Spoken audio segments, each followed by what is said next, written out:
に抜くわけじゃない。あれが本当に生きてるかどうか確かめに行くんだ。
Walk on the water.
Sometimes when you leave the theater, like with that feeling, like fuck, I missed it already, and you want to like watch it again. Wish I was in it. Yeah, it's kind of like that.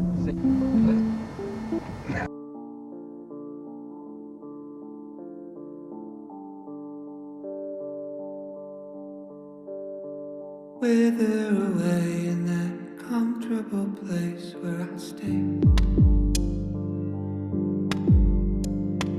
Barely awake as I sleepwalk my way through the day. Don't ask how I've been if you run into me, it's so fake.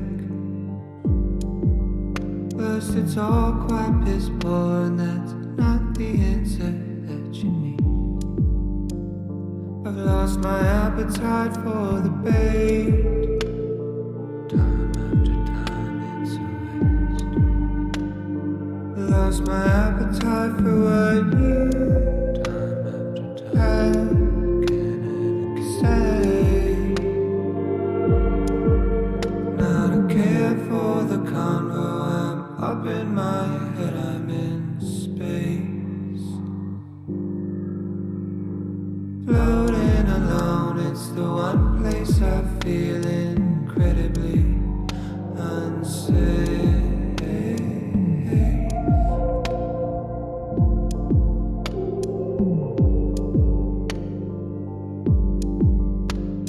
This heavy heart that beats in me will weigh me down a full 6 feet. If not these 750 milliliters, one for each of the secrets that I keep. Could you turn it down? Turn it down. It's all too loud. Too loud. June turned me into a shell. Inhale, God. 6-year exhale. Left a residual self. Scraps of compassion. Missing in action. No care for the convo. I'm in space. Floating alone. Incredibly unsafe.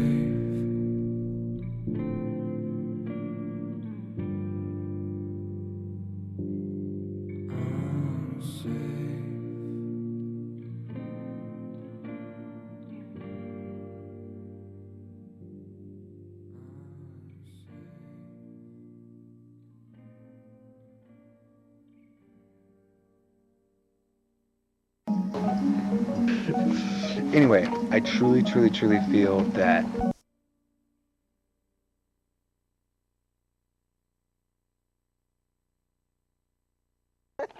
Damn it. oh, keep going. Anyway.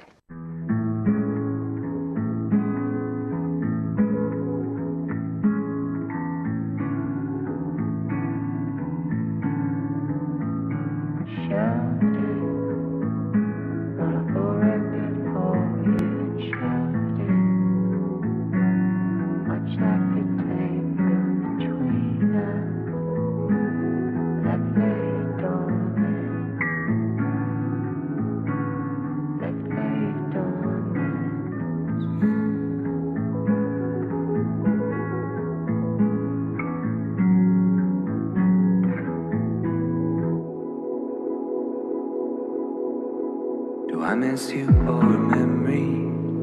Someone or something I couldn't call it. Is it your smile in the morning? Or just the prime of our 20s? I shouldn't bother. I'm just searching for a feeling, and maybe it's past and I can't grasp it. A moment set somewhere in between where we met and where we left it. Almost as if every passing bird flies directly through our shadow. I really shouldn't. Where you at now? Did you save the 10,000? Did you find a passion? Alleviate some pressure? Have you got any new friends? Did you find a new man? Yeah. Does he treat you special? I hope he treats you better. Now you had it.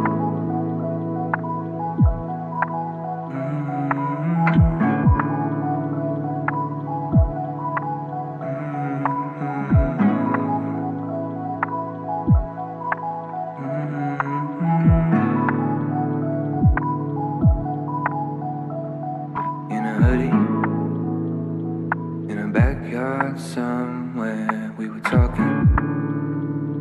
And your eyes all sparkly, got me nervous. Not a clue as to what it would be. Now you're leaving. Few years flew past you, and you worried. Didn't quite work out just like you wanted. Now I'm packing your things in your car. And I'm still searching for that feeling. And maybe it's past and I can't grasp it. A moment set somewhere in between two moments I described it. And now that another bird has passed, I'm stuck thinking not of her but of you. I couldn't help it.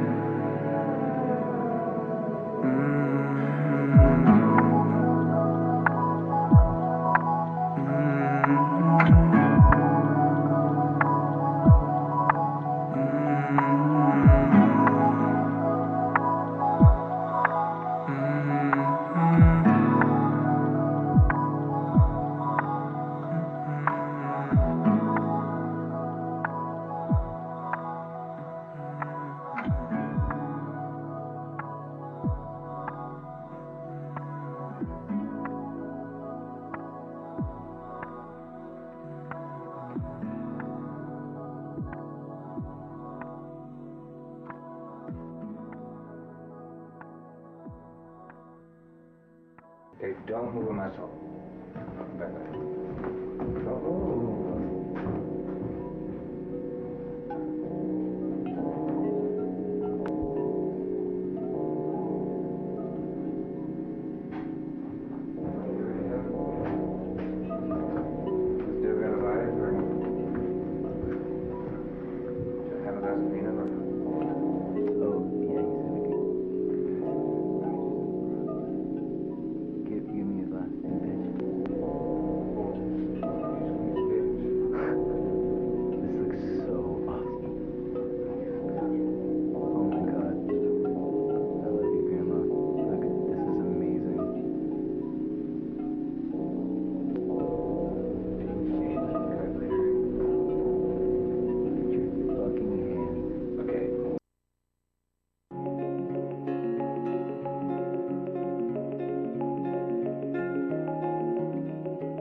Meeting low, hanging low.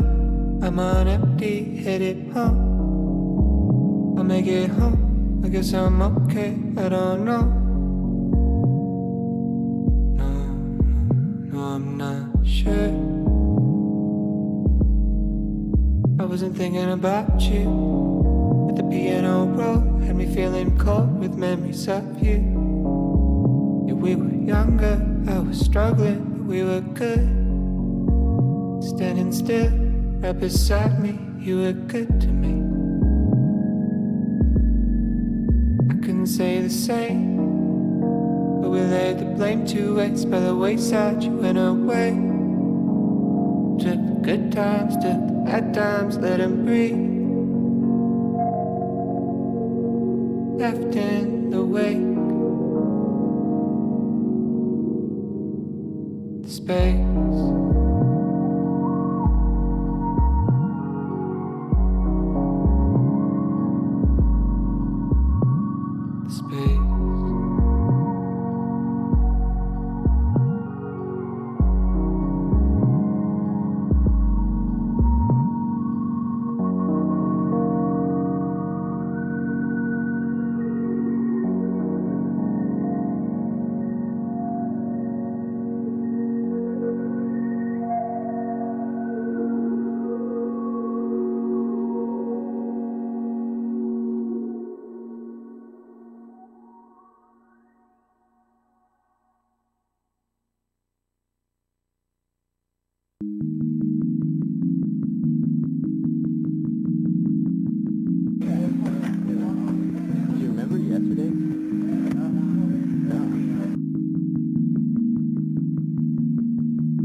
There's a question and an answer and a worry in the middle.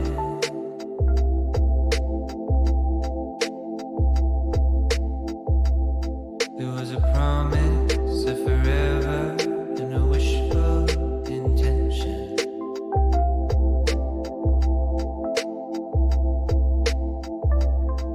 What a world it would be if we all made out like the books we read, all the films we see. It's a travesty. As the moon drifts by with the shifting tides, and you're lost in life, so the love floats into the ether. And there was something that you heard and heard, and despite your parents, you placed your bet on love.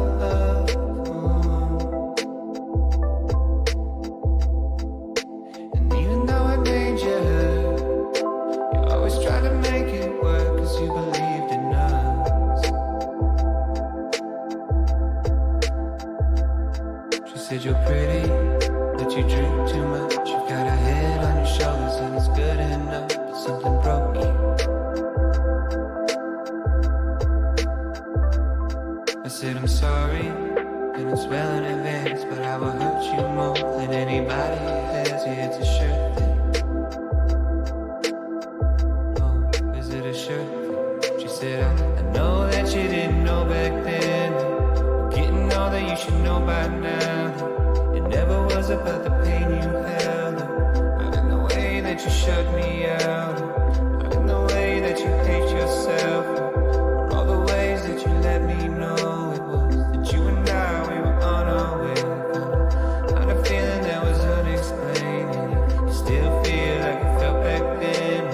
It's what you tell me when nobody's listening, and you ain't happy where you're at right now. Talked about it for a couple hours. Change in the past few years, a couple deaths and a few relationships, a little older and a little scared of making all the same mistakes I made. You said you're weary because you think too much. You've got a mind of your own, it's free enough, but it'll drain you. I know you're sorry, and it's right on time, because you told me what would happen if I stuck around. I know you warned me.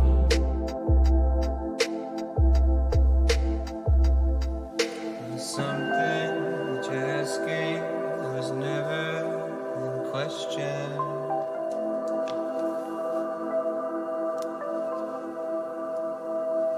Something that you're asking was never in question.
Hello? Hello?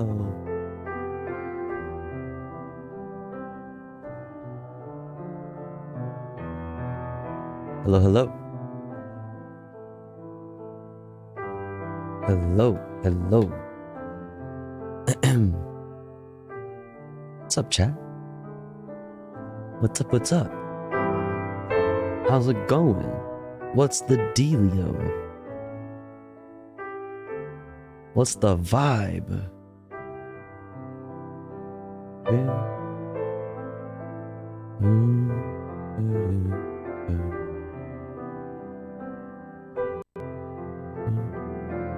Oh shit.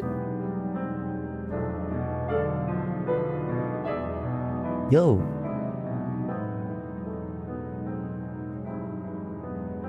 Burbraid, Burbraid, Burbraid, Burbraid. Burbraid. Hello, hello.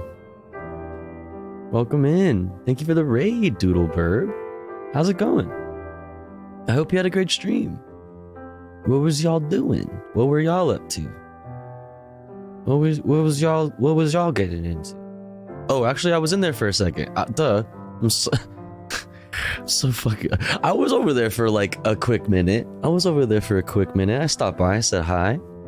I saw you were drawing Kaya, which is so cute. It's so cute. Oh my fucking god, dude. Oh my god.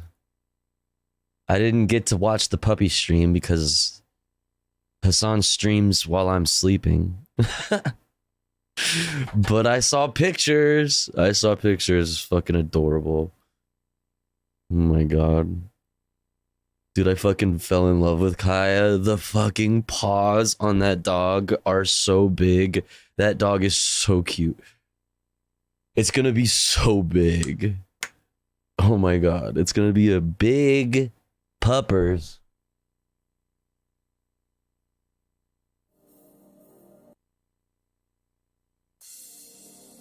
The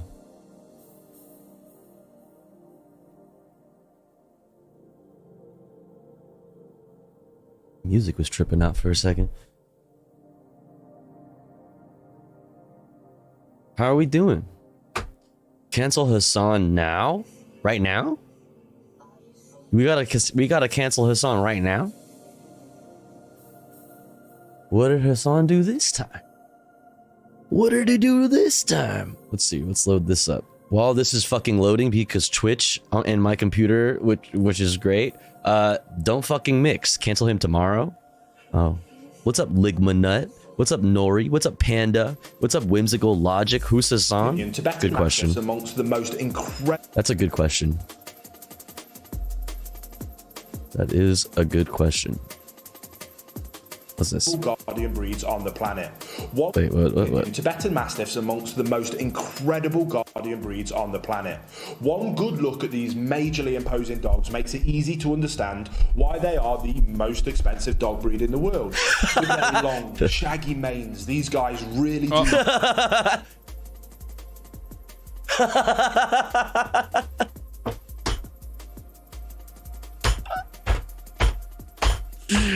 The motherfucker, dude.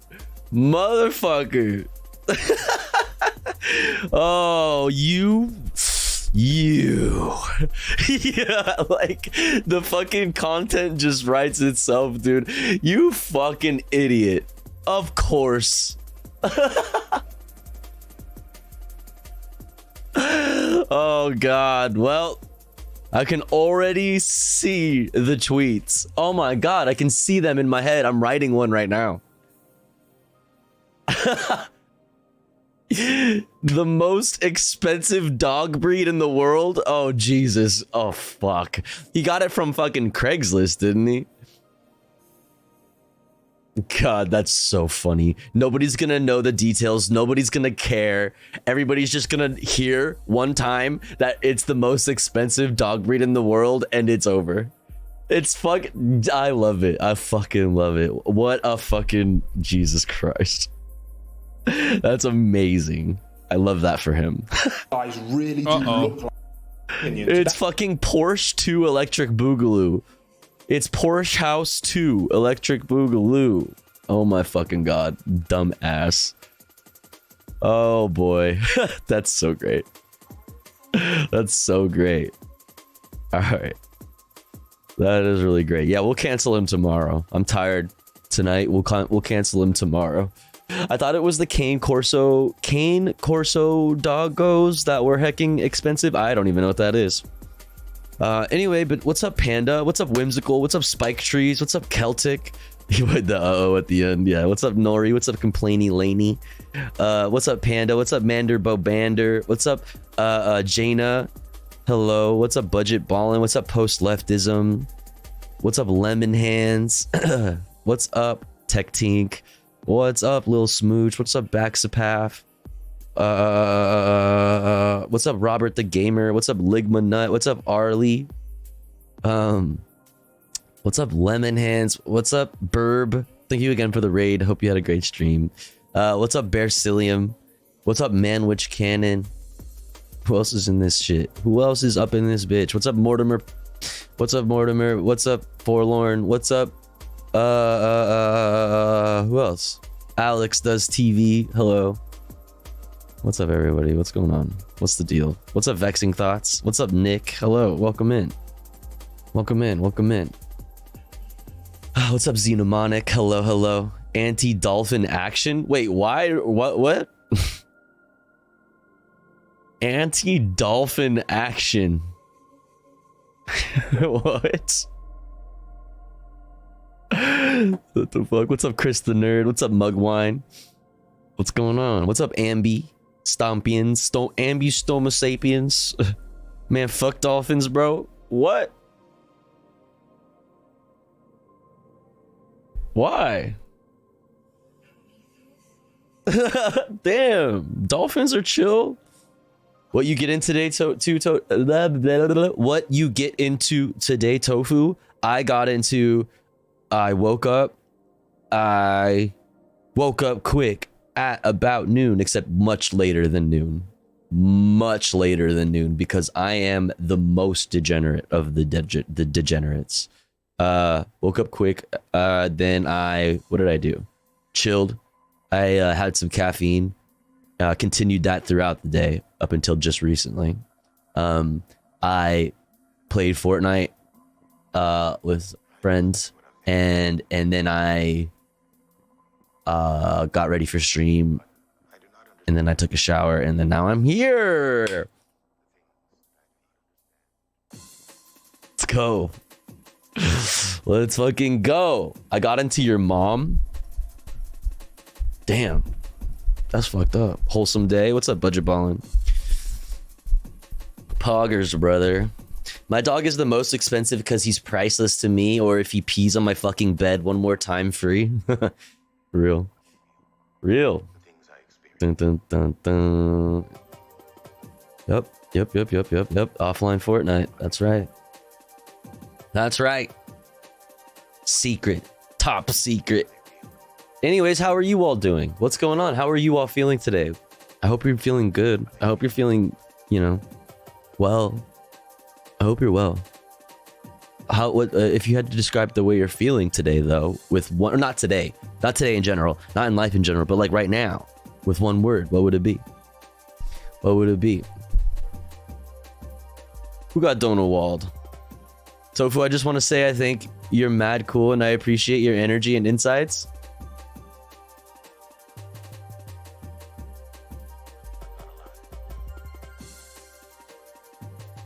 I'm sorry I missed that. I'm sorry I missed that. Thank you so much. That's very sweet. That's very sweet of you to say. That's very sweet of you to say. Yeah, I'm doing that. Very sweet of you to say. Thank you so much. Very nice of you. It's good. It's a pleasure to have you here as well. Thank you so much for saying that. Means a lot. Means a lot. You know, things get rough. Things get rough and tough in the fucking life, you know, in life or whatever. You know what I'm saying? And it's nice to feel, you know, it's nice to feel like you're doing something that's kind of cool. You know, it's nice to feel like that. So I appreciate you saying that. What's the word for a squished toothpaste, but instead of mint flavored, it's meat gel? That's disgusting. That's disgusting. Here, take my kidney. Okay. Here, okay.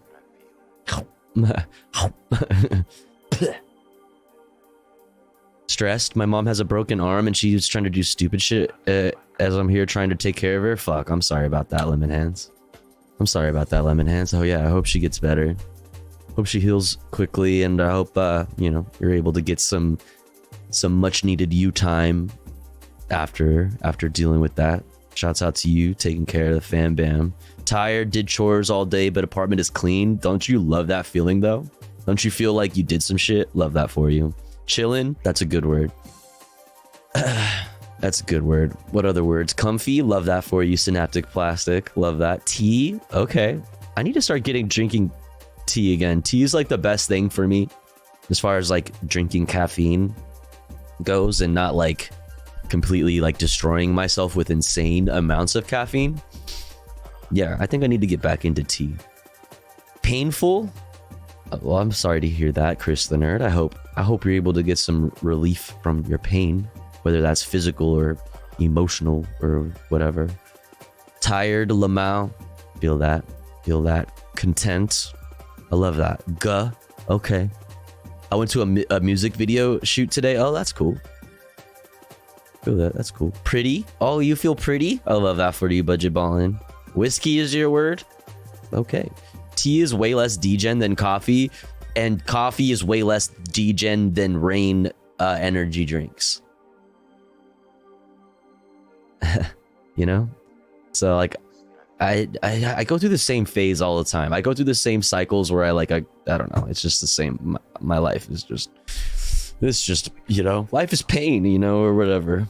Rain, REIGN, like the they emperor reigns over their kingdom, or queendom, I don't know. I feel gaming as an adjective today. Okay, well, you know what, you're in luck. I feel like gaming today, so we'll probably get into some gaming in a little bit after some fucking, you know, some cringe news in politics or whatever, you know, some cringe shit. Green tea and ginseng for focus. I need to get into that. What's up, Luxdoll? Hey there. What's up, Lord Lebrand? Hello. Pange. What's up, Moldavite? Wormhole. I'm gonna call you Wormhole because the first part is hard to say. Gaming. Tofu gaming arc? Bro, my life a game. I'm just a player. You know what I'm saying? Life a game, and I'm a player. So you could say that we're never not in a gaming arc. You feel me? You dig? Wormhole is better. Yes. Word.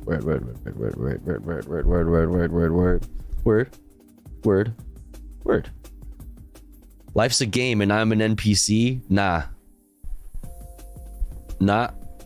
The thing is, you're not an NPC. This is a really complex game where everybody has their own quests. Everybody has their own fucking has their own game genre, and like it's crazy, bro. It's crazy, bro. It's all the same universe, but it's like all like different, you know? It's crazy, bro. Crazy. Real shit. On God. On a stack. What's up, Nuts?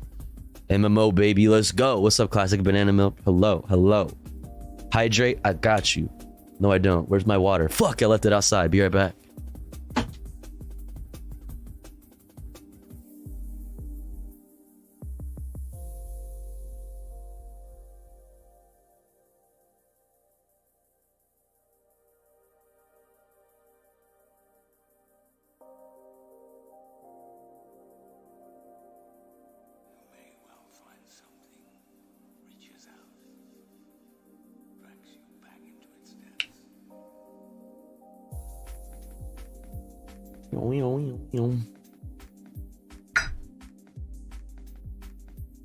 All right. Top tier stream right there. Hell yeah. That's what's up. You want to stretch?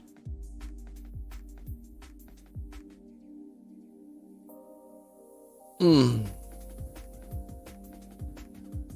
grinding out these side quests, laundry, boom, bathroom, boom, dog walking, boom, level up my cozy. Yo, real. Yeah, you gotta level up the cozy XP. Yo, shit. That's so real. Damn. That's so real. I'm putting all... See, the thing is, here in Tofu Ghost Land, here in Soy Land, I fucking put all my points, all my runes go into fucking comfy shit, all right? That's it. What's the meaning of life? I don't know, but I'm trying to be comfy. You feel me? I'm trying to be comfy and make sure that the peoples around me are also comfy. All right. Yes, more cozy. Stretch so we can see your... Okay, bonk. Bonk. Cozy to the moon. True. If you ever think anyone is suggestive... Wait, if you ever think anyone is suggesting violence using this emote that I drew, know that we are joking and it's a joke. It's all Minecraft. Trust. True. That's true. Sorry, Lamau. It's all good.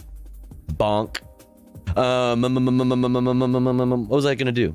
Stream. What's up, Cleric? How's it going? Hope you're well. Hope you're well. Hope you're well. Let's get into it. Let's get into it. Tofu, you ever want to leave LA? Sometimes I think about it. I don't want to, but sometimes I think I might have to, you know?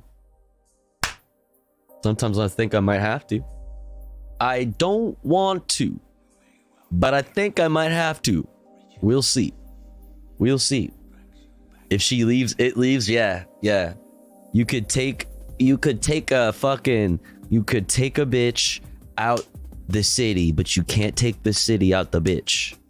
You feel me? That's right. That's right. Portland is pretty cool. Just saying, Portland is pretty cool, but it's small and also expensive. So I don't know. It's like, plus the weather's better here. It's just like, I don't know. You're like North LA. I don't know. You're like Silver Lake way up north. You're like Silver Lake in Los Angeles, but just like further up the coast. That's it. I don't know. But it's like much better weather here. So I don't know. It's hard to say. What's up, Love Slug? How's it going? Good to see ya. Hope you're well. What up? What up? Can we all just settle on a place for an anarchist commune already? That's what I'm saying. That's what I'm saying. I'd say Seattle, but I like the weather there. I mean, I like Seattle too. Seattle's fucking cool. I love both of those cities. And I do enjoy like cold, foggy, cloudy weather and rainy weather. It's just that I need some switch up and for most of the year to be like pretty sunny and nice for my happiness. You know what I mean? For my happiness levels. So it's hard because Los Angeles is perfect and I'm just like I am such an Angelino. Like, I don't know what to tell you.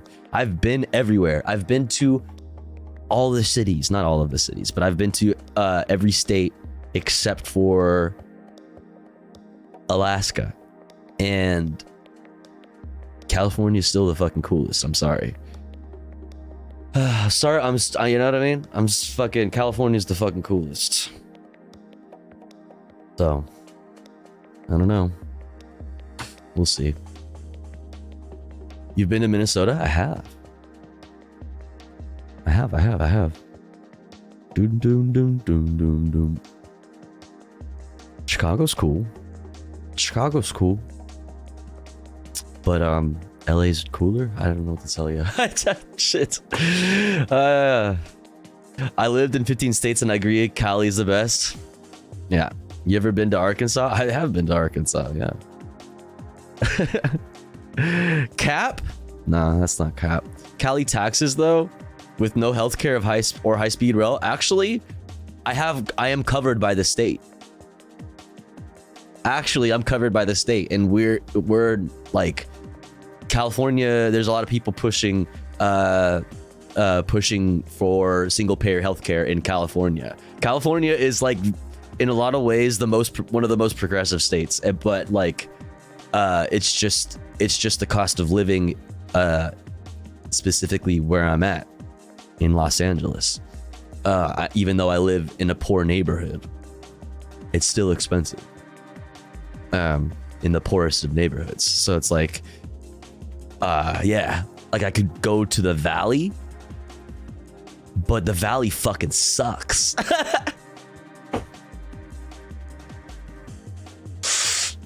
You know, I could do that, but I don't want to do that. You know, like I could do that, but then I'd have to fucking, if I want to go to LA, then I'd have to sit in fucking the worst traffic. The worst traffic.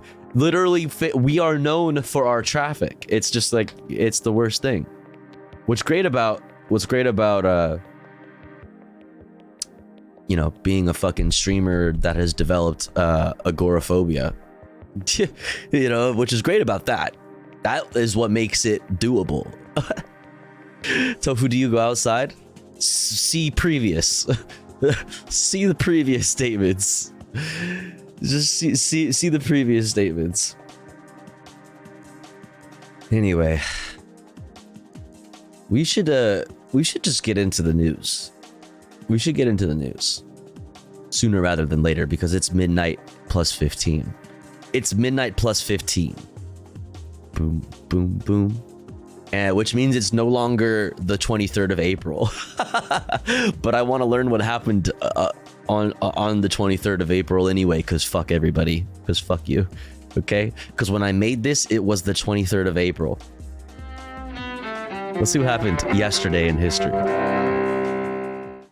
April 23rd, 1564. To be or not to be? That is the question. William Shakespeare is believed to have been born on this day in Stratford-upon-Avon, England.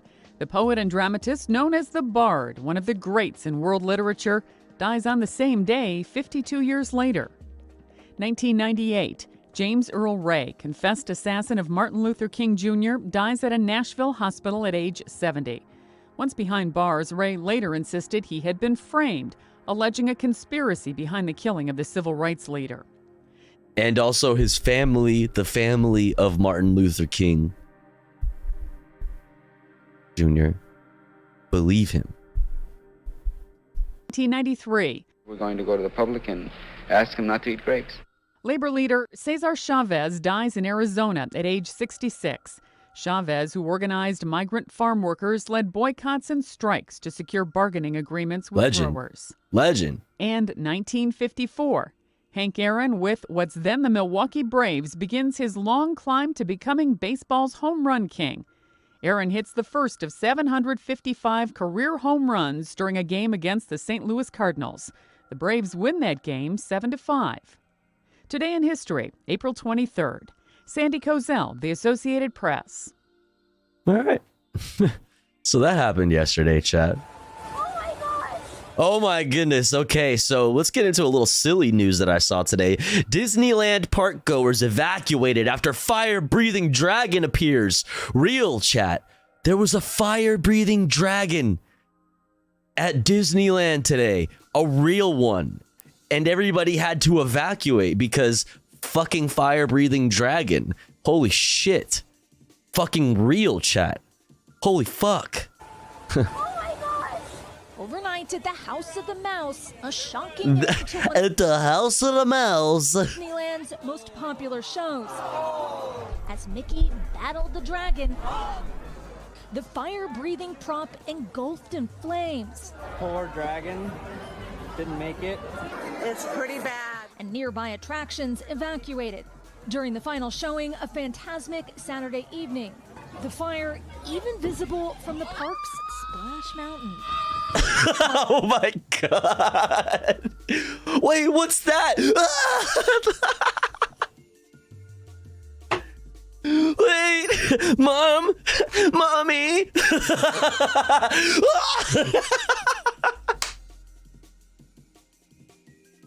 Yo, that's fucking so amazing. You come out of Splash Mountain, out of the darkness of like the tunnel, and you're like, wait, is everything on fire? Ah! That's so good. Wait, that's so good, dude. The fire even visible. What is that? Park goer Tim Terensic was there. Show was going fantastic. Just about 5 till 11, the dragon head caught on fire. My sister and I Oh god. part of the show. According to Anaheim Fire and Rescue, the fire was quickly extinguished. While no guests or firefighters were injured, rescuers say several Disney cast members were treated for smoke inhalation at the scene. Disneyland releasing a statement saying they're temporarily suspending similar fire effects at select shows globally out of an abundance of caution while an investigation is underway. So did Mickey win in the end? In the end, I believe Mickey did win, yeah. And I did see Mickey later in the night, so Mickey did, he did make it through the fire as well. Shouts out Mickey for real. Brooklyn, NBC News, Los Angeles. Go woke, go broke.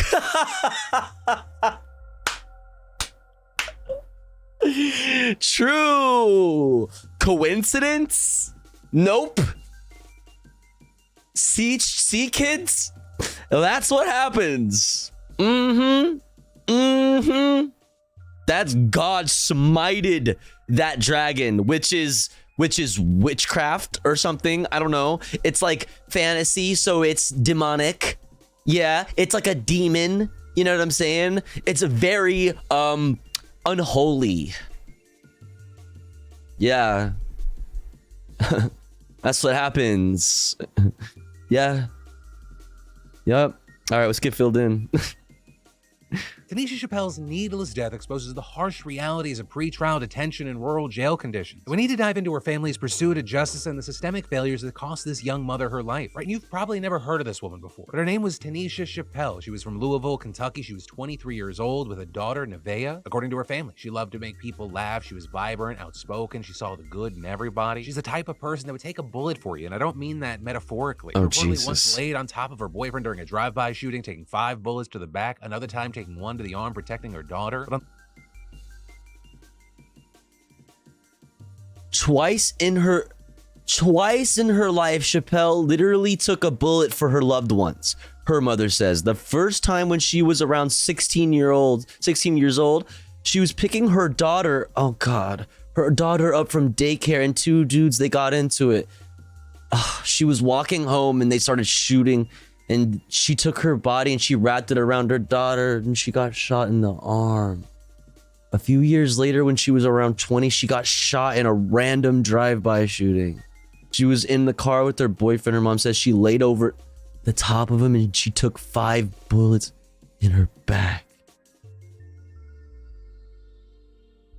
Wow, God.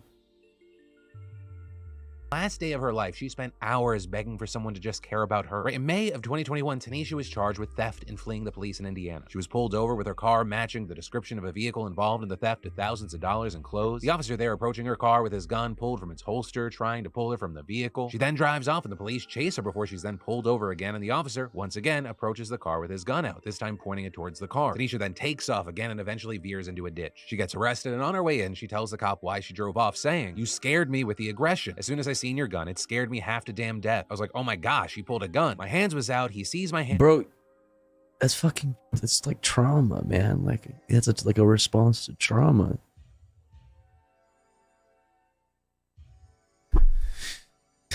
Man, that's fucking dark. Why'd he pull his gun out on me? Tanisha was then taken to Jackson County Jail, which then failed to perform a medical screening on her despite it being required by state regulations. 8 days after her arrest, she was finally officially charged. The judge then setting her bail at $4,000 and her trial set for nearly 6 months later. Her family then tries to scrape together that bail money, but they're unable to make it. So Tanisha's just stuck in pretrial detention where she's also the only black woman in her unit. She's like, this is literally like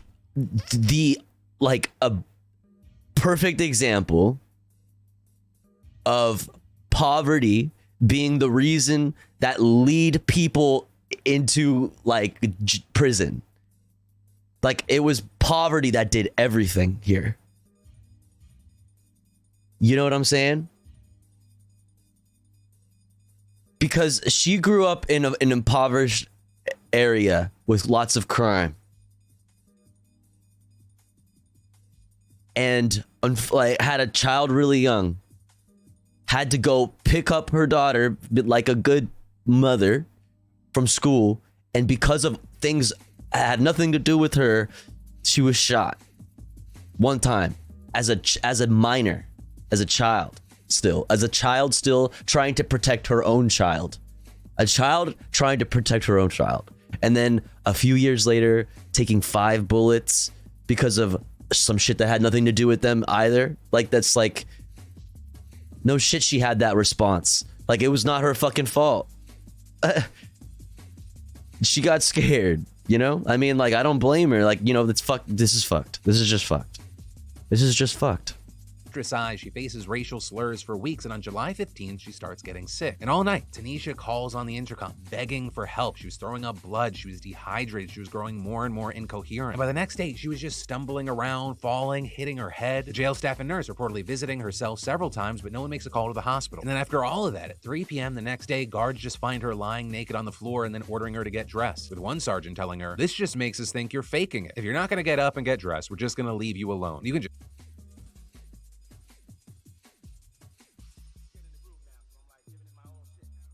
Like, this, we're hearing this after just hearing, what was it, yesterday or like the day before, about fucking a body being found in a prison cell in the psychiatric ward that had been, quote, eaten alive by insects. Like, there and suffer, with an ambulance not being called until 3:15 p.m. and Tanisha pronounced dead at the hospital at 5. Yeah, if you gotta step away, totally understand. We, you know, or I don't know what the tag is. Yeah, it's exclamation point NMH. Definitely take some time to yourself when we have, you know, we talk about rough things, and if you need to step away, like, you know, please do. We'll be here. We'll be here when you get back. Sending love. During those 19 hours that she was sick, her family was also never contacted, with her sister later saying they had a duty to protect her. She wasn't attended to because she was a black woman and they didn't feel like she was worth getting any attention. Also, as far as how she died, that remains a mystery. Her autopsy revealing a green liquid in her stomach and labeling her cause of death as probable toxicity, and some inmates saying that the prisoners had been putting a cleaning product in Tanisha's food and drinks. So Indiana State Police investigated and said they found no evidence that she was poisoned by her fellow inmates or jail employees, and the prosecuting attorney announcing that there were no crimes committed and no charges would be filed. But Tanisha's family isn't ready to let her death be swept under the rug, with her mother launching a civil lawsuit against 13 jail employees and the sheriff for failing to provide adequate medical care for her daughter. Her family also starting the Justice for Tanisha movement, demanding not only federal prosecution, but the removal of the sheriff and jail employees involved in Tanisha's death, and that in addition to the removal of the license of the jail nurse. Also, for those named, their depositions offer some answers about their inaction, revealing what's been described as a general lack of knowledge about handling medical emergencies, as well as several grievous miscommunications. And a really key thing to take away from this is this like problem what? isn't limited to Indiana. According to a 2020 another example of how the cops are doing way too many jobs that they shouldn't be doing. The cops find themselves whether or not they you know, give a shit about them, with responsibilities that they shouldn't have. Like, of course these fucking hogs don't know anything about fucking like medical care, like how to fucking diagnose a person in this kind of situation. Of course they fucking don't. They're literally just trained to kill people. Like, I don't know what these are the people you want responding to situations like that. Like, how they, of course they just thought like, oh, they were faking. study from the Vera Institute of Justice, rural counties incarcerate people at double the rate of urban areas. Are just judges that couldn't make it as cops or are on their way to make it as cops and they have to do time in a correctional facility to get like hours in as like there's all but for sure fewer resources. And rural jails like the one in Indiana where Tanisha was held suffer from the same problems that urban ones do: overcrowding, understaffing, undertraining. But those problems are made depends on worse state because they don't have the money to handle them. With an associate professor of criminology and justice studies at Drexel University in Philadelphia saying, fiscal pressures are an issue throughout corrections, but this can be especially true in smaller counties and jurisdictions where the tax base and public funding infrastructure tend to be more limited. This can translate to poorer conditions inside of jails and a failure to meet standards of correctional care. But also with Tanisha's case, an associate professor of criminal justice said it was all of those things and more, saying it's an intersection of all sorts of awful things. Listing off pre-trial detention for people who can't afford to get out on bail, black people in southern Indiana being afraid of police officers, lack of health care, low education and pay for the correctional officers who are tasked with assessing people, saying many don't have the training, the education, or the compassion. And as far as how Tanisha's story ends, we won't know for a little while. Their mother's lawsuit not set to go to trial until June 26, but we'll obviously keep our eyes on it. And in the meantime, let me know your thoughts in those comments down below. Also, if you or someone you know has any experience with local jail systems, whether it be on the employee side or the inmate side, please share your story. And then, future of equal access. He's wearing something different.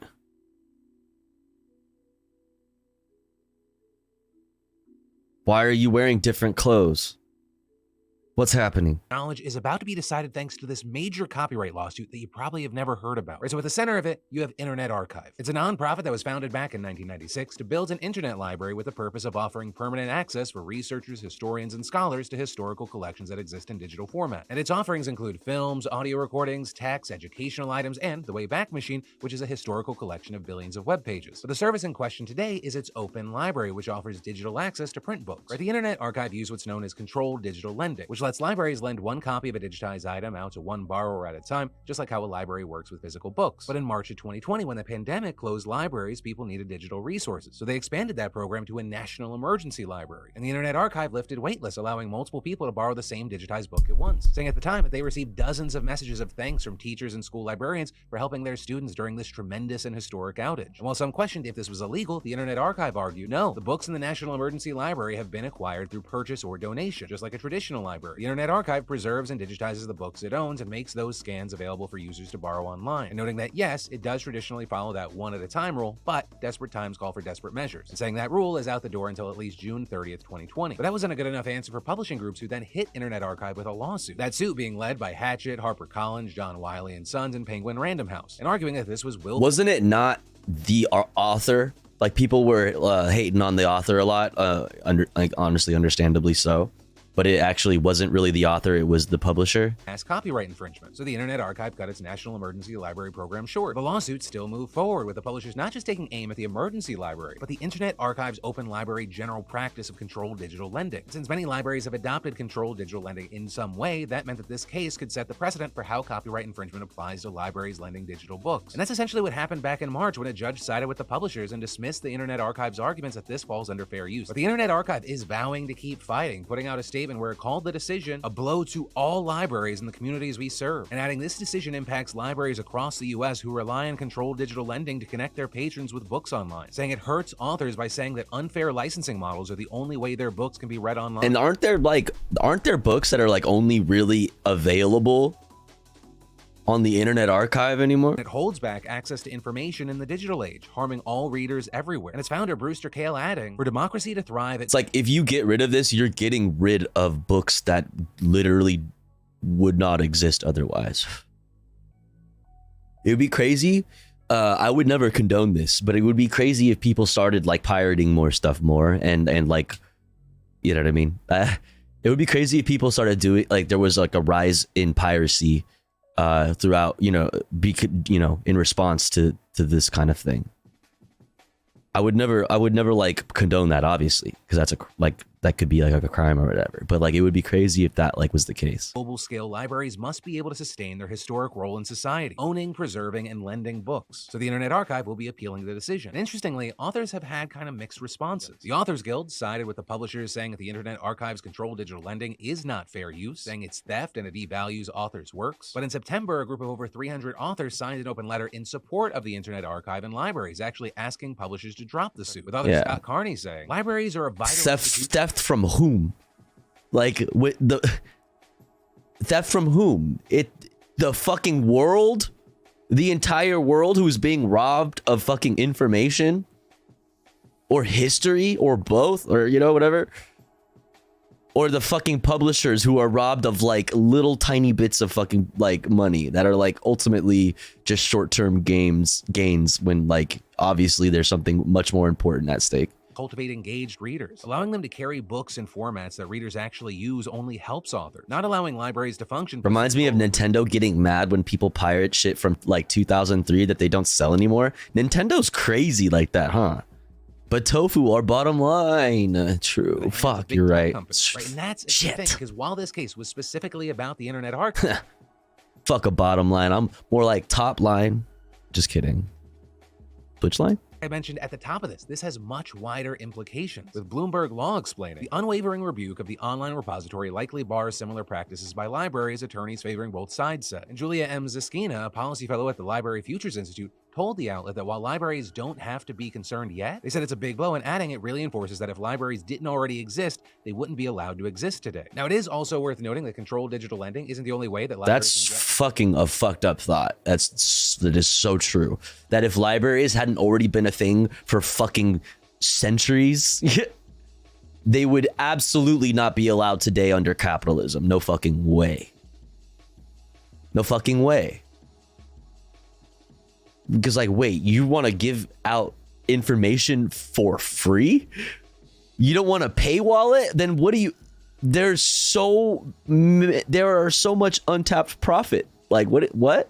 Ebooks into the hands of readers. But as outlets like Vice have noted, licenses are costly, temporary, and ruin preservation efforts, which is also why one librarian told the outlet what ends up happening is that libraries spend more of their money on licensing things that they don't own, which can be taken away at any time, that are more expensive to begin with than buying hard copies in order to serve a segment of their population that uses ebooks, and that you ended up with a much smaller selection of materials because the budget gets eaten so much faster. With Bloomberg Law saying that this is why supporters of controlled digital lending say it simply advances the premise of libraries to the digital age. Some even going as far to say that with this case, publishers get one step closer to killing libraries. And that's not the only thing on the line here, because the Internet Archive could actually lose billions in damages if it doesn't successfully fight this case, which is enough to threaten the existence of its other services, including the Wayback Machine, which is why we've seen tons of... Nintendo claims when people pirate it, they are losing money. They are losing money in the sense that if there is money, if they are not making money on a thing, that is their IP. If they are not making money on a thing, but then somebody else makes money, they are losing money in the sense that the profit that was made off the IP, if it does exist, was not made by them. It's such fucking slimy like, yeah, man. That's how that goes. Saying that it is a crucial tool for history, journalism, information access, and more. But for now, we're gonna have to wait to see how things play out. And of course, in the meantime, let me know your thoughts in those comments down below. And then spring is... And then is this fucking... Nope. Fuck that shit. Fuck all that. Aren't new, but how they're now being weaponized to try America's... Moral panics aren't new, but how they're now being weaponized to push agendas and distract people from real societal issues should concern you. If you watch... But moral panics aren't new, and that none of that is new. Wait. I mean, I guess it... Okay, whatever. Let me just shut up. They're now being weaponized to push agendas and distract... Like, it's always been... They've always been weaponized. I don't know. Hold on. Whatever. Concern you. If you watch my daily show with any regularity, you know just how much LGBTQ issues have taken center stage in American politics. Or for the past few years, how many times have you seen Republicans just frothing at the mouth about trans people, drag queens, whatever they want to label as wokeness that week? Which seems to be a puzzling amount of anxiety to be directed at a group that makes up just 1.6% of the population when it comes to trans and non-binary people. Politicians, talking heads, and social media have overinflated it to the point that in a survey last year, the average American guessed the share of trans people to be 21%. And it's Wait, what did this say? To the point that in a survey last year, the average American guessed the share of trans people to be 21%. Estimated proportion? They thought there was 21%. They thought there was 21% of people were trans. Also, look at this shit, chat. They thought that 30% of people were vegan.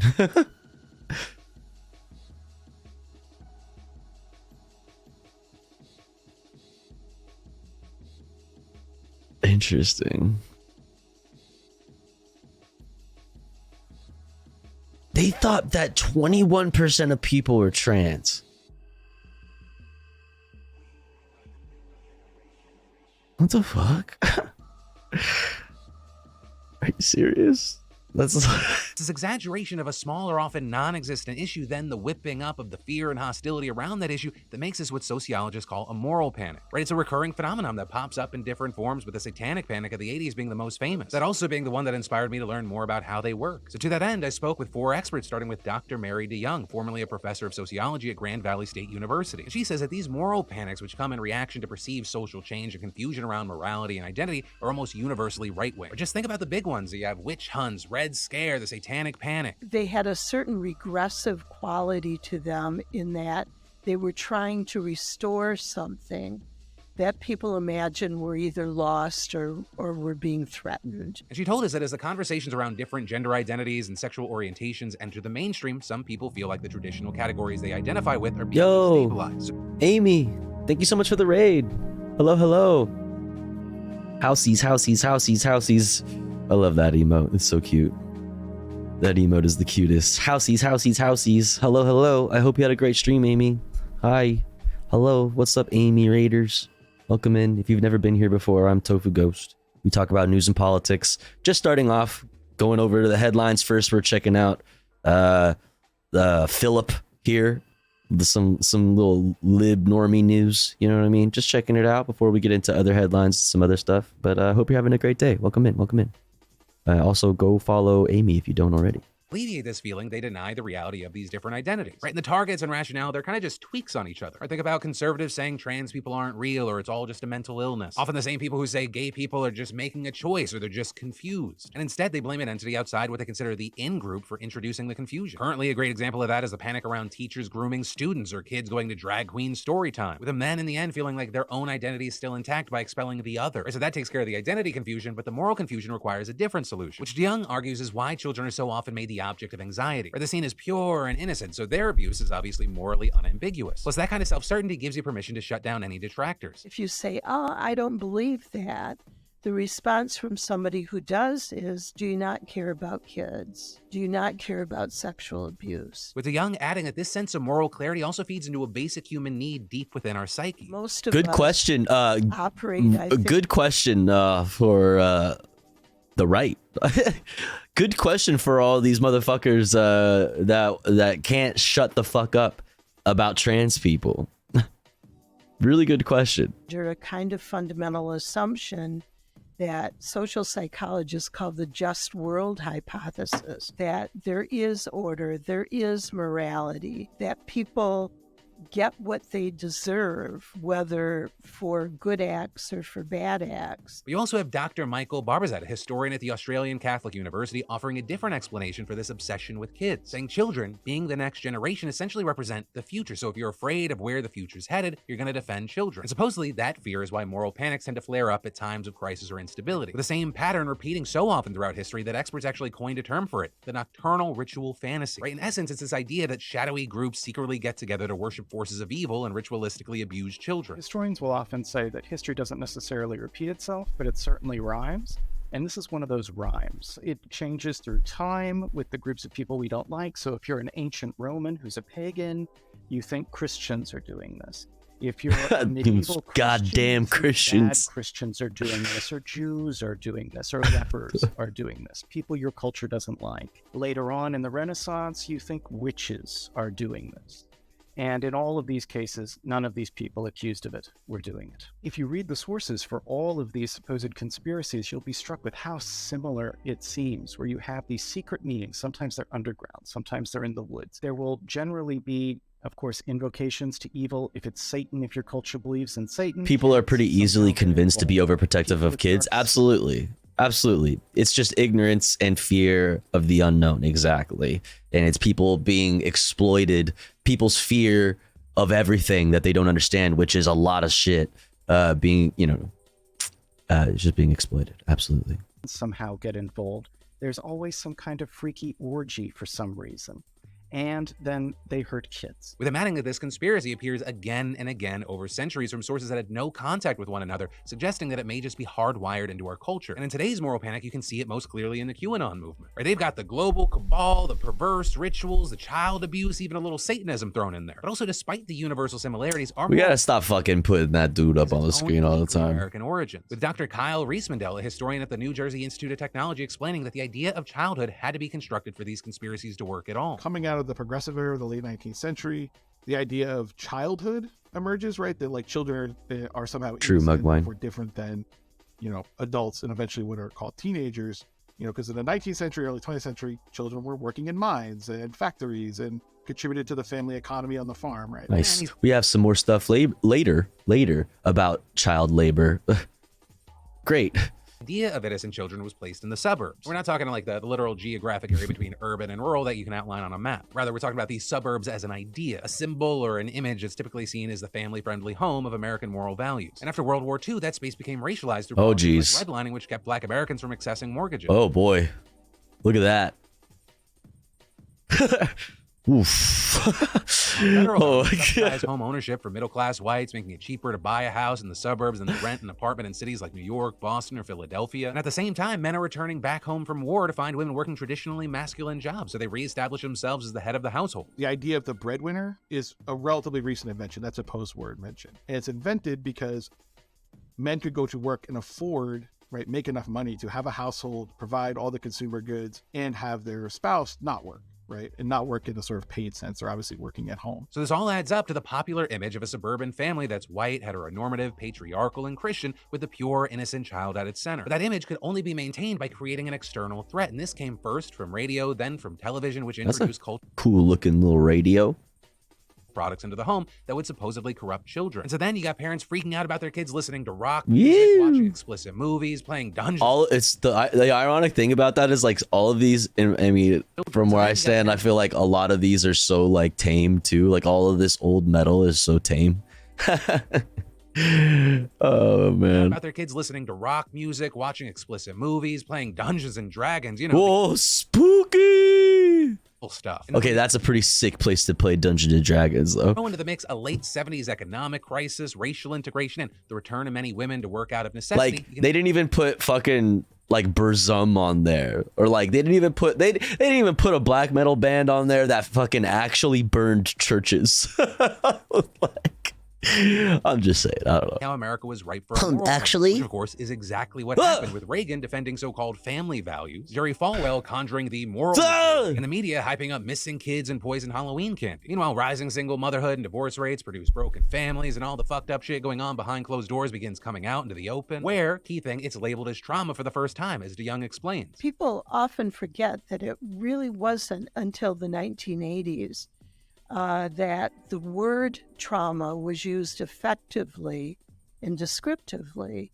to talk about things that we had never talked about before that period of time.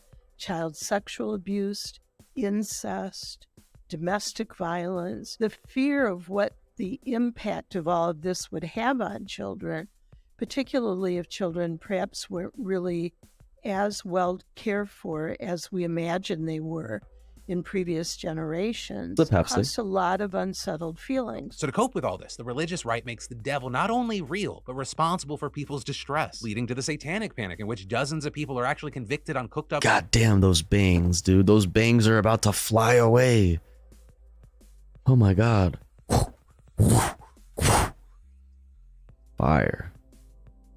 Some of them even spending years in prison before being exonerated. But as a result, very big thing, all of the actual abuse and crimes being committed in churches, in schools, in the Boy Scouts, that goes unnoticed. One of the benefits is the structural arrangements of people in power and patriarchal privilege in that were really protected as we went running wild, looking for these satanic abusers. Which is at the very least ironic, because it means that the very thing the panic is about, right, the abuse of children, is actually being swept under the rug by the panic itself. But arguably, that's also the entire point, to distract people not just from those individual crimes, but also the unpopular economic policies. And so today, that can look like Ron DeSantis waging his war on He looks like he's pouting. Huh. Oh, I'm Ron DeSantis. I'm not Wanda Stinky. Stop calling me Wanda Stinky. I'm not Meatball One. No, I am not. Stop calling me that. Mom said you have to stop calling me Wanda Stinky. No, stop. It's my turn on the PlayStation. Meanwhile, you got the Florida's homeowner insurance market imploding as companies stop covering zip codes damaged by Hurricane Ian and premiums skyrocket. And that's without mentioning the state consistently ranking near the bottom for healthcare, school funding, long-term elder care. And you can also see this replicated at the federal level with Republicans harping on culture war issues. Oh my God. Go to sleep. Go to sleep. Shh. Shh. Go to sleep.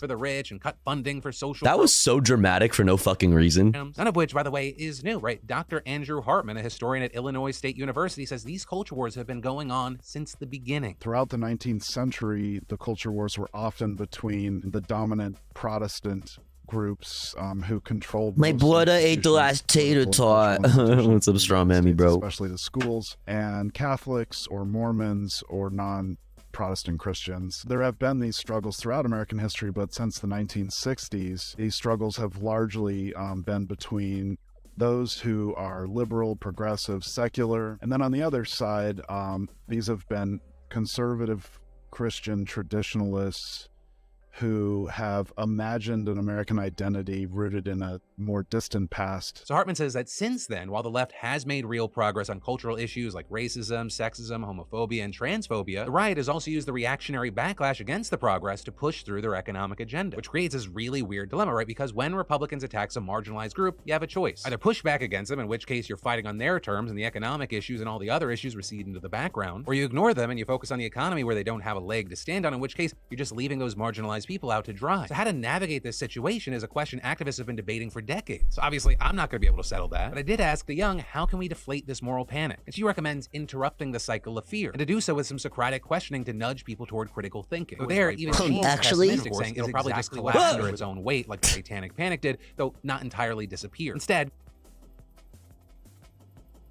was ripe for a moral actually, which of course is exactly what happened with Reagan defending so-called family values, Jerry Falwell conjuring the moral and so stupid.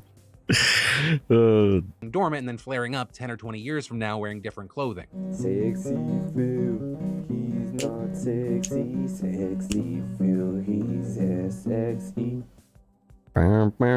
This is AP News Minute.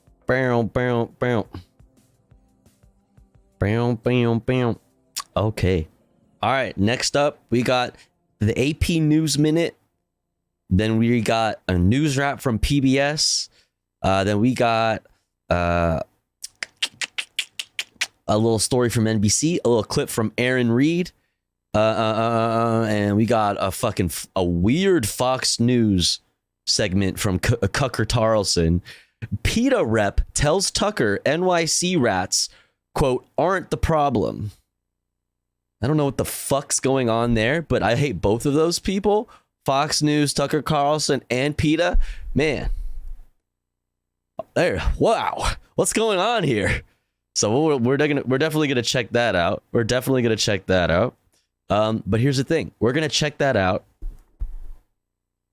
after a quick ad break because it's been an hour since our last one. And here at the Tofu Ghost broadcast, we run ads about every hour while the streamer is away from the stream. That way, if you're unsubscribed, you don't miss out on any of the fun. However, if you would like to support the stream,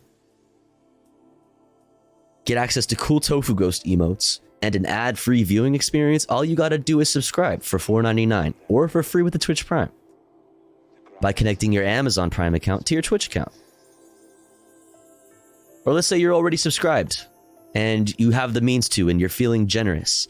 Maybe consider gifting a sub to one of our friends in the chat, one of our comrades in the community. That way they can also enjoy some cool emotes and an ad-free viewing experience. I'll be back in 3 minutes. Don't you go anywhere. BRB.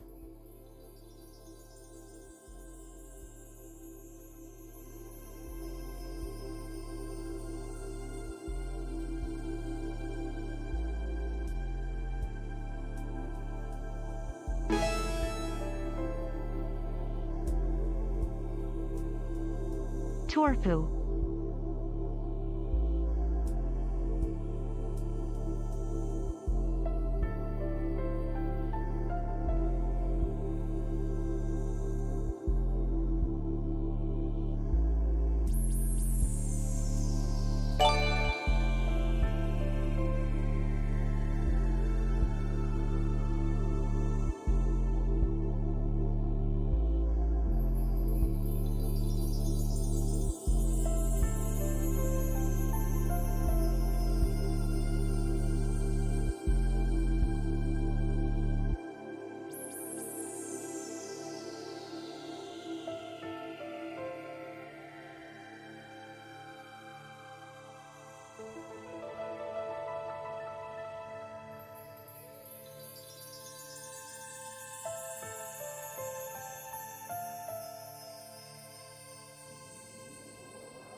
Yo, what the fuck? Yo, thank you so much. Thank you, Speed Razor, for the 5.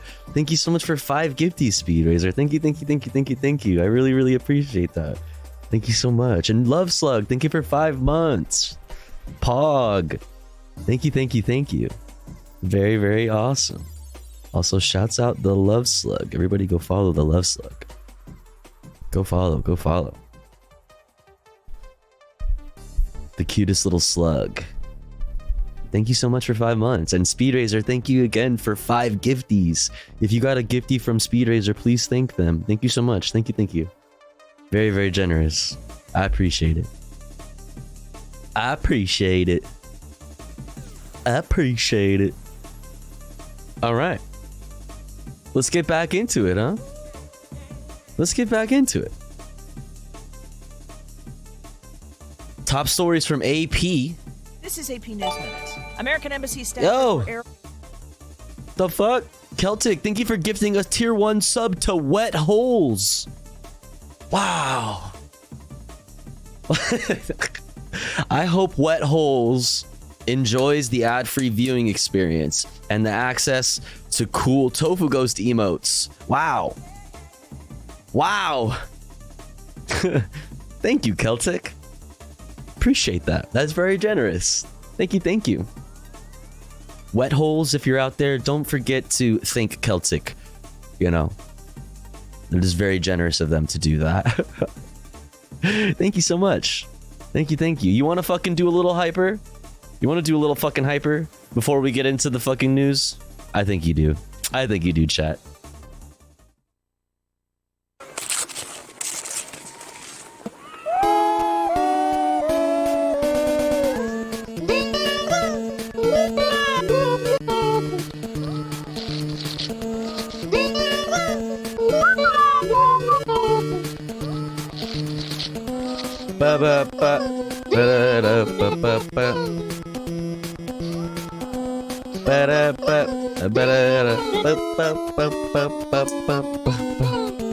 Wiggle it up, wiggle the bad vibes away.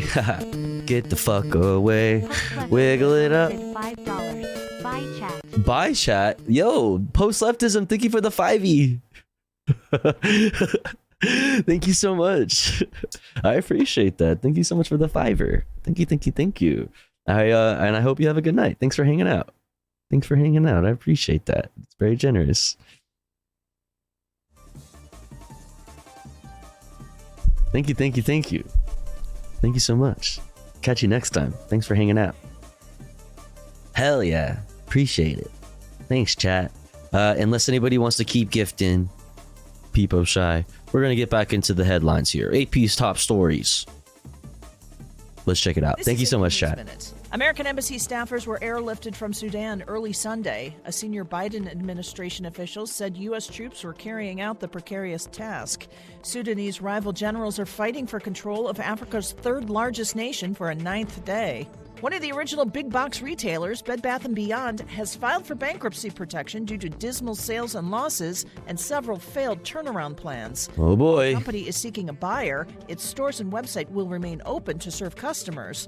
All stores are expected to be closed by the end of June. In California, a fire broke out Saturday at Disneyland, giving visitors quite the spectacle during the Fantasmic show in the Tom Sawyer Island section of the resort.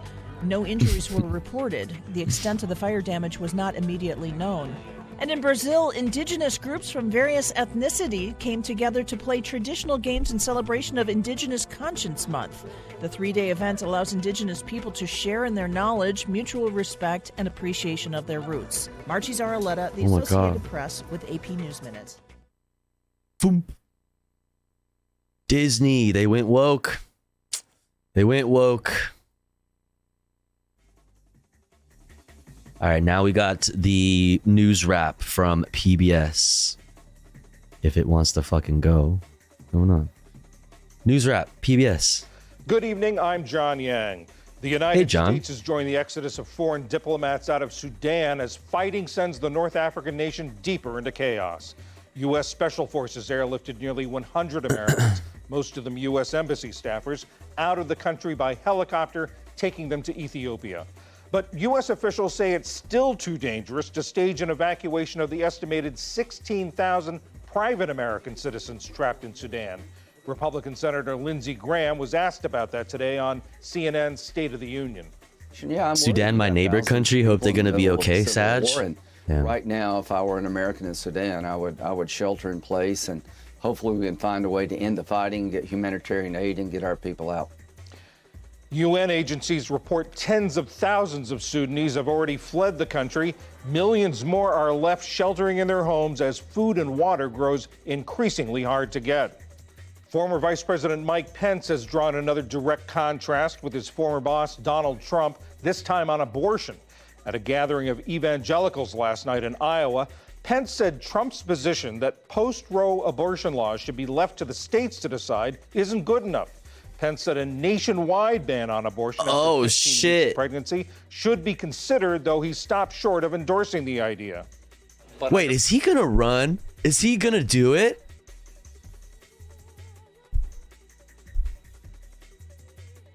Is he gonna do it?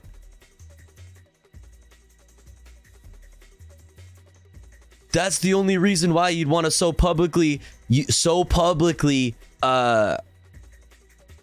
contrast yourself from the former president. Well, I mean, it would obviously be dumb. I'm all for fucking saturating their fucking, their ticket though, so that they, I'm all for it. But I don't know. This is what he wants, the DeSantis VP ticket. Agree with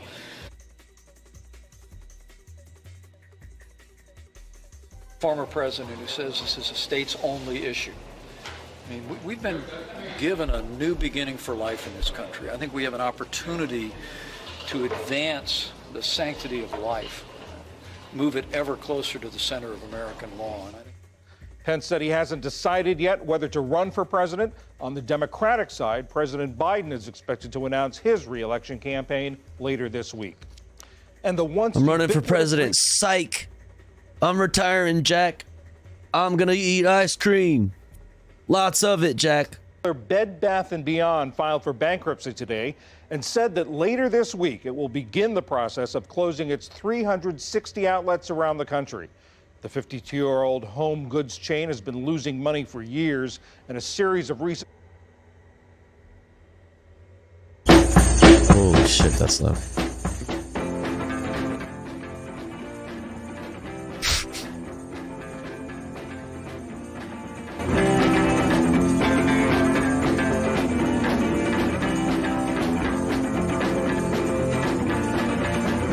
This is the future that liberals want. This is Antifa.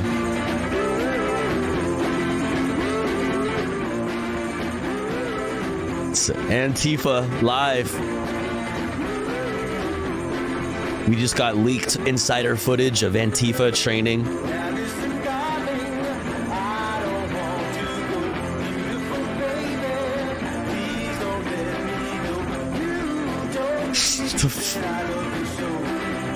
What I want to know is that if that's in his butt, their butt, excuse me.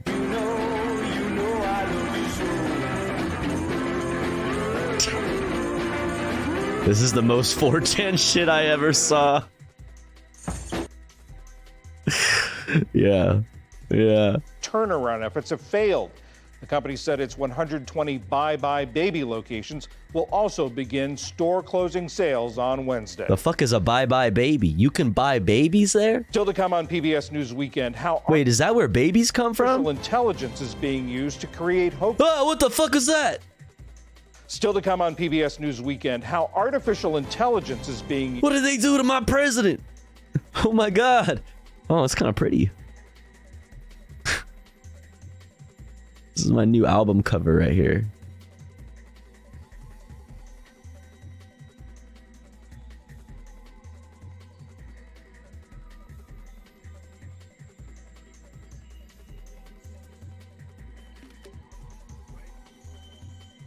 I don't know what the fuck's happening here, but I love it. To create hoax images online. And the race for valuable resources and shipping routes in the... All right, that's enough from you. Let's look a little bit more at that the U.S. evacuating in Sudan, or U.S. Evacuating government personnel from Sudan from NBC News. Let's check it out. Tonight, the urgent race to evacuate citizens from the growing violence in Sudan's capital city, Khartoum. The French carrying out several evacuation flights successfully, the Italians flying its citizens and those of other European nations to safety.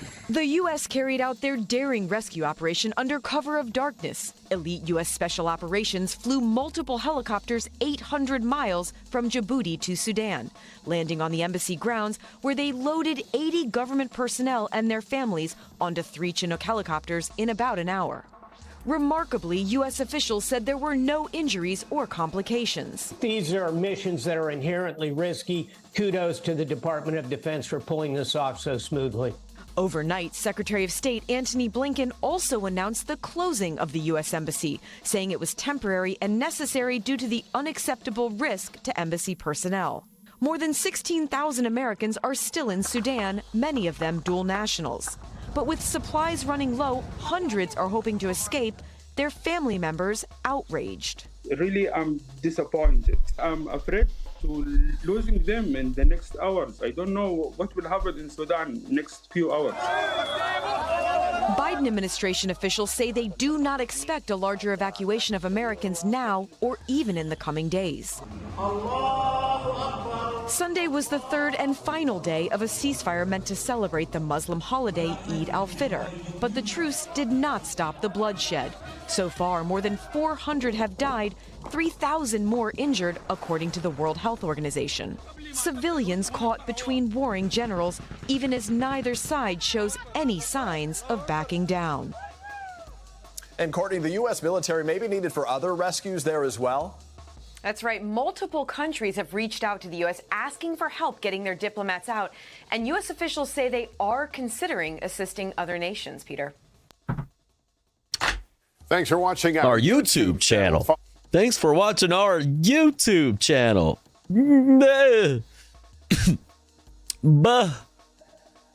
Well, you know, just the international climate just further going to shit. You know, political climate just, you know, looking worse and worse. More setup for bigger and wider conflict. You certainly hate to see it. You certainly hate to see it. Let's move on to Senator Erin Murphy speaking on behalf of HF 146, the Trans Refuge Act. And when I think about... From St. Paul, Minnesota. And when I think about what's happening across the country now, not the first time, certainly not the last time, but the exceptional politicization of trans lives for political points. And just before anybody objects, I'm not accusing anybody in this chamber of that. But if we follow along and we talk with people who are trans, we know it is the case, and it is putting their lives in significant danger. And we already know that trans people are people who suffer higher levels of violence and death because of who they are. And so to make that a political point for me is really unforgivable. As a person who believes in a politics of purpose and leading with joy, it's unforgivable that we would use a person's life for politics. And again, I am not accusing anybody here, so please don't object, but it is the case. So it is important to me that we are saying out loud today that Minnesota is different. It is not just a safe harbor, but it is a place where we say by our action that you will be safe here.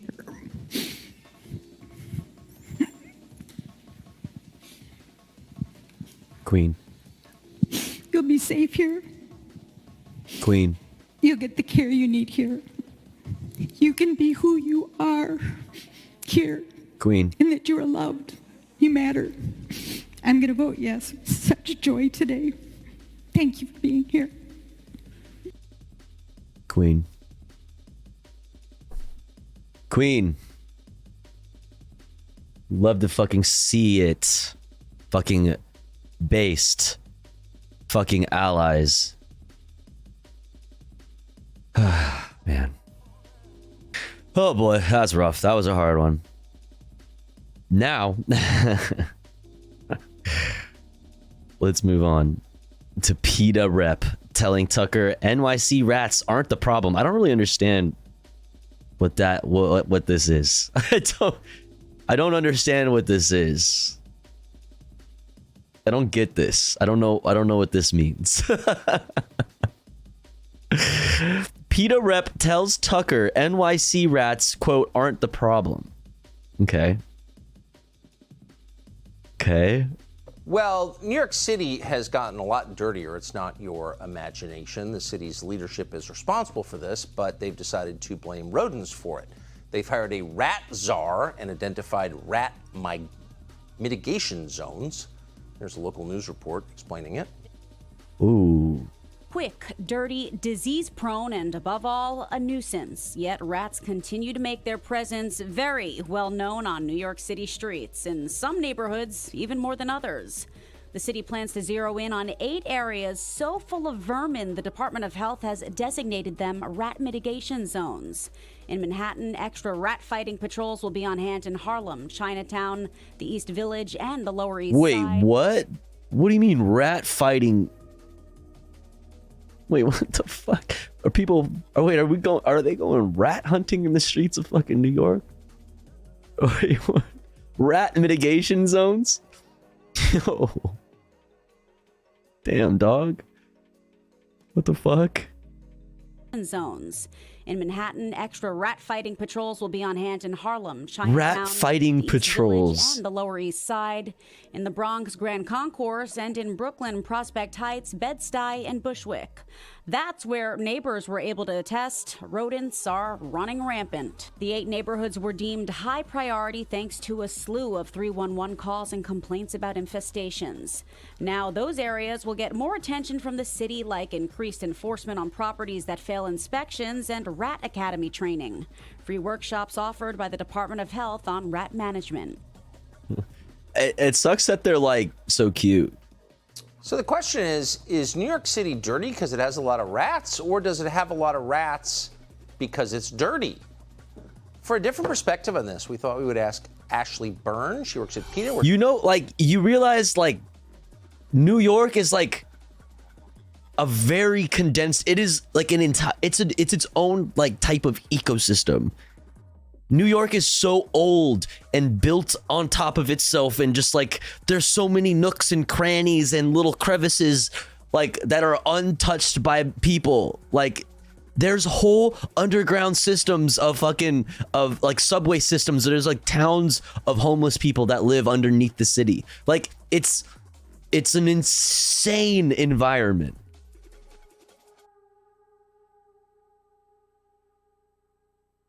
Like, what is, like, is he gonna say that like those like he's saying basically that those like measures like aren't enough? Like what I'm confused. Outreach, and she joins us. He just wants to use this as an opportunity to point out that New York is dirty.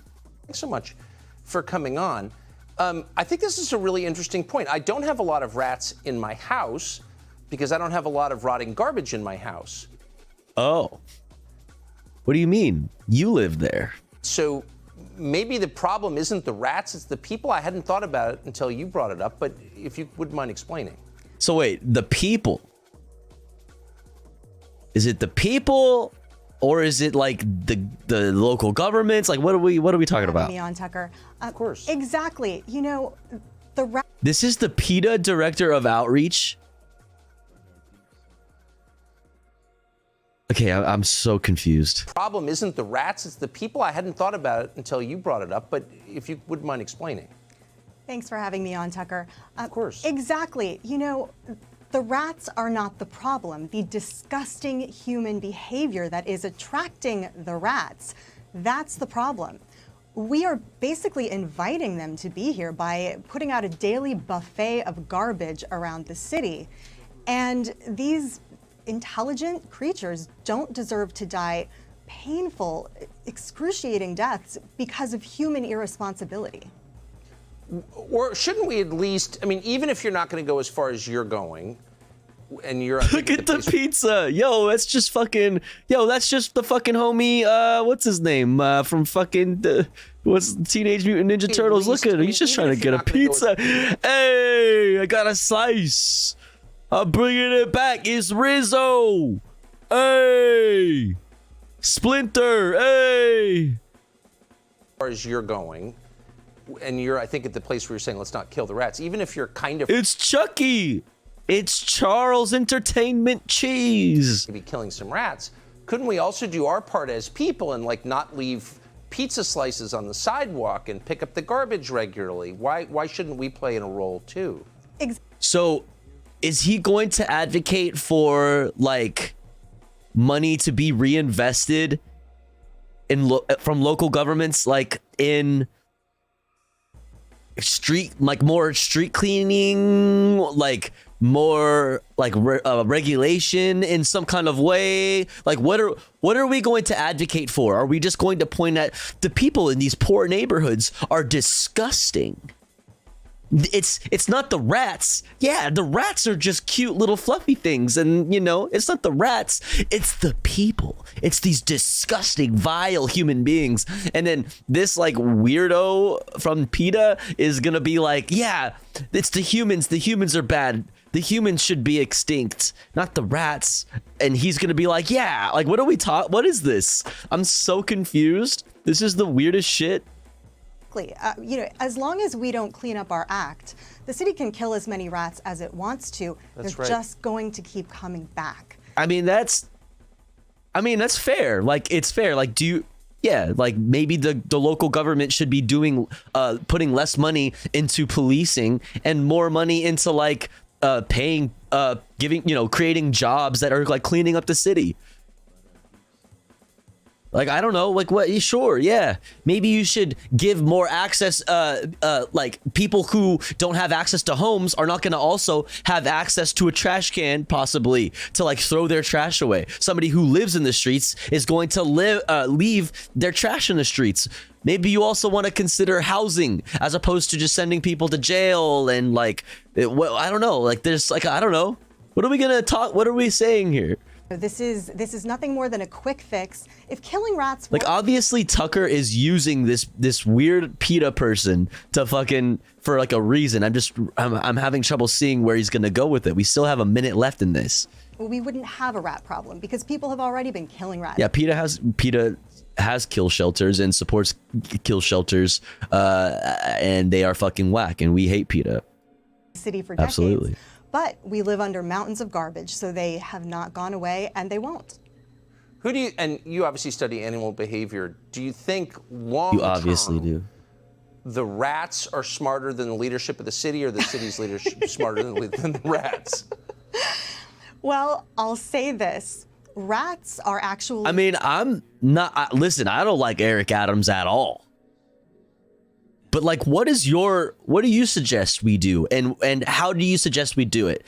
Do you suggest that there's some regulation, maybe some programs that we need to fund in order to, like, make sure the streets are more clean and more hygienic and maybe less people on the streets so that more people have more places to, like, throw their trash away? Like, what do you think we should do? Very clean animals, and they're smart enough not to treat their homes like a garbage dump. So... I'll leave it at that. Ashley, like, is she going like some weird racist way with this? Like, PETA, you guys have this reputation for being so extreme. I didn't think that was extreme. I thought that was a really good point, and I'm glad that you came on tonight. Thank you. Thanks so much, Tucker. Thank you so much, Tucker. Subscribe to the Fox News YouTube channel to catch our... I'm so confused at that segment. What was that? What is going on here?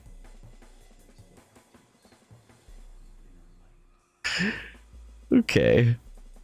What is going on there? That was the weirdest fucking Tucker Carlson segment I've ever watched. I'm flabbergasted. PETA's the fucking worst. Yes, we can all agree with that. That's why I thought this was going to be really interesting. Hey, I hate Tucker Carlson. I hate PETA. They're having a conversation together on Fox News. Let's check it out. How could this have become a thing? Interesting.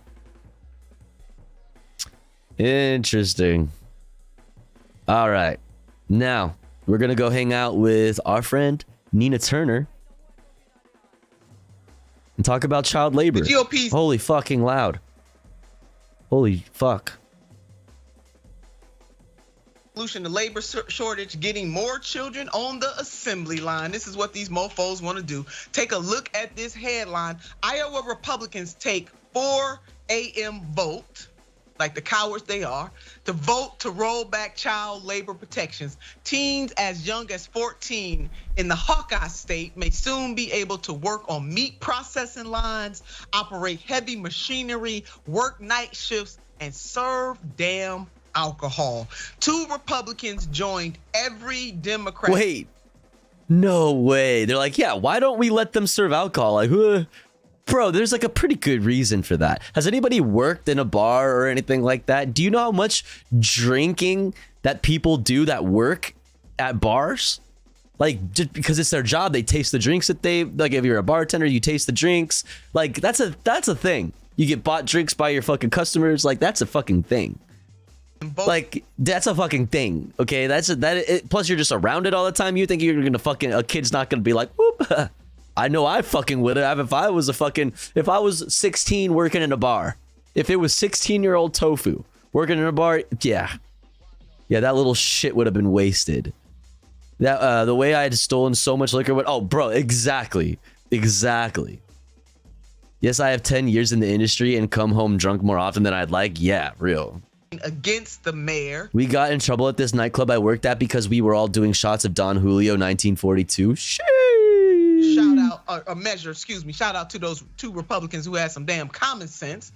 The wheel bill now goes to the House for agreement before the bill can be signed by Governor Kim Reynolds, who is a Republican, who told Iowa reporters earlier this month that she worked as a babysitter starting at the age of 12 and generally supports putting kids to work. I got news for the mayor. Working as a babysitter is a lot different than being on a meat packing line, chick.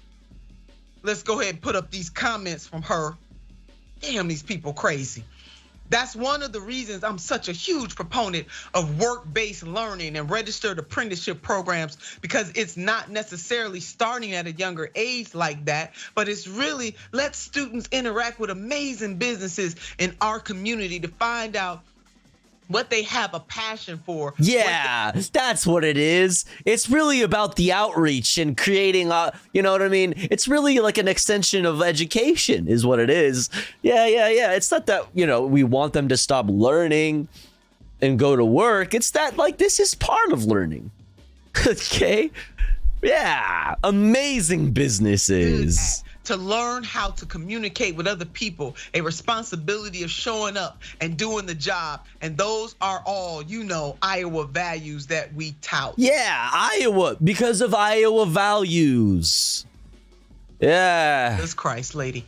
Babysitting is not the same, as I said. You know what? This isn't even the first bill of its kind. Sad to say. Arkansas was the first state to roll back child labor protections in March, repealing a requirement that 14 and 15-year-olds receive a document issued by the director of the Division of Labor and the consent of their parents or guardians. That was called a work order. You had to have that. Plus, recent child labor rollbacks. Let's expose all of this. In Ohio, my home state, Republican senators okay letting 14-year-olds and 15-year-old children work as late as 9 p.m. while school is in session. In March, Tennessee Governor Bill Lee. No, listen, those kids are staying up till 10:30. If they aren't at work, they're staying up till 10:30 playing goddamn fork knife. These goddamn kids, if they weren't doing something productive for their lives, for their families, for our society, I don't know why I said society like that. That was weird. They would be playing goddamn fork knife.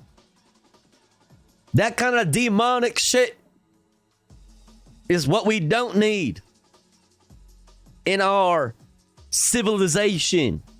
Playing fork knife and getting destroyed by streamer Tofu Ghost. It's true. For what? You're playing fork knife. And for what? For the possibility that you might not get spanked by the Tofu Ghost? A Republican signed a bill that rolled back the ban on 16 and 17-year-olds from working at places that earned more than a quarter of revenue from alcohol, aka the bars. And in Minnesota, a Republican lawmaker has introduced a measure to let 16 and 17-year-olds work in construction zones. Put the mayor up, Skip. You know what? Grooming. I always want to talk about, bring up our damn sisters and brothers and family and friends. If this ain't grooming, I don't know what the hell is. So, Mayor, go ahead, have at it.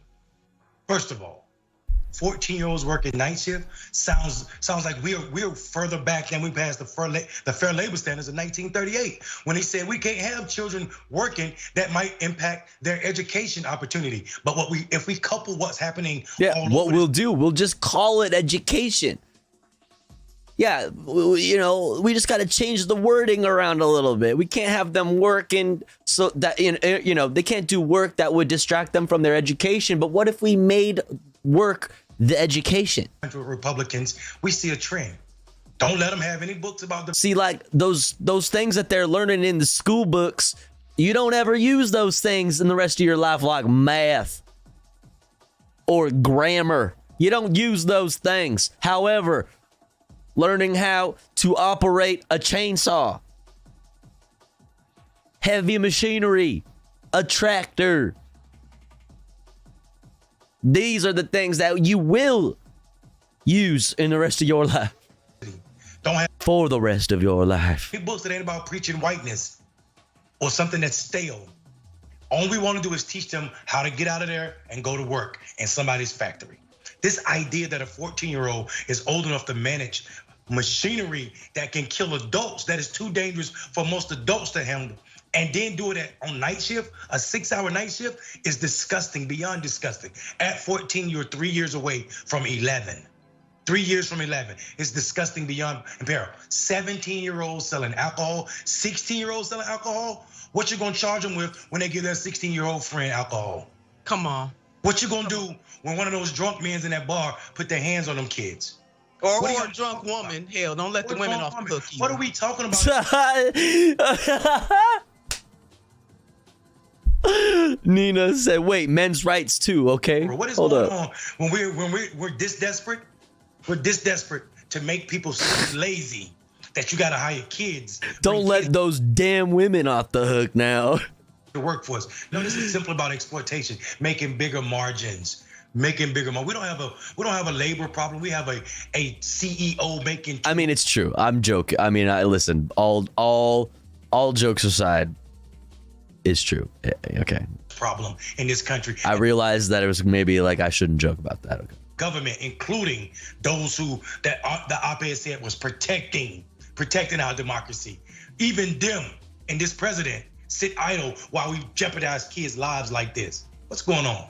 There it is, Mayor. And you know what? Marvin Gaye asked in one of his famous songs. What's going on here? Going on? What is going on here? Wise man. What do you mean? Marvin Gaye? You mean Tucker Carlson?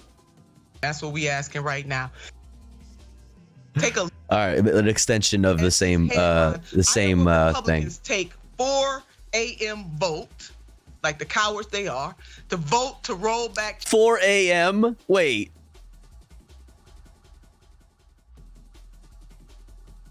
What? Child labor protections. Teens as young as 14 in the You did it at 4 a.m.? You try to be sneaky? State may soon be able to work on meat processing lines, operate heavy machinery, work night shifts, and serve damn alcohol. So, where have we been on this? Opponents of relaxing child labor laws see the legislation in states like Iowa as a step backwards after generations of strengthening. And the mayor noted that child labor protections, a sign that states are bowing to the pressures of capital rather than looking out for the best interests of kids. So whether it's allowing the NRA to continue to control them or allowing the GOP to be able to roll back the hands of time, at the peak of child labor during the Industrial Revolution, let's go and walk back in time for the last 3 minutes we got left, miserable working conditions, including crowded and unclean factories, a lack of safety codes, and long hours were the norm. Children could be paid less and were less likely to organize into unions. That is it right there. Whoa. Working children were typically unable to attend school, creating a cycle of poverty that was difficult to break. They know exactly permanent underclass. 19th century reformers and labor organizers sought to restrict child labor and improve working conditions to uplift the masses. But it took the Great Depression, a time when Americans were desperate for employment, to shake long-held practice of child labor in the United States of America. Now, this reversion back to the bad old days must be met with the same fury as the justice leaders of the past did in walks Mary G. Jones, AKA Mother Jones. In 1903, she led a children's march of about 100 children from the textile mills of Philadelphia to New York to show that that was going to bring it to the higher ups, from the millionaire bunch to President Teddy Roosevelt. And this is a quote from Mother Jones. They began work at 5:30 and quit at 7 at night. Children 6 years old going home to lie on a straw pallet until time to resume work the next morning. I have seen the hair torn out of their heads by the machinery, their scalps torn off, and yet not a single tear was shed, while the poodle dogs were loved and caressed and carried to the seashore. You know what? We ain't got a whole lot of time. The poodle We're gonna dogs. Stop it right there. We're gonna get on next week the migrant workers that President Biden is not protecting. But let's just go ahead and rest there. And if I may, just go ahead and lay in chattel slavery that did not give a damn for black children. Mayor, it's you. It's on you. I think you cleaned it up well. And I would just add, in chattel slavery, we had women giving birth to kids in the field and continuing to work immediately. So we know what's going on here. Keating Owens in 1916, slavery back then, and these laws in Iowa and Arkansas now. We see the same white people. Jinx, thank you for the raid. Hello, hello. Hope you had a good stream. What's up, what's up? I was in there for a little bit. I saw your new background. Cool. What's up, what's up? Hope you have a good, hope you're having a good day, everyone. Welcome in on Tofagos if you've never been here before. Talk about news and politics, other stuff too. Right now we are talking about child labor. Pog with Queen Turner. True. Hope you're having a good one. Welcome in. The same amount of money or more off exporting kids and the most vulnerable amongst us. There it is. Shame on us, United States of America. So that's the kind of, we need presidents and people in office who not gonna sit back and take this foolishness. Gas up the jet, baby, because if it was my jet, I'd be gassing it up. And I know you would too, Mayor. Well, it is we do pay taxes. She gasses me up every time I hear her speak. Force one. Love it. How long? Oh, love it. What's up, Maxilla? What's up, Pseudo? What's up, Socialist? What's up, Not My Password? What's up, Bitsy? What's up, Dick's Theory? What's up, Pork Filtered? What's up, everybody? Bugmans. What up? Speaking of child labor, I was just being carried by a 15-year-old in Valorant.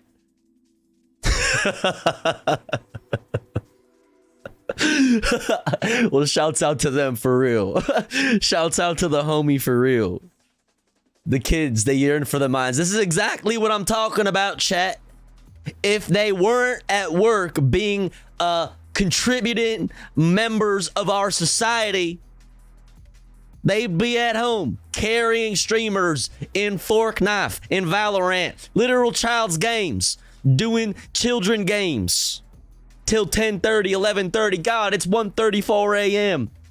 This is why we need to deliver the right to work to our children.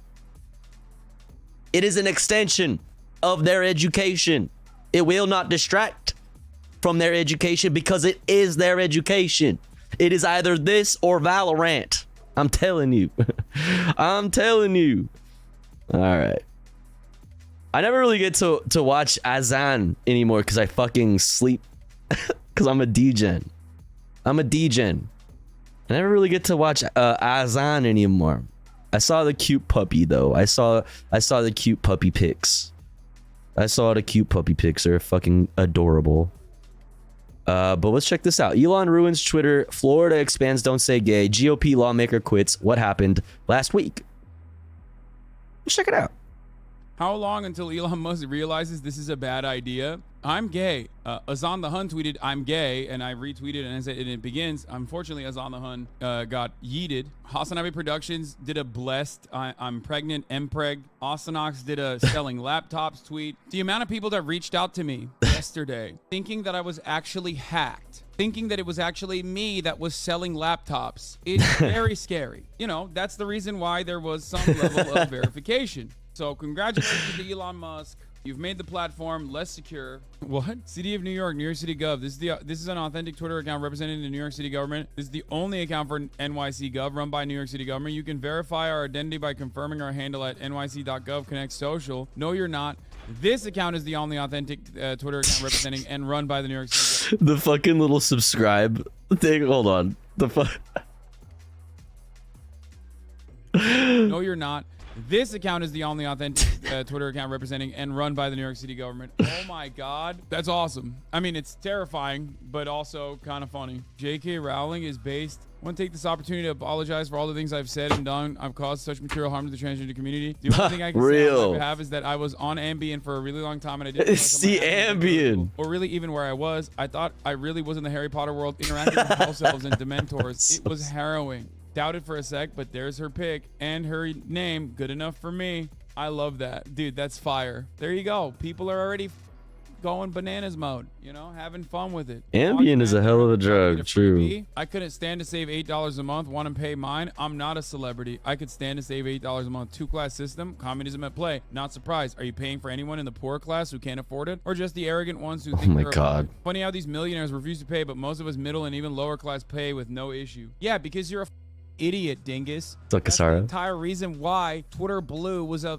dumb thing from the start. You're a fool. That's the whole point. He knows it. You don't know it about yourself. Twitter Blue is only worth it if actual famous celebrities have the check mark. That's why he's forcibly giving them the check mark. It gives some level of value to your dumbass fucking check mark that, you know, LeBron James has it. All these Elon stands think he's actually democratizing Twitter. Yeah, Stephen King got it, and he didn't even fucking pay for it. My Twitter account says I subscribe to Twitter Blue. I haven't. My Twitter account says I've given a phone number. I haven't. Here's Musk responding to our story and confirming that he's paying for some accounts to be Wait, whose phone number is it then? Like, you know what I mean? Like,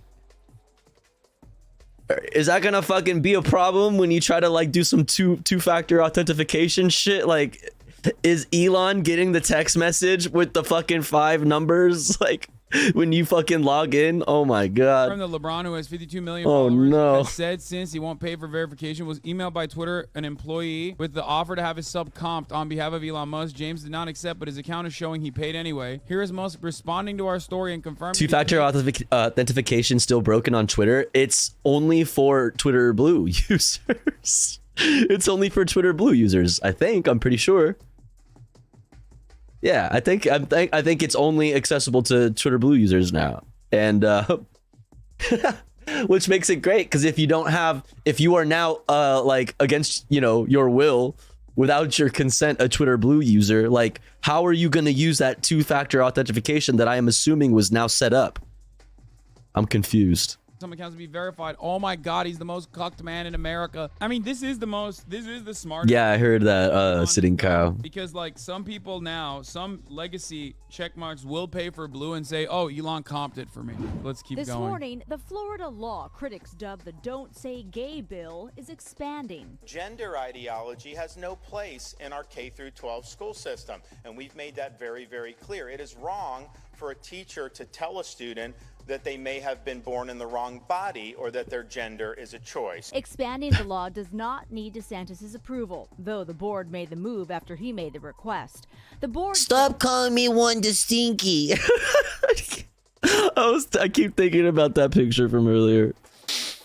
Stop it.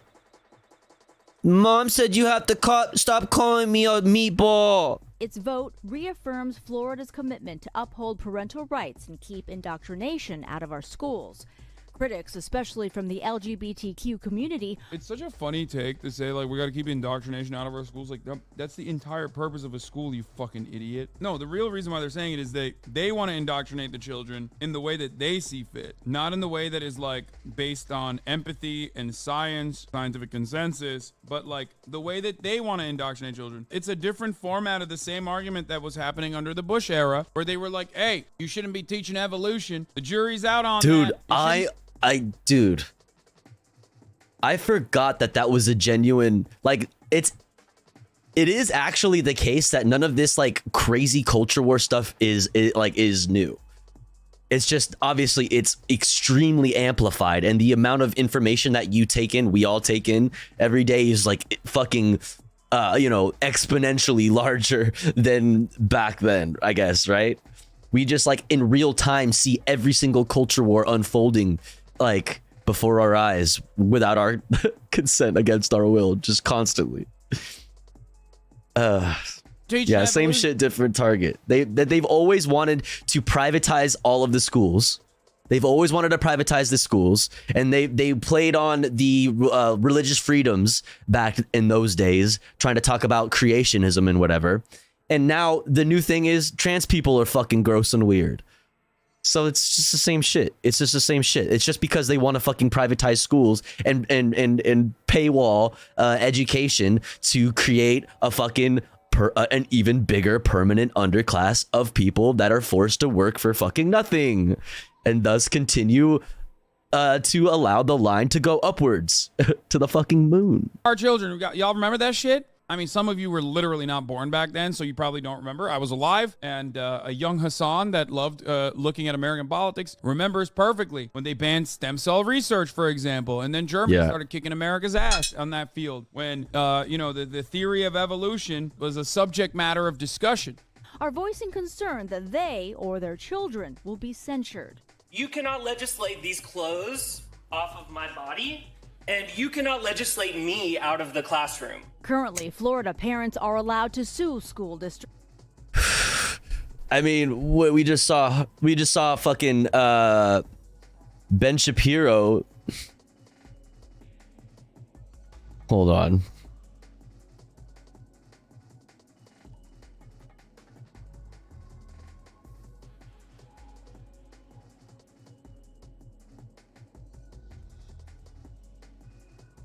Where's the fucking, he was on like a Zoom call talking about, yeah, I think it makes sense on the local level to ban men wearing dresses. Absolutely. We already have laws on the books that ban things like nudity, because that's obviously the same exact thing as somebody they assume is not the gender that they were assigned at birth, presenting a different way. I don't. Where's this fucking link? I need it. Fuck, whatever. I'll let this play. Over violations, and teachers who violate the ban risk having their licenses revoked. As for that health class, the only place sexual orientation and gender identity can be taught, officials... Why would they put that in? Because, I'll be honest, you want to know why? And people are going to get mad at me for saying this, because it's cringe. That's why they put it in there. To subtly, make these fucking already transphobic parents like go absolute bananas mode. There are places where you should let your freak flag fly. Kings, queens, emperors, all you want to do. School is not one of those fucking places. Emperors mentioned. Let's go. Geared towards being transphobic. Is you letting your free... Okay, real quick. Oops, fuck. Not this, not that. Go away.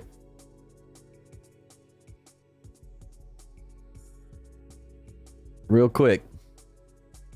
Ben Shapiro says local communities should be able to ban, quote, men wearing traditional female clothing in public, because that is the same thing as like somebody being nude or like masturbating in public or doing some other lewd shit. The same thing, because femininity is inherently a sexual thing. Of course, women, sexual objects, of course, right? So that means presenting in a feminine manner, sexual, absolutely, should be banned. I'm trying to ban women. We're trying to ban them from the public. We're not there yet, okay? Using Rosetta Stone to learn Hebrew, any other good recommendations? You have to actually just talk to... You have to talk to people who speak Hebrew. I've been trying to get my wife to do this for literally years. The problem is that she actually wants me to understand what she's talking about. So very frequently I'll speak to her in Hebrew and she will answer me in English. I'll be like, no, you're defeating the purpose of this. What a nerd. What a fucking nerd.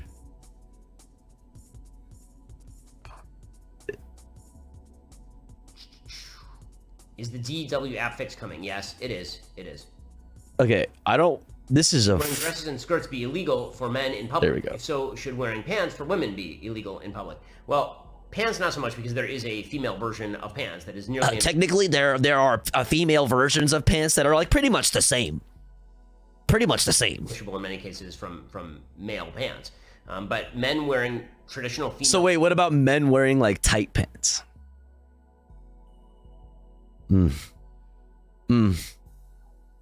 Young punk rock Tofu would not have survived in Ben Shapiro's world of no tight pants. In public, I think there's a case that local communities should be able to stop that. Sure, I mean we have local laws about being naked or yeah, it's the same. Or at least we used to. Because those things are the same. You know, at least we used to.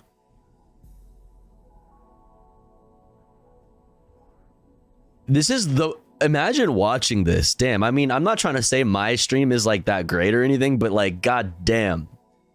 Come on, bro. Get you a like some kind of layout. I don't know. Get you some graphics, dude. Like, what's going on, bro? We gotta get you a blue Yeti, bro. Where's the fucking gamer lights? God, this is painful. Why did they leave all of this in? I have not seen this, actually. Why did they leave all of that in? All I wanted to get was the fucking dresses part. Anyway, yeah, that. In some respects, I'm not saying that you should be boy modding when you're fucking teaching at school or anything, by the way. Don't misunderstand me. It sucks. Did he say boy modding?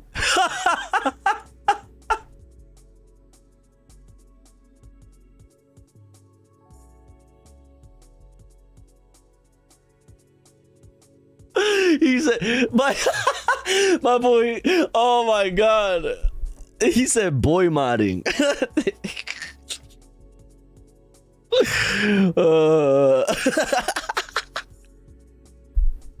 Yo, I'm fucking trans femme, call that a boy modder, right? I'm modded out my fucking, I had my original, you know, the default skin, right? I had the default skin and then I started modding that shit. Right. I added the estrogen mod. Yep. I started putting XP in the estrogen skill or whatever the fuck. And the female skill tree. Cringe is used as a justification for making your existence illegal. And unfortunately, you know, boy modding, not modding. Sorry. Nice. No, I know. I think it's funnier to say boy modding though. It's like it is funnier. I like it. You know what? We're boy modders now. Cooler, don't you think? I'm a boy modder. I'm boy modding. Right now, I am boy modding. Hurt the cause? I'm literally the cringe guy you're talking about? No. Like, in the eyes of fucking transphobic people, when you get sassy on camera, there's a deliberate reason why mainstream media puts you in there. Not the overarching coverage, but just that one moment. They're going to use anything and everything they can. Transphobia is going to continue regardless. Whether you are letting your freak flag fly or not doesn't really fucking matter. But like I said, I'm not saying boy mode when you're doing something like that. But look, you're very brave. You are. But you got to code switch a little bit, just a little tiny bit. It's not even technically code switching. It's more so knowing the audience that you are presenting yourself to. Hello. Here's a great example of this. Like, I don't have any issue with fucking gauges, right? I mean, I think gauges are kind of gross, but whatever. Or a fuck ton of piercings. But if you're going in front of like conservative parents and you wear all of your fucking piercings, then yeah, they're going to look at that and go, what the fuck? I do this all the time. I tailor my commentary towards an audience. If you see me debating, depending on who I'm talking to, I have much different talking points because you have to recognize who you are catering your message towards.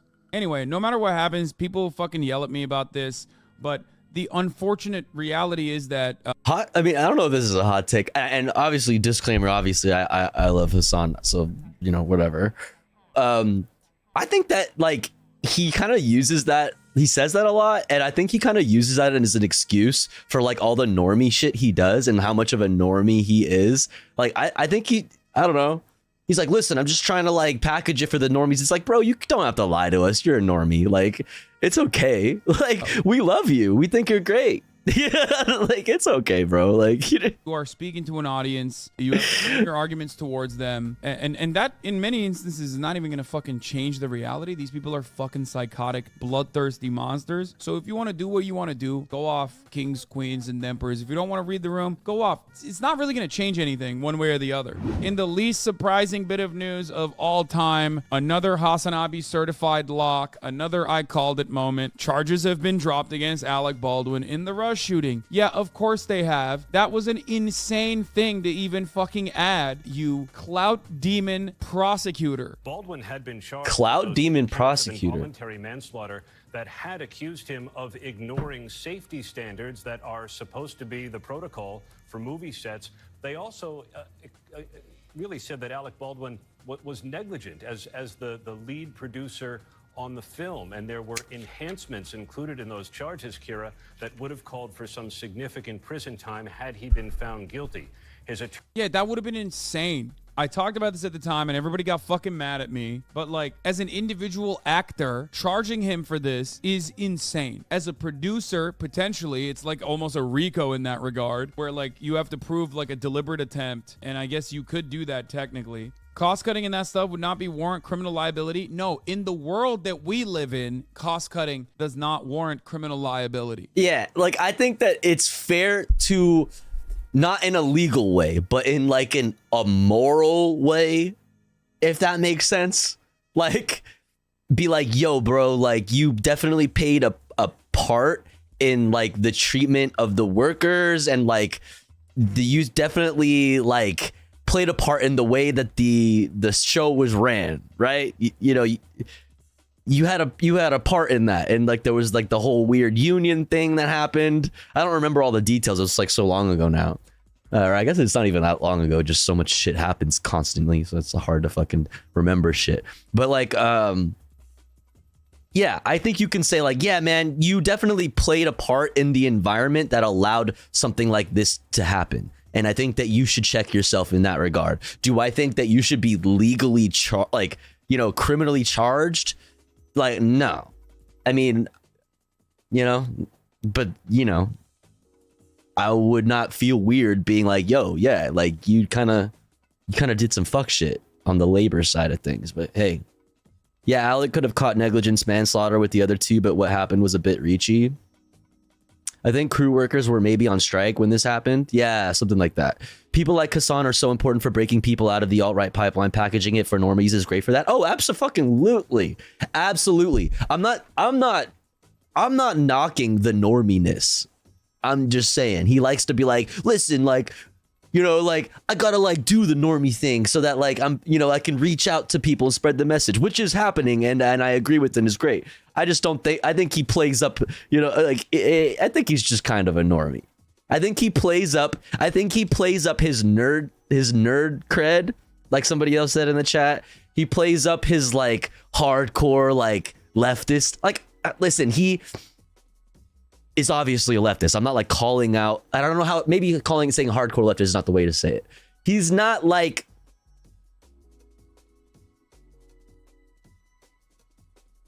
he's not exactly like the most like radical, I guess. I don't know how else to say that. That still doesn't feel right, me saying that. He likes to think he's like, yeah, dude, I'm cool with like the underground. Like I know what's up. Like I know what's good. I know all the cool niche shit. I'm hip with the fucking lingo. He's not a tanky, sure. That's not what a tanky. It isn't. There are more like types of like radical leftists than being like a democratic socialist or something like it, like Hassan, and then being a tanky. That's not like what's immediately to the left of a democratic socialist. Like there are like plenty of like leftist ideologies that are different than that. So I'm just saying, tanky is so overused. Absolutely. I don't even really know what I'm trying to say. He tries to play like he's not a normie is essentially what I'm saying, and it's okay that he's a normie, and we love him for that, because his place in the media ecosystem as a leftist is like invaluable in my opinion, for exactly that reason, like the talks you said. Even though sometimes I may find myself on the left of him, that doesn't mean I don't think that he is extremely wonderful. And how many, like, for how many people, like, just the sheer scale of how many people he is fucking left pilling. It's great. It's fucking wonderful. It's amazing. He's like the biggest fucking leftist commentator currently right now. So it's like, you know, shouts out to him. He's fucking he the goat for real. He is true to himself. That's all that matters to me. Yeah, I'm not like talking shit. I'm not like talking shit about him. Okay, we stands over here. Difference Okay, between what I think should happen versus what I know will happen. When I'm talking about what I know will happen, yes, I knew that, like, it was insane to fucking criminally consider him criminally liable. People tried to make the argument that, like, actors should actually unload the gun and check it themselves. Why would the fuck would there be an armorer or a person handling these lethal props if that was the case? The moment that a fucking actor handles the gun themselves, you already have destroyed that. You've destroyed the safety measures I hope the pup that are put in place in the industry. I hope the pup helps humanize him for more of his haters. You mean the pup that is the most expensive dog breed in the world?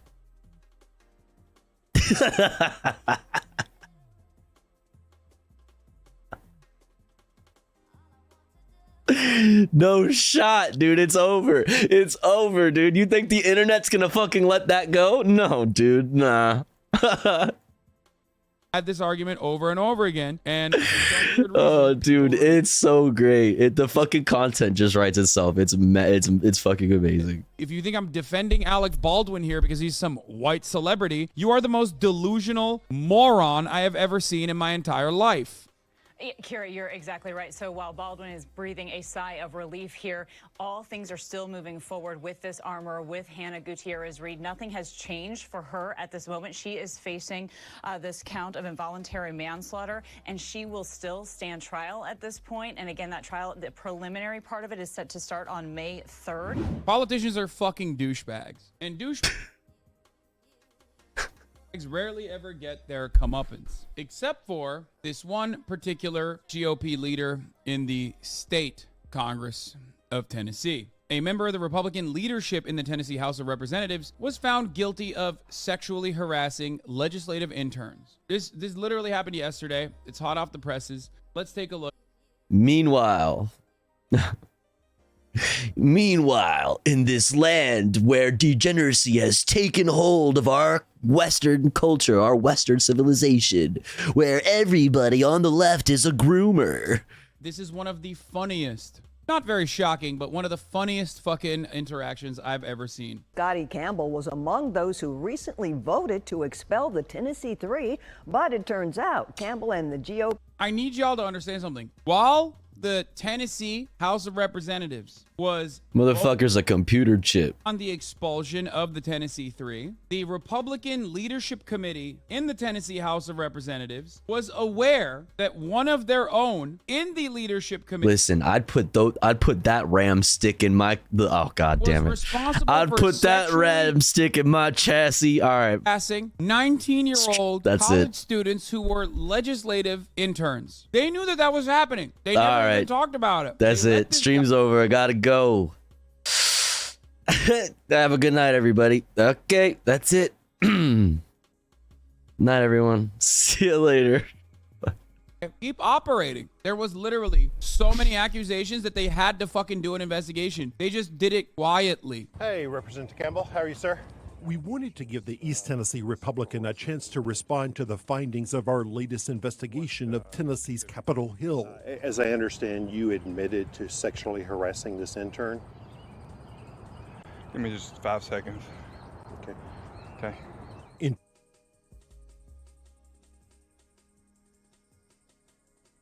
You need a moment, buddy? You need a sec? Scotty Campbell already knew we were investigating. You need a moment to gather your thoughts. Little mini panic attack, yeah. Some serious allegations. Remember to breathe, bud. Yeah. Just a second.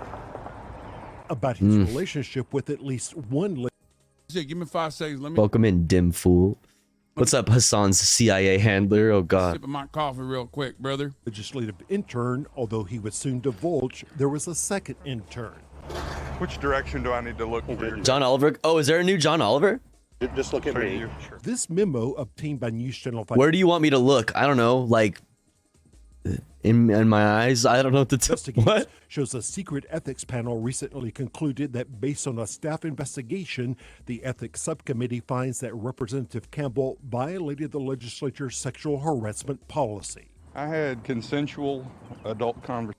In order for a Tennessee Republican to violate their ethics rules, you got to go above and beyond. And this man, Representative Scotty Campbell, certainly did.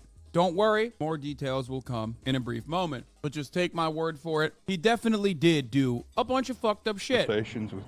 One of the interns had an apartment in Capitol Towers, a condo apartment complex next to the Capitol, where Campbell also had a place. The Republican lawmaker allegedly saw her and a 19-year-old intern going into her apartment.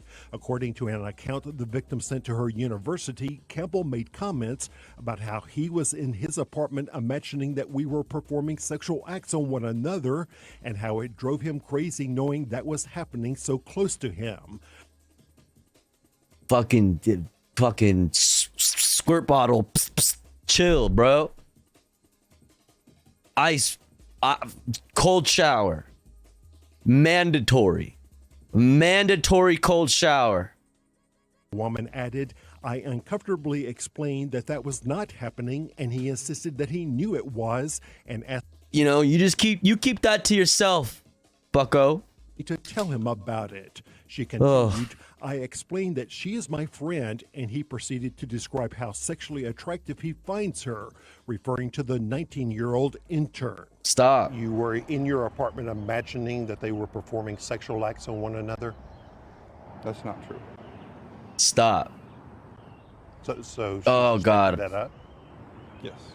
On another occasion, the woman says she went to Campbell's apartment to return a wrench she had borrowed. Dude, I say it every time, but like no matter what, without fail, I think about it every time, and it's like so obviously it happens often when watching Azan.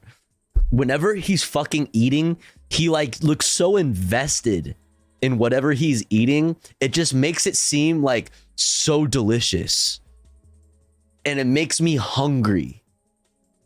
Every time I see him eating, I'm like, what the fuck? Like, I want to be like, you know, I want to be like into my food right now. You know what I mean? I want to be like so fully invested in my food right now.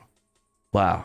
Quote, he proceeded to ask how many men I've slept with. She recalled, I told him 0, and he insisted I was lying and told me not to lie. Bro, what is this conversation? How many women I've slept with, and said he bets girls go crazy over me. Stop, bro. Stop.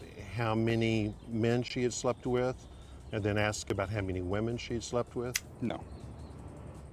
So you're saying she's just making all of this up? I'm saying that we had a consensual adult conversation. So did you or did you not? Then, according to the woman's account, the Republican leader offered cannabis gummies if she would show him tattoos and piercings on her body. He did. Off the gummy, baby. What was there was like another story recently where it was some other fucking creep was offering their fucking intern like vape sticks or shit. You kids love these vapes, don't you? Oh God, it's so gross. You want to get high off the gummy? I'm talking perk 30s, baby. This ain't no Oxycontin. This is fucking straight gummies, baby. Off that Zaza gummy. Denies it. Her story, I told him absolutely not, and he begged me for several hugs. Please stop. Please stop. He says I was getting progressively more afraid. This part is also terrifying, but also kind of funny in a weird way. But it's like, he literally was like, where's my hug at? Classic guy. Where's my hug at? Just reeking with desperation. And uncomfortable. Bro, stop. OELQ, stop. Stop. He reached out his hand towards me and grabbed me around my neck. I recoiled and said I felt sick and immediately left. Again, Campbell says he didn't think he did anything wrong. I was told that if anything ever crossed the line, they would tell me directly. And I'm hearing it from Phil. But remember. Oh my God. Why didn't they tell me themselves that they felt uncomfortable? Jesus Report from the fuck. ethics panel finding that Well, because you're fucking scary, you know, and you're gross and you're weird. Average fucking dude in my fucking DMs. Average rando in my fucking, like, average fucking rando.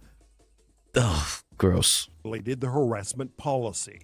So are you saying? Like, this is what I don't get, dude. Like, what, you think you were rizzing her up? Like, what the fuck is wrong with you? Like, she literally told you, stop. He's like, well, I thought I was gonna hit that. Saying the ethics subcommittee is lying. I'm saying that I Not the overhead fucking wide angle shot. know that a workplace policy could be enforced when you're not at work. Wait. Oh, I this part. Actually, this part. I forgot about this part right Saying here. the ethics subcommittee is lying. I'm saying that I did not know that a workplace policy could be enforced when you're not at work. With a shaky quiver in the voice, I didn't know that workplace policy could be enforced when you're not at work. Here's the thing, dumbass. Those are people you work with.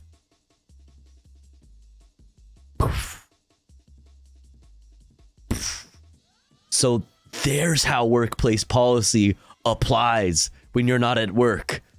You dumb bitch. You stupid ass. Those are people you work with. You and you have, they report to you? Those are interns? Oh, that's has so yeah, those are people you hire, your staff. Oh, yeah. Like, yeah, dude, totally. No, you can like literally do whatever you want to the legislative interns as long as they're not in the boundaries of the fucking House of Representatives. Yeah. Like, how fucking stupid are you? This guy gets to have a say on matters that pertain to the lives of like thousands of Tennesseans, dude. It's insane. I don't get it. Isn't there like a field, like a force field? I thought, you know, like one of them kind of things, you know, I could do whatever kind of thing I want outside of the work. Like, you mean to tell me I can't kill people outside of work? Even co-workers? You think I'm gonna get hit with an ethics violation if I kill one of my co-workers outside of work? I don't understand you. I thought this was Tennessee the way God intended. For how Campbell thinks his vote to expel the Tennessee 3. Dude has never had to watch those basic ass harassment training videos. I'm sure he's seen plenty because we've all seen plenty. I'm sure he's seen plenty. Okay, it just makes it worse, dude. Just makes it fucking worse. This part is hilarious. They broke the House rules of decorum. And you broke the House policies regarding Hey, sexual Smooch. harassment, according to this letter. I had a consensual conversation with adults. And when the adults informed me that we could talk and that there weren't guardrails, I talked to who I thought were. They informed you that there were no guardrails? Did you say, hello, fellow adult, fellow, consenting adult? Do you hereby consent to the following, : A, period, and close parentheses. Me asking you about your sexual your sexual preferences. B, this dude thinks his life is a bowling alley. Wait, what? Wait, what happens in bowling alleys? Wait, what the fuck? What happens at what? I want to be that guy in a sexual harassment video. That's my dream. This dude is putting too much emphasis on adult. He 100% has gone fishing for kids. Yeah. Friends whose definition of friendship appears to be far different from Oh, guardrails. Like, gotcha. what it means to be a friend. Again, Representative Campbell resigned about 6 hours after we confronted him with those allegations. There are lots of questions that are not answered. Why did Speaker Sexton and other Republican leaders not act more decisively? Yeah, why did he resign after it was made public by News Channel 5's investigative reporting team? They knew about it for some time. They investigated it. The investigation concluded. He didn't fucking resign after the investigation concluded. He fucking resigned after it was made public. If you used Facebook anytime between 2007 and 2022, you could have money coming to you. Go on. You have to register it. So quick rewind. Back in 2018, Facebook was all over the news for the Cambridge Analytica scandal. Remember the personality quiz? It exposed your user data without your permission, even if you didn't take the quiz? Well, Meta, Facebook's parent company, denied wrongdoing but settled for $725 million in a class action lawsuit. That settlement is just now open That's for not that much money. distribution. Yeah. Meta's telling That's not that ABC much News money. we pursued a settlement as it's in the best interest of our community and shareholders, adding over the last 3 years, we revamped our approach to privacy.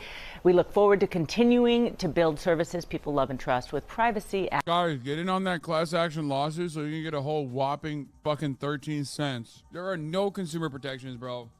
At the forefront, Rebecca. So that handles some of it, but for people who want to do this, you have to. Eating again, dude. This is what I'm talking about. Either they're holding you accountable. Just like, what is it? Bro, your data was fucking used in an insane way. And Facebook's punishment for each individual who has like done this is like $787 million from Fox News to one company is good. It's a pretty solid defamation award, right? The Dominion. 8 cents for every fucking Facebook user for this level of like privacy breach is I had to literally prevent myself from making this exact joke, but you cannot fucking hide from me, Panda. You can't fucking hide. Guess what? You won chat of the day. Guess what? Guess what? You thought you could fucking hide. Guess what? To register, how do you do that, and how much money are we talking about, Becky? Right. Well, one of those questions. Did you bring enough horny for the rest of chat?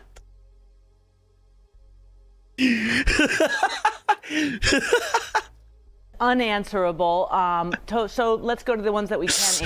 Register. I had to prevent myself from making the exact same joke, so now your joke goes up on the fridge. We put your art up on the fridge because we appreciate it so much. Facebook will notify users about the settlement using the notifications icon at the top of your Facebook page if you qualify. Or you can check out a Facebook user privacy settlement website where you enter your Facebook information and how you'd like to receive payment. As for the amount, that is not knowable right now. The math goes something like this: $725 million minus legal fees divided by all the people who register, which could be millions, maybe tens of millions of people. I became a journalist because I was told there'd be no math, and I do not want to have to do the math on this one. Becky, I think it's going to be 37 cents. Yeah, I'm only right. kidding. But unfortunately, after the legal fees, it tends to be not that much, but good for people to go out and register, because showing that you care about this and the outcome, important as a consumer. Privacy first. It's important. Your duty as a consumer.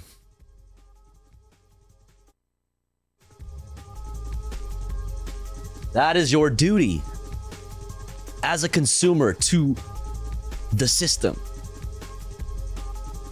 All right. Next up, chat. Next up, what time is it? 2:14. Next up, we got a new Invisible People story going over the story of a gentleman that a homeless gentleman from San Diego that was arrested over 20 times just for being homeless in San Diego. We're gonna go over that story. Then we're gonna check out the new Climate Town. Your food is lying to you. Lying to me. Oh my god, I hope Hassan knows this. I hope Hassan knows that his food is lying to him while he's face deep in that shit. Face self-bonk. And then we got a new goofy ass libertarian civil rights lawyer going over a cop getting suspended for what happens in this video. And then we're gonna look at the new Walter Masterson protesting the Willow Project on Wall Street. That's what we're gonna get into next. And then we have even more after that, and then gaming after that. There's so much more to come, chat, but here's the thing. It's been about an hour since our last ad break. So that means it's time to run another. But here's the thing. Here at the Tofu Ghost broadcast, we run ads while the streamer, that's me, is away from the stream. That way, even if you are unsubscribed, You don't miss out on any of the fun.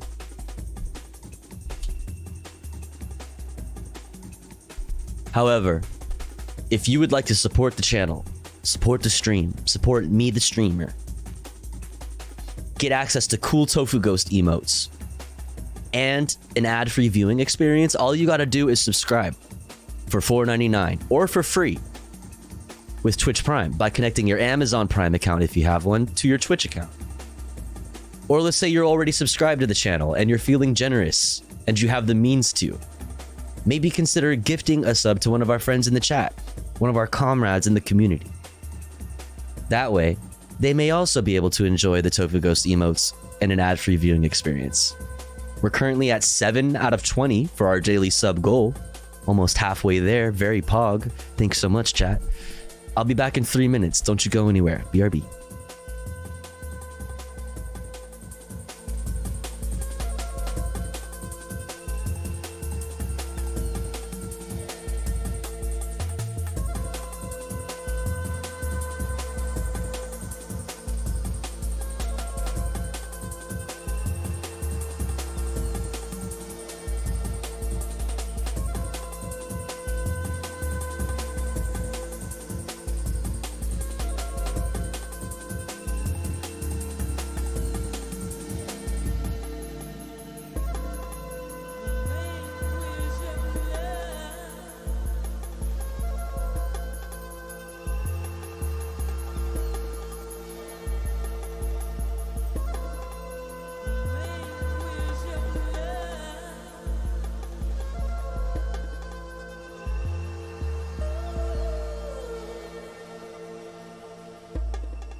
Okay, we're back.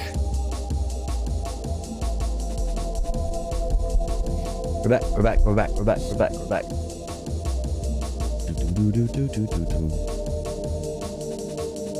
Come back. Thank you. Thank you. Good to be here. Thanks for having me. Thanks for having me. All right. Where were we? Ah, yes.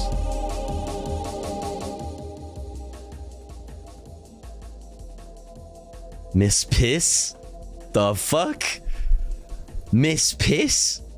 What?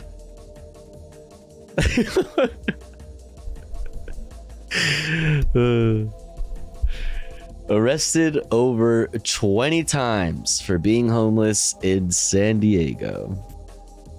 Between Rhizome and Tofu, I've been getting into DNB music based. Fuck yeah. Hell yeah, yeah. Rhizome always brings the jam. Exclamation point listening. That is the link to the music that I play on stream. And whenever I update the music on stream, that's the playlist that I'm playing right now. So, yep. Also, if you want the links to all the videos we've been watching, exclamation point watching is everything that we've been watching and will be watching today, or we'll try to anyway. Some of that stuff is like leftovers from previous days, and it gets carried over. But you know, it is what it is. All right, Dulani is homeless in San Diego, California. He just got a job working part-time. Dulani says it's easy for him to get a job. The problem is being able to maintain a job. Lack of showers and the ability to lock a tent are just a few of the roadblocks homeless people face when trying to keep a job. But for homeless people in San Diego, the criminalization of homelessness is the biggest obstacle. Dulani has been arrested over 20 times for the crime of not having a home. Dulani shares that his entire criminal record comes from his homelessness. And once San Diego police caused Dulani to lose a job.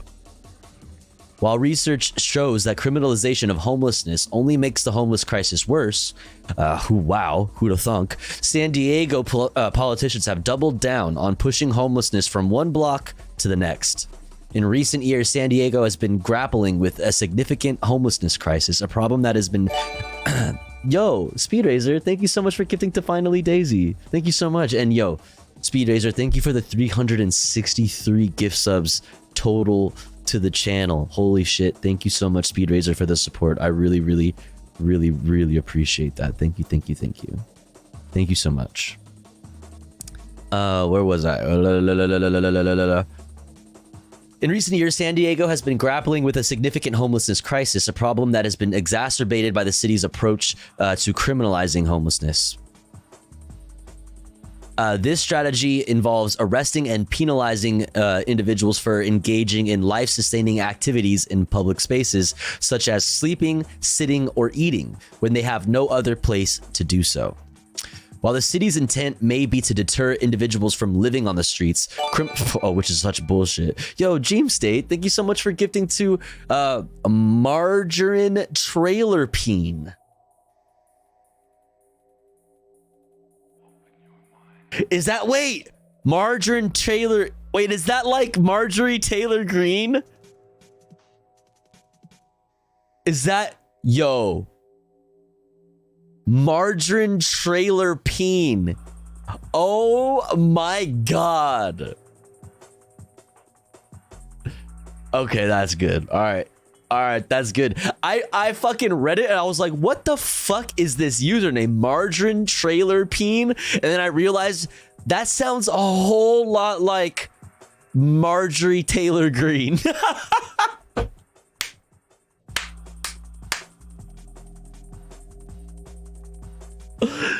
That's fucking good. Yeah, 10 out of 10. 10 out of 10, chatter. Wow.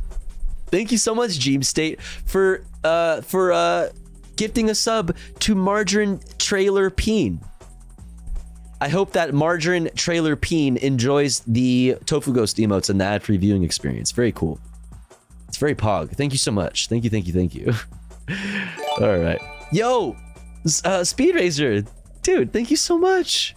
Thank you for another gifty to Sauce240. I thank you. All right. I thank you. I thank you, sir. I thank you. I humbly thank you. Yes. Thank you so much, Speed Racer. I really do appreciate it. Thank you, thank you, thank you. Thank you, thank you, thank you. Thank you, thank you. Where was I? Eating, sleeping, sitting when they have no other place to do so. While the city's intent may be to deter individuals from living on the streets, which is such bullshit, which is like the whole idea behind like capitalism, right? It's like that's what's supposed to be the incentive to to participation in society, in civilization, is like, or else the streets. Classic. Criminalizing homelessness has not only failed to address the root causes of the issue, but it also has made the problem worse. The punitive approach has resulted in a vicious cycle of arrests, fines, and incarceration, pushing homeless individuals further into poverty and making it even more difficult for them to secure stable housing. Yep. And further pushing people out of populated areas into like remote areas so that they are literally just to wither away in like in Los Angeles's case in the desert. Yeah. San Diego's criminalization of homelessness has put a significant burden on already strained public resources as law enforcement, courts, and jails become overburdened with a task of dealing with homeless-related infractions. The cost of incarcerating individuals for minor offenses often exceeds the cost of providing them with adequate social services, such as temporary housing, mental health care, and substance abuse treatment. By focusing on punishment rather than addressing the underlying issues that contribute to homelessness, San Diego's strategy has perpetuated a cycle of hardship and despair for its most vulnerable residents. It is evident that a more compassionate and effective approach is needed, one that prioritizes housing, mental health care, and social support services to help individuals escape the cycle of homelessness and reintegrate into society. Let's hear from Dulolani. Delani, you're homeless here in San Diego. You just got a job, which is a good thing, but you've gone to jail for being homeless. Yes. Well, first, let's start with homelessness in San Diego. Briefly, tell me about. Yeah, if you got some Housies emotes, Amy Housies emotes, definitely spam those for sure. Outside here in San Diego and how you ended up homeless. I ended up homeless back in 2014. Like I just had a change of events in life. Like everything basically hit rock bottom. Like I went from Midnight Dime. Holy crap. Thank you. Thank you so much for the $5. I really appreciate that. Thank you, thank you, thank you. If you got a gifty from Midnight Dime, please thank them. Thank you so much. Holy shit. We are almost at our fucking sub goal, just like that. Holy crap. Thank you so much, Midnight Dime. Thank you, thank you, thank you. Really, really, really appreciate it. And thank you again, Speed Razor and Jeem State. Thank you both. For all three of you. Thank you so much. Thank you, thank you, thank you, thank you. I really, really, really appreciate it. Yes, Housies. Yes, yes. Yes. Thank you. Employed, having a good job, having a partner that I was with for 12 years, Land Rover BMW in my driveway, just, enjoying life and things were going on a good upswing to everything just going 180 to losing my partner of 12 years. I totaled the cars, but I walked away alive. I lost my job, had to move out of my place in San Carlos. Like everything just reset down to zero. And it wasn't from being anything stupid or doing anything dumb. It just was a situation to where it's just life.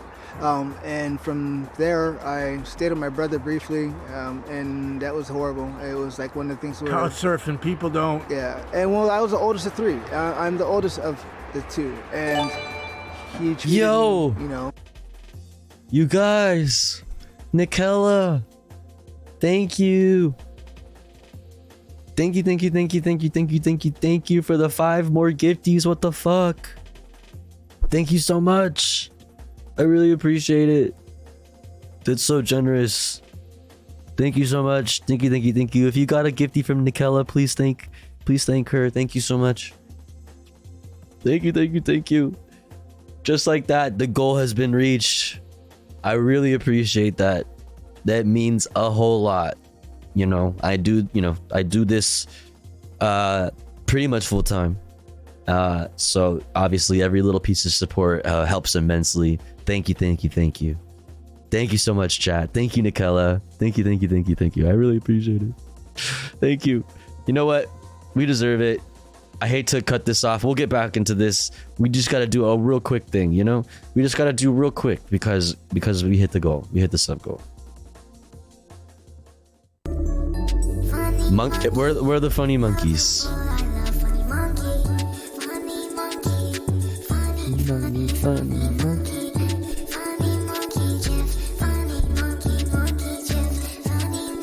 Monkey Jeff. Look at the monkey. It's a monkey.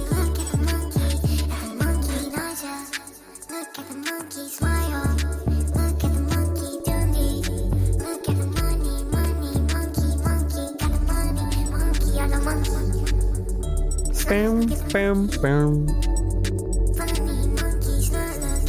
Funny monkey. Look at it.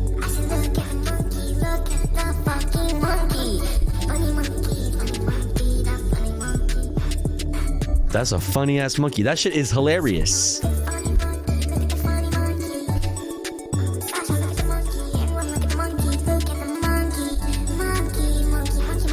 You see that shit?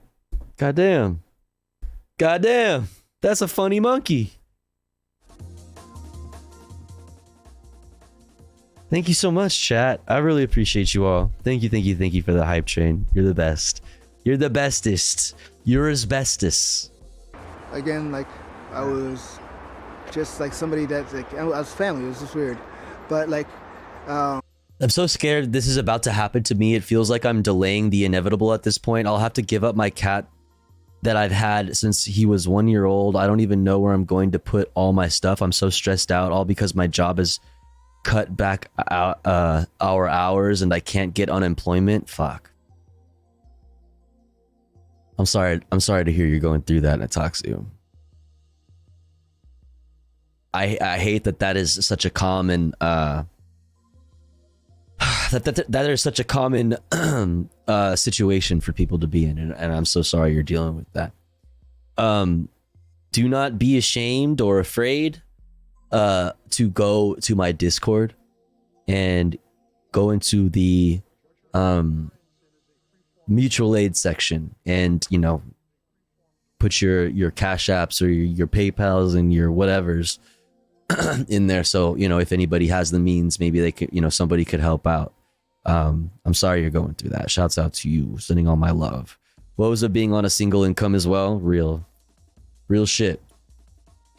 This should be genuinely like a good reminder that like a lot of people, like, one, it is easier for this to happen to you, to people just generally, but to you than you think. And like, it is insane the amount of people that are just like one emergency or one unforeseen fucking shitty situation away from what this dude experienced in, like, what he said, 2014, I think he said, you know? And yeah, I mean, I feel it as somebody who's well below the fucking poverty line. You know, I feel it too. And I mean, every time I go fucking outside in LA, I see fucking people struggling, you know? It's like, it sucks. It's horrible. So if anybody is able to help and you know, and you need the help, please go to the Discord, reach out. Yeah. It's fucking hard out here. I'm sorry. There are always resources, though. Hopefully we can be here for you and perhaps help. Yeah. Most working age adults in America are less than 2 paychecks from going broke. Exactly. Yep. Thanks for the hype train, chat. I really appreciate it. Thank you for the support. Thank you so much. Thank you. basically he kicked us out at one point. Yeah. And that's how we started our journey on the streets. We started out in downtown, which is like, it's a big jungle out there. There's so many people, so much going on, so much stuff that's happening. You always had to kind of sleep with one eye open. It was rough. And so I went from downtown to out in this area, like in Crusader Park, because I figured you got like all these people in one area. If I just maybe go a few clicks out from, the epicenter there, that I would, probably have less drama, less, problems. And for the most part, yeah.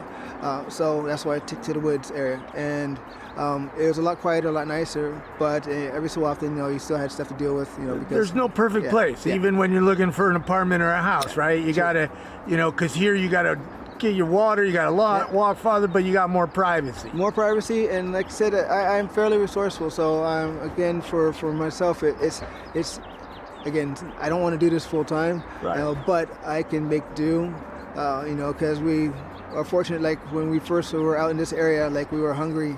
And I remember it was a Thursday night, and we just ran into this couple, and we didn't know at the time, but they had these feeds that are done by these churches, one on Tuesday and one on Thursday. And they were nice enough to actually tell us about the one that was going on Thursday. And at least that night, it was like a little bit more comfortable because we actually had food to eat and got some clothes and stuff like that. But like, we've been fortunate because they didn't have to tell us that.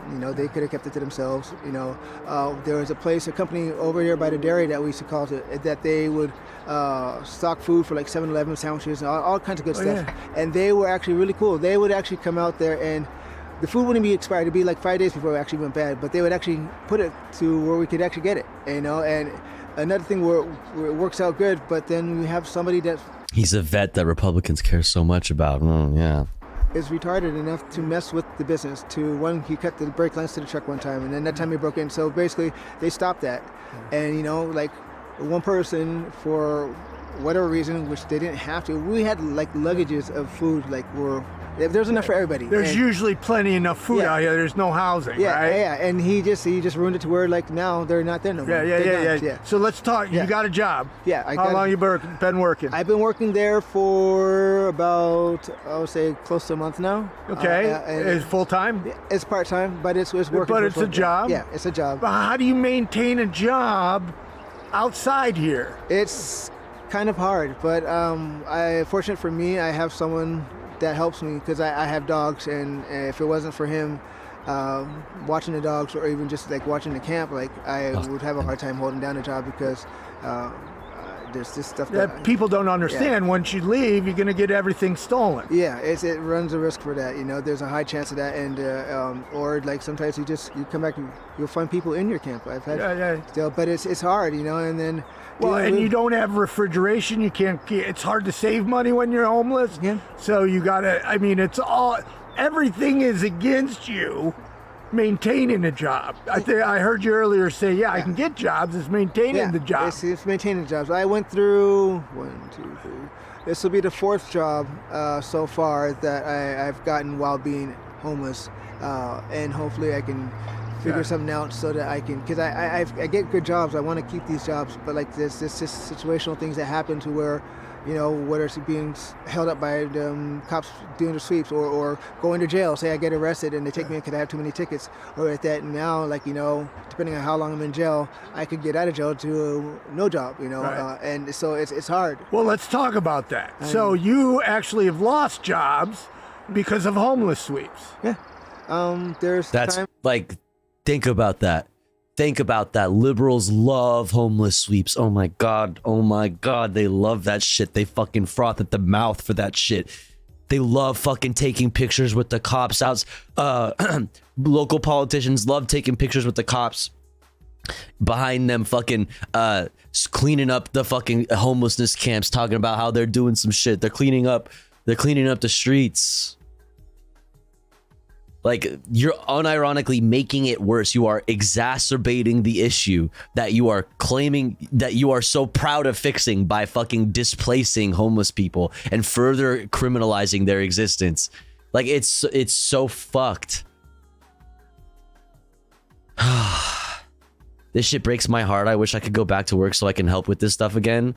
I want to fucking, I want to be able to help too, I want to be able to help too, I don't have money to help. Okay.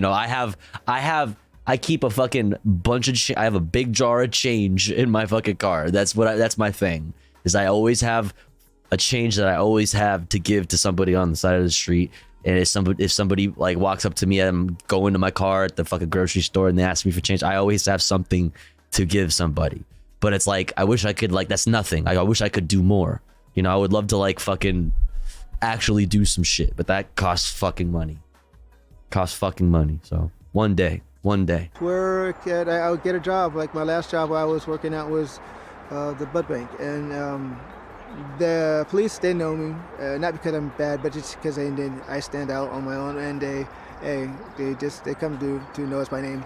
And so like they know I look for work. They know at that time I was working.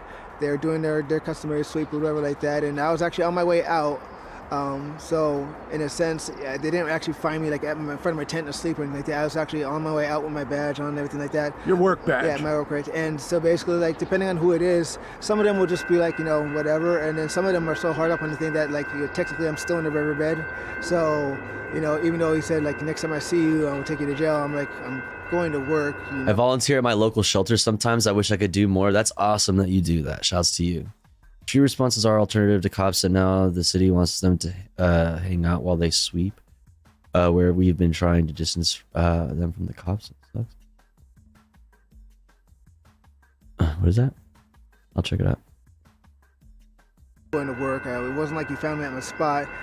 Technically, I'm still in the riverbed, but you know, you could just let me go to work and just get out here. But like, no, he decides to detain me, and then you know, I end up going to jail for it. And you lost the job. Yeah, that was the last job. How many times have you been arrested for being homeless? It took me 37 years to go to jail for the first time. That string would actually be a lot longer if it wasn't the fact that I was being homeless. Like everything on my, I guess, rap sheet is related to being homeless. Like I wouldn't even have a criminal record if it wasn't for the fact that I was homeless, to be honest. Oh, that is so horrible and so. You wouldn't have a criminal record except for being arrested, the criminalization of homelessness. Yep, it's straight up all because of being homeless. Unbelievable. And so how many times? You can guess. I want to say like at least 20 or 30 times. Going to jail for being homeless. Now, we were talking earlier because I asked you how much the tickets were, and you said you didn't know because you'd go to jail to pay them off. Yeah, you go to jail. Like usually what happens is if you get a ticket, you get... So wait, the Xenomonic, this is Portland Street Response staffer resigns amid sweeps directive, like in protest of using the like different like the public safety alternative. They're trying to use them to assist with sweeps. So that's why they resigned. Well, shouts out to them for that.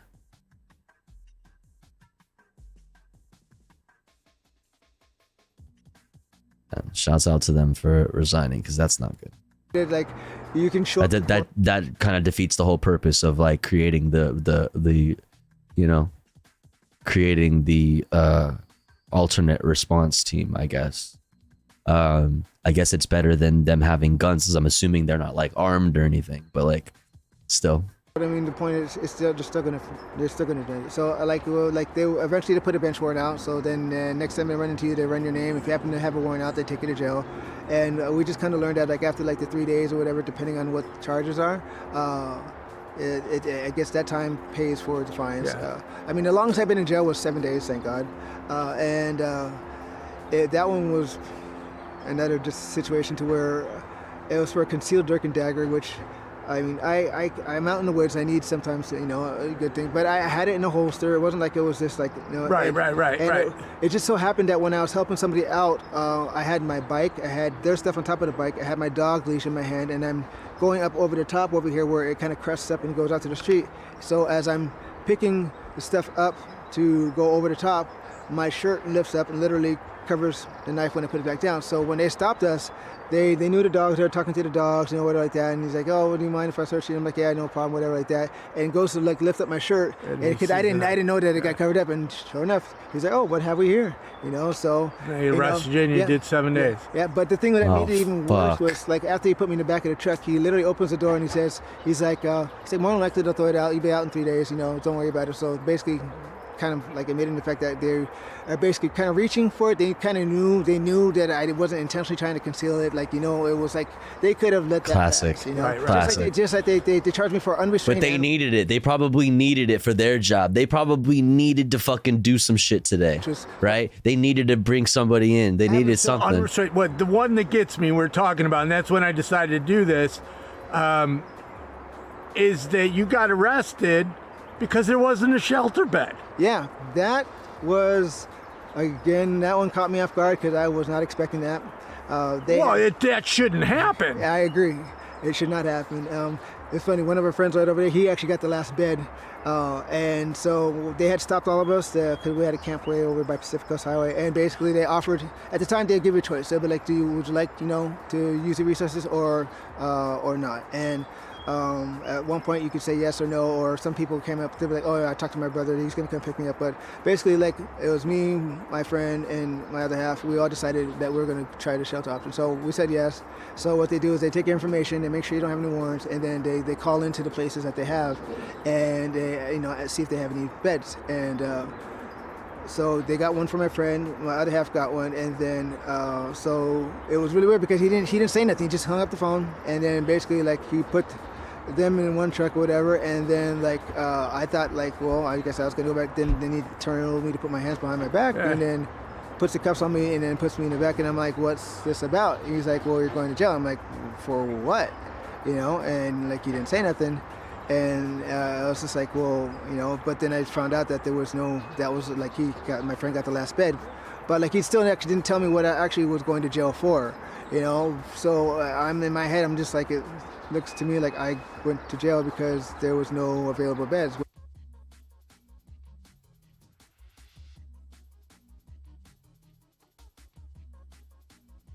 Yeah. And then you got Eric Adams in fucking New York talking about fucking giving cops the power to just fucking decide who's physically unfit or not physically, who is physically fit or not physically fit to fucking be in public, and gets to take them to jail just because, this is just wonderful. It's just great. It's just great.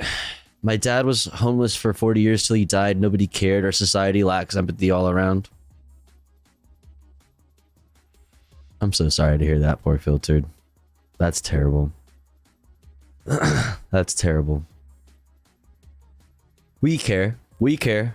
My other friend said that he was waiting for his brother, which wasn't the case, but like he let him go and sit there and wait there. Why couldn't you just let me go back to my camp? Or just like why'd you have to take me to jail kind of thing? And I mean, there's another situation to where, because like I said, I work, I get jobs, and at one point I had a really good job, and I didn't know this, but like at one of the shelters, I guess, when we went into to be intaked, they were asking information. I told them I got a job, stuff like that, because I think that it's something that it's a good thing to know. But they couldn't take me because I made too much money. So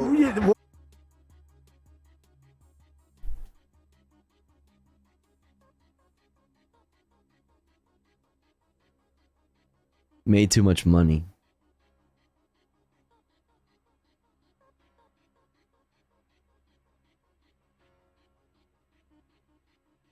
People don't know that even shelters, they have weird hours.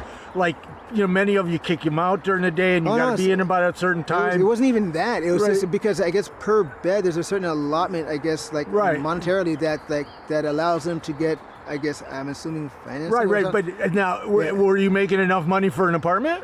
Yeah, but I had to save up for it. I mean, but no, you got to have a fucking down payment. You got to have a fucking, oh my God, dude, you got to put money down.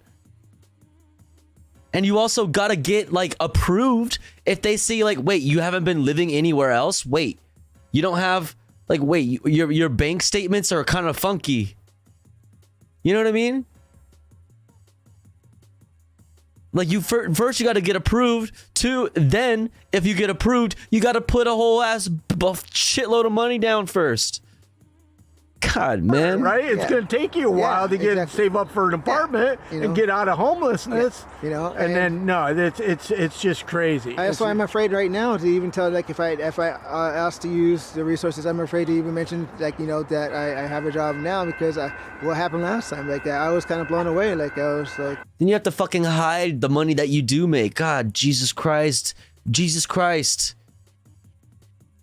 It's like, how are you gonna do that to a person a whole ass human being who doesn't have a fucking place to stay tonight? You're gonna tell them that they make too much money, that they have to hide the fact that they have a job, but at the same time they're looked down upon if they aren't like looking for a job. Whoa. It's like, meanwhile, there are motherfuckers paying no taxes. There are these international fucking corporations that have billions, no, trillions of dollars, and they aren't paying $0 in taxes. There are single individuals who are worth like millions of times more money than this guy's worth. Who are able to fucking get around all kinds of taxes and pay way less taxes in comparison, like relative to their income.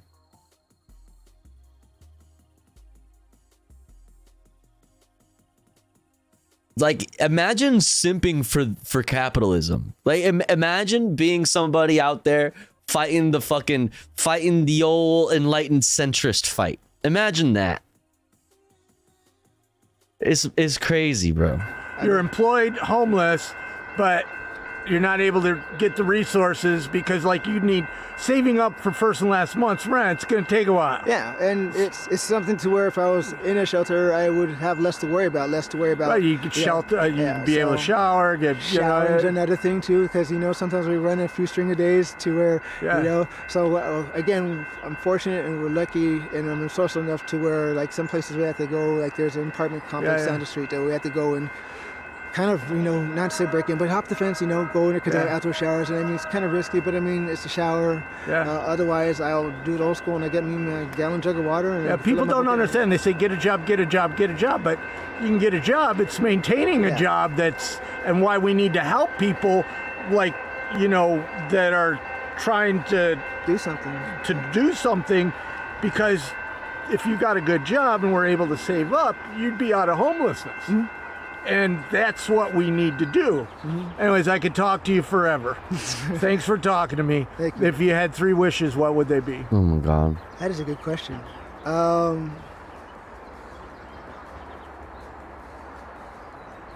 Honestly, I would say to get off the streets, even though I think I can manage that myself, but it's been a hard thing. So I'm going to be humble and be like, to get off the streets, like that would be one.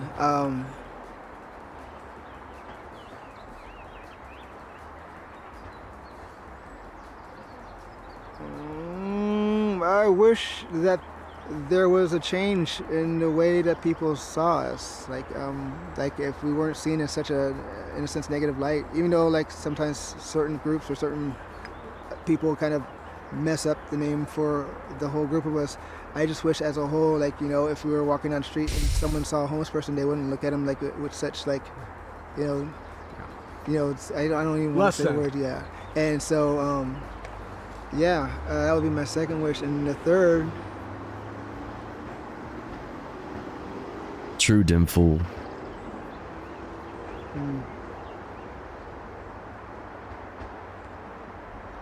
I don't know, it might be kind of cheeseball, but if the way, I probably would wish that like if everybody that was homeless could actually get a place. It's not cheeseball. It's awesome. Cheeseball. Well, thank you very much for talking to me. We need to be cheeseball sometimes, god damn it. It takes a little bit of being a cheeseball to have the will to fucking go on. We have to have a positive view of the future. We have to create a positive idea of the future. We have to. God damn it, this shit is rough. Yes, public housing. It is not cheeseball. Even if, fine, maybe it is a little cheeseball. But like, eliminating poverty, that should be everyone's goal. That should be everyone's goal. What? Why do you want to live in a place where somebody's living like this next to you, down the street from you, or whatever? How do you, this is your neighbor, that's the world you want to live in? Where that's okay? When you know for a fact that there's plenty to go around? When you know two things, that this man exists, this man's story, and that there is, in fact, plenty to go around. How can you be okay with that? I don't know. I don't know, man. Not very profit-minded of you, Tofu. Yo, I love that. Midnight Dime, yo, shouts out to you. Yo, shouts out to you, Midnight Dime, fucking legend. Fuck yeah. Fuck yeah. You guys are so awesome. I love this community, man. Y'all are fucking awesome. Y'all are so good. Good to each other. Love that. Good shit. Good shit. Good fucking shit, man. Alright, what's next?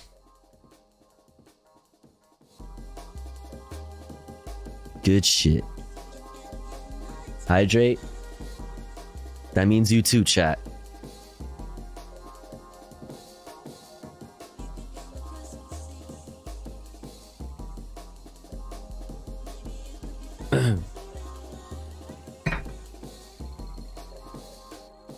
All right.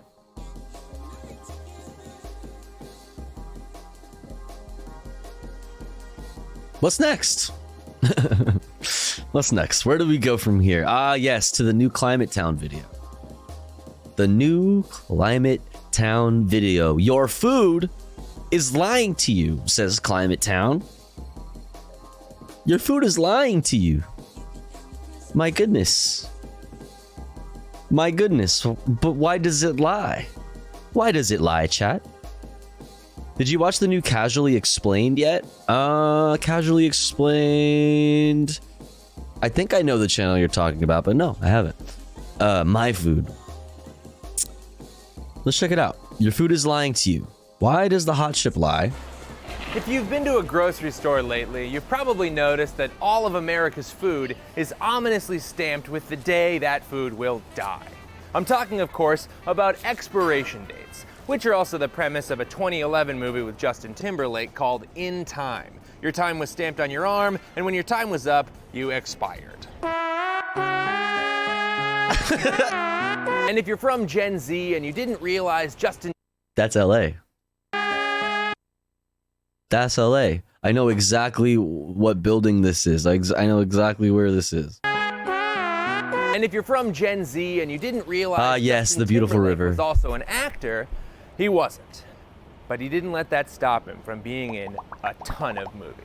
When it comes to food, expiration dates might say expires on, or best by, or used by, or even the magnificent for wholesome great taste served before date stamped below.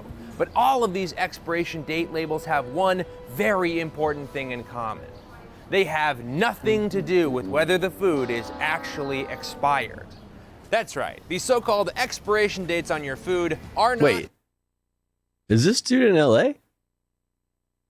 Have never been about whether your food is safe to eat. And this is not just my Andy Rooney get off my lawn opinion, it is the official position of the safety-loving door. New York, I think, because I was looking at the buildings behind him here. Wait, is that...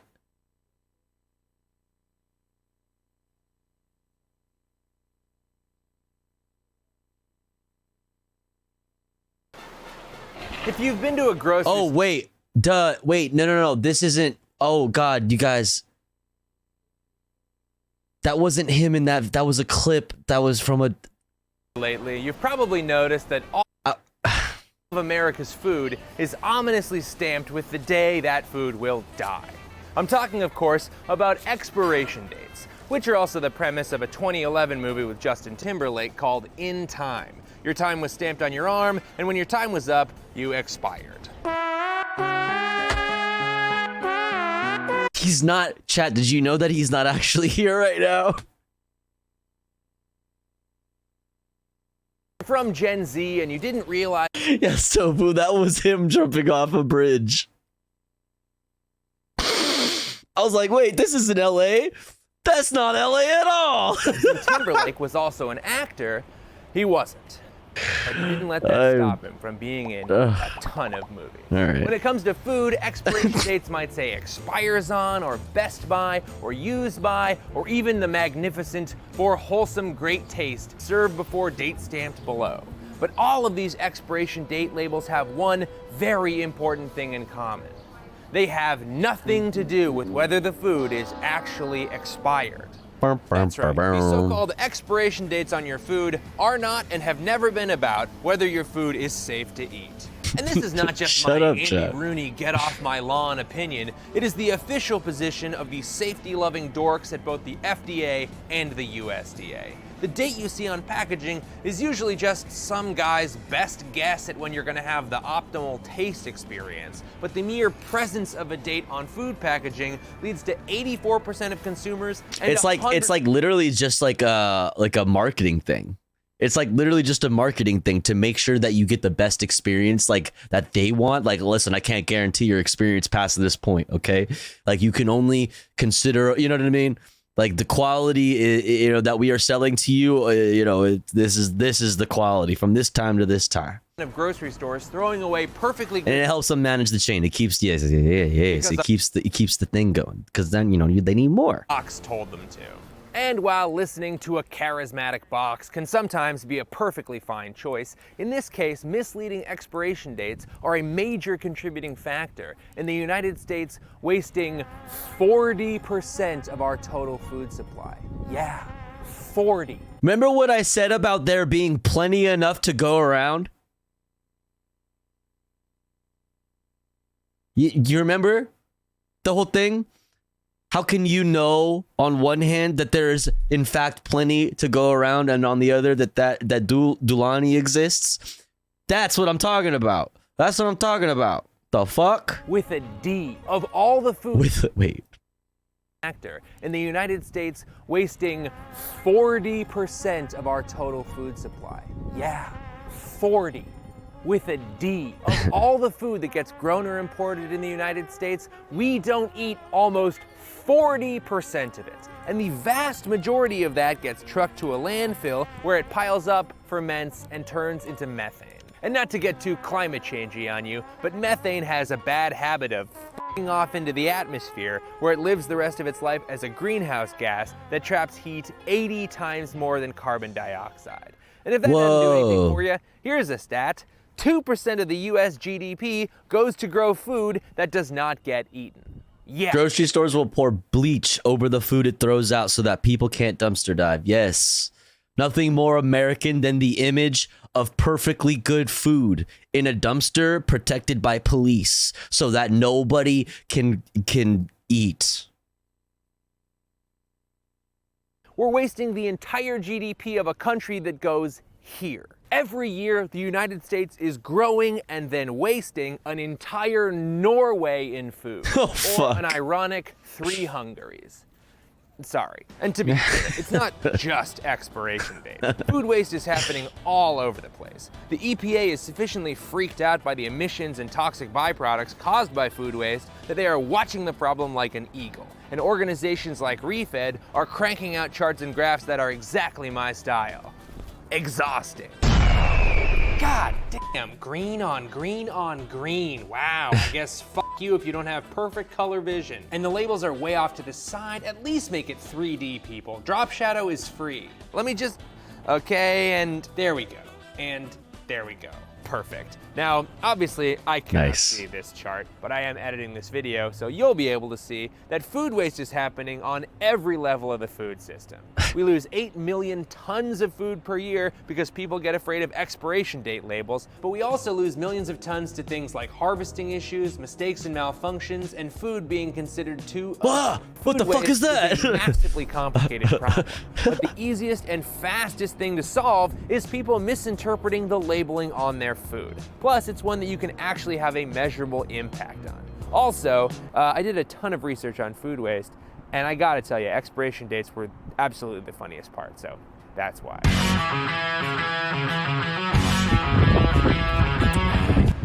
Yuck. Hi, I'm Raleigh Williams. I have a belly full of milk, a head full of complaints, and a master's degree full of climate science and policy. And this is a video about how expiration dates are bullshit. Welcome to Climate Town.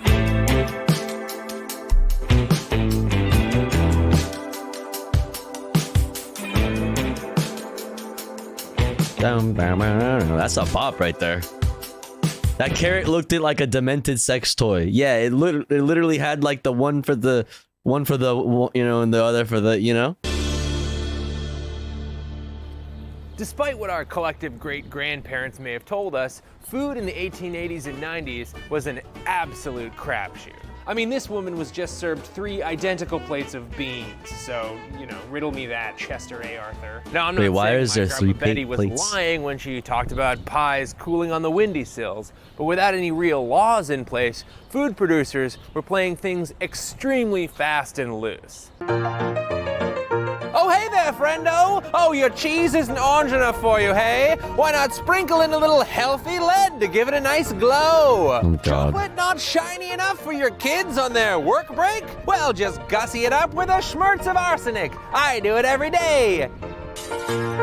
During the Civil War, they used formaldehyde to stop dead soldiers from turning into extras from The Walking Dead. This naturally led to a whole bunch of milkmen from the 1900s deciding to keep their milk from spoiling by adding a splash of the good stuff. And if the newspapers are to be believed, a tall glass of formaldehyde milk can really ruin a box social. Oh.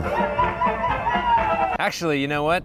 Those people are so horned up, I don't think anything is. This is a time that people are so eager to go back to, where there was no regulation over these things. This is unironically the world that people want to go back to. They're like, yeah, that's good. That's good for industry. Formaldehyde. Yes. The profits.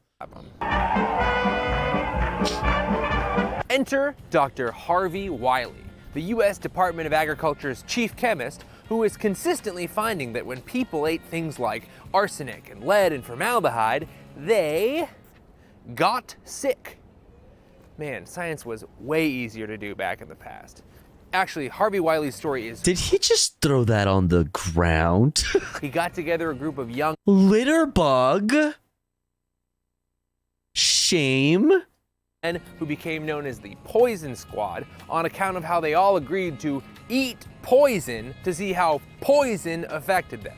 All kinds of poison. We're talking borax, formaldehyde, acids, the works. Dr. Wiley's findings got national attention, and people were calling for food safety regulations, if for no other reason than to stop these dudes from poisoning themselves. That wasn't really gonna work for the food industry because, they didn't want to be regulated in any way. There were some outliers. Henry Heinz wanted regulations because he was worried that people might buy a bottle of ketchup only to find that it was packed to the gills with rat poison. Chicago style. However, the majority of the food industry lobbied their asses off and attempted to bribe or bully Congress into backing down. Oh my God, I thought it said the douchebag. But credit where credit is due. It's the dough bag. It's like, oh, look, it's me. Grandma Betty's generation didn't want to French kiss corporations quite as hard as we do today, so they passed the first food safety law in 1906. The name of that law? The Wiley Act. Duma, the shores of Tripoli. While the USDA and the FDA were busy passing food safety laws, America was urbanizing, and more people were moving to cities and suburbs and buying the bulk of their food at grocery stores. Food was getting packaged in one state, transported to another state, and then stocked on shelves, and food manufacturers began putting little codes on some of the groceries so stores could keep track of the stock. The codes were secret, and the practice was called closed dating. But like everyone who comes across a secret code, customers wanted to know what it said. Ooh, Like Nutrigrain this. bars. It's a secret code. It says a secret, but I'll never tell. And I'm not saying customers are being unreasonable. You're paying $1 for apples, whether they've been on the shelf for an hour or a week. You'd rather get the newest ones. I get it. How would you, Mrs. Homemaker, go about finding out which one of these cans contained the best peaches or gave the most for your money? You would look in vain for some information on the labels that you could depend upon. The best possible guide that you, unaided, could have as to their quality. And by 1973, 10 states had adopted Just some smelled kind that of can. regulation to make stores de-secret their codes in a policy known as open dating. And no, I'm not gonna do a joke about open dating. I already feel bad enough about that Three Hungaries shit from the intro. And as open You dating just did it, but you just did it right now. You just did it in a different way, okay? You just did trends, it. food manufacturers began openly... Okay, that looks gross as fuck. Look at that shit. What the fuck?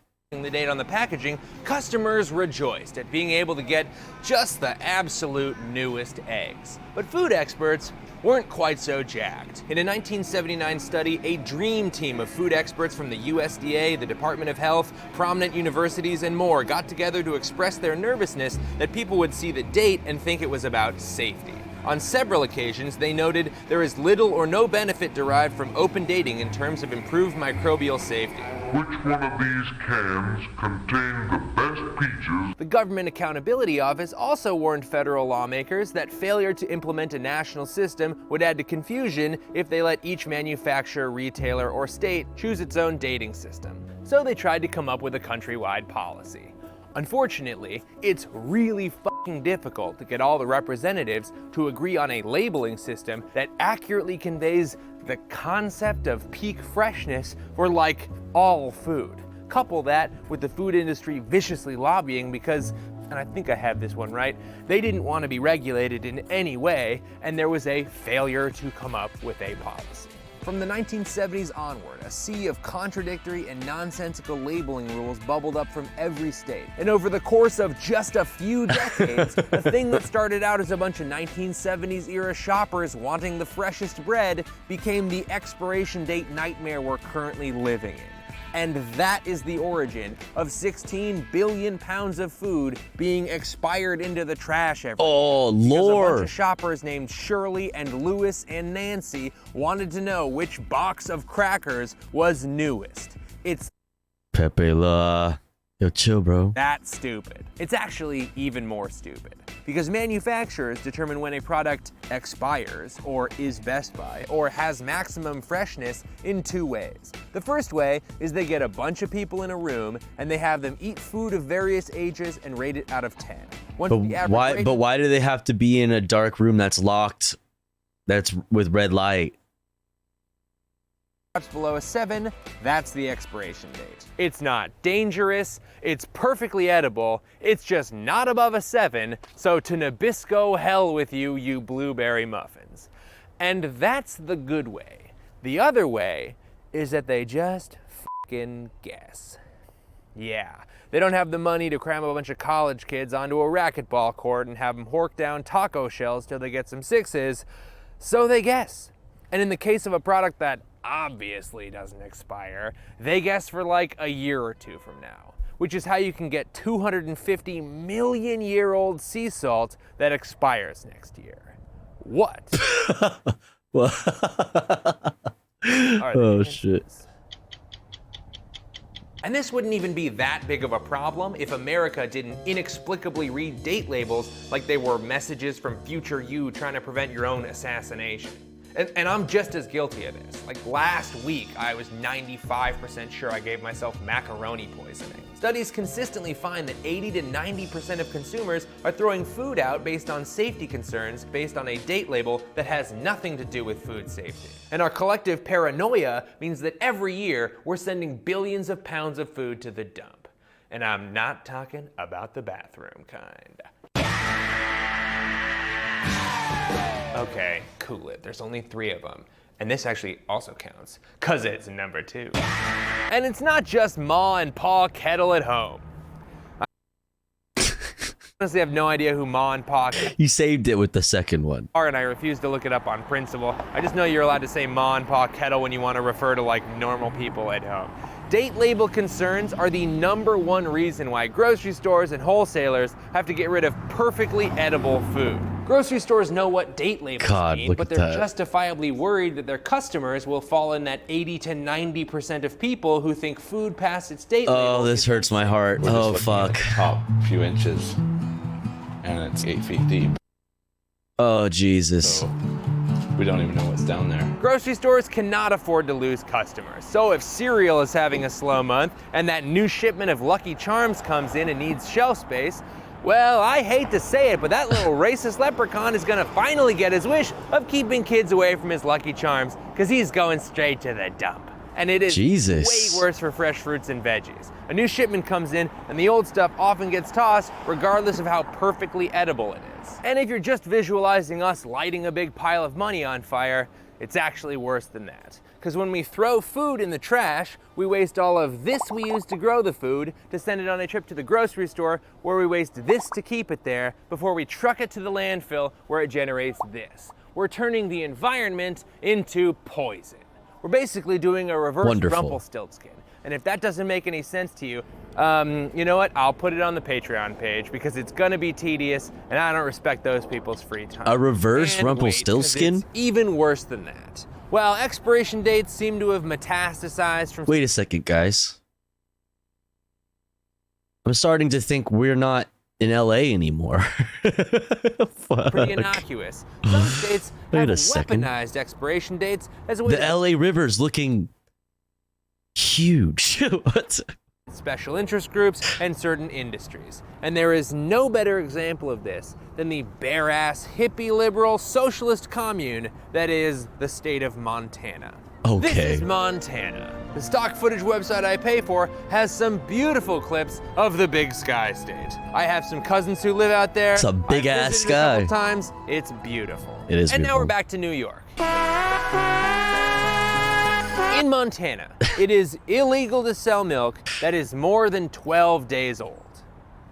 12 days. This is refrigerated, pasteurized, perfectly healthy and safe milk, but if the clock strikes midnight, Healthy. That's my only vegan input for the show. on the 13th day, it is illegal to sell that milk. The industry standard is 21 to 24 days, but Montana State Rule 32.8.202 forces Montana grocery stores under penalty of fine to remove milk on day 13. And if basic economics are to be believed, $1.60. Fine, I'll take it. Hold on a minute here. Fine, I'll take it. If that's the only steak you've got, I'll give $2 for it. Well, now, wait a minute. I'll give you $3 for it. I'll give $5 for it and take it all myself. this creates an artificial demand for milk, which leads to higher milk prices in Montana. And that's the market. More money to the Montana dairy industry. State lawmakers have tried to change this law from time to time because grocery stores are constantly dumping milk down the drain, and you only really need to see a few clips of people being forced to waste their own money before you realize what a horrible law it is. But don't do that. Hey, wait. Hey, bro, no, what? Oh, this is too far. Too far. What the fuck? Yo, bro, you see this? You see what this symbol right here says? That says certified vegan, you bastard. You bastard.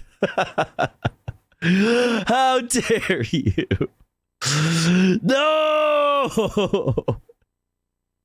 time it comes up for debate, the Montana dairy industry lobbies against it, and the law magically stays on the books. Wow, gotta love democracy. Milk producers from other states steer clear of Montana because by the time their milk gets pasteurized and shipped over to Bozeman, it's only got a few days on the shelves before it's no longer allowed to be sold. And for the record, I am all for subsidies for locally sourced foods. But when the subsidy is to get grocery stores to throw their perfectly edible food away, well, I mean, that just doesn't seem to be in line with the kind of free market economics traditionally espoused by the politicians of the great state of Montana. More taxes and regulations put Montana families out of work. The federal government is too big and too powerful. God damn, the flat top. The flat top is the thing that is powerful in this fucking, in this here, this little clip here. God damn, the flat top, it just exerts the fucking chudness. Matt Rosendale, and this is how I'd look from a government drone. Oh, let's go. That's a socialist drone. That's a gay socialist drone. That was the woke agenda right there in Love drone the form. creativity. Quick note here. I shot it with the gun, with the freedom bullet. That's very right. much not what would happen if you shot your gun at a government drone. But at least this man is, currently a congressman. Spectacular. A lot of you are probably guessing that it's illegal to donate expired food, or at the very least, you're liable to get I haven't used it yet, but let me see if I can remember the name of the app. Too Good to Go. It's called Too Good to Go. And apparently, and this is not an ad, okay? I don't know if it works or not, or like what. I don't know anything about it. I just heard about it and I downloaded it to look into it. But it's an app that apparently like businesses can like sign up to also be a part of. And if they have food that is too good to go, stuff that shouldn't really be thrown away, but they're not able to carry in their store, you can they'll put it up on this app called Too Good to Go apparently, and they'll give you time windows like, hey, we have this, and this available, and we'll have it from this time to this time. Come on by, and then we'll give it to you for like a super cheap amount, like a discount. Apparently that's how the app is supposed to work. I don't know if it does. I haven't used it, but like I'm into it. I don't know what kind of loopholes they exploit in order to be able to do that. Because I don't know. I think depending on maybe the county or the city or something, that may or may not be like illegal. Because the whole reason why they throw this stuff away and then they like Nikella was saying, pour bleach all over fucking food, or like take like the box openers and start opening up shit even though it's like perfectly fine, just to like make it spoiled and throw it away. The reason why they like lock the fucking dumpsters and stuff like that is so they don't get in trouble. So I don't know. I don't know how all that works. If something goes wrong. I mean, that certainly seems to be a major concern of grocery stores across the country. It goes straight in the garbage. Yep, we have it here in Norway too, and we use it all the time. It's great. Really, Gothic Skunk? Really? Okay. Word. There's no stores using that app near me? Okay, yeah. Yeah, I mean, I don't know like much about like how widespread it is, and how like, I guess obviously it depends on who's participating in it. Like a store has to like willingly obviously participate in it. Someone's not going to the fucking places and dumpster diving for you and then selling it to you. I don't know. I guess it's gonna be. I would assume that it's gonna be hit and miss. But Gothic Skunk says they use it in Norway, so that's cool. Welcome in. Yeah. So I do it because you get too many lawsuits. There's too many lawsuits. Have you guys been sued before? I don't know, to tell you the truth. It's not my thing, but it's a health and safety issue. If it's close data, if it's like within 2 days, out the door goes. Vegetable, same thing. Sell by date itself, we pour down the drain. We cannot donate it to the food bank, so we don't want anybody getting sick, supposedly. Except, here's the thing. That's crazy. That's crazy. We're completely covered by a pretty ironclad federal law called the Bill Emerson Good Samaritan Food Donation Act, or BEGSFDA for short. BEGSFDA. It's a law that specifically protects people donating food in good faith, but apparently it's the nation's best kept secret. It is so important and so unknown that the 2018 Farm Bill explicitly asked the USDA to hire an employee who is personally responsible for making as many people aware of the Emerson Act as possible. And here we are 5 years in, and we're still losing 43 million pounds of food per day to people in grocery stores who are concerned about expiration dates. And not to put too fine a point on it, but there is no evidence of anyone in the United States What the fuck was that? ever being sued for a claim of sickness or death from donated food. What the? Ever. It is so... She's like, bruh, I was gonna eat that. Not a thing. The Emerson Act has never once been used in a recorded case in the Westlaw database. So by all means, donate the food. What are you talking about? You must be crazy. I'd never thought of it that way. But here's the thing. Most food waste is not backroom deals or corrupt politicians trying to steal your milk money. Nice, that's cool. And also Frogan viewer, welcome in. Very welcome. Our way into. Even if every grocery store and member of the extended Kettle family knew all about the Emerson Act and wanted to donate their perfectly good but technically expired food, we would still have an enormous problem. There are huge logistical challenges in moving food to food banks and keeping it from spoiling, but even if we were doing that, which we're not, we'd be using resources to transport food to another location where the problem starts again. That's treating the symptom and not the disease. However, an analysis from ReFed estimates that for every $1 we spend actually reducing waste along the chain, we get $6 back. And that's not to mention the jobs created, the emissions reduced, or the extra people fed. Speaking of people fed, sick.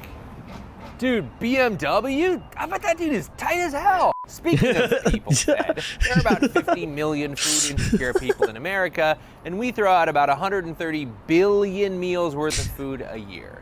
Which means we waste enough food to give every food insecure person 7. That's me getting cut off by a fucking Tesla, and I'm like, you motherfucker. Yeah, sick ass fool, bad chest. Oh, Tesla! And if that's not a real kick in the balls to your system of ethics, which one are you using? Because that sounds awesome. That sounds like an awesome one. So the USDA and the FDA could step in and just absolutely drop the hammer on the crisscrossing labyrinth that is different state date labeling regulations. They're just kind of not doing that.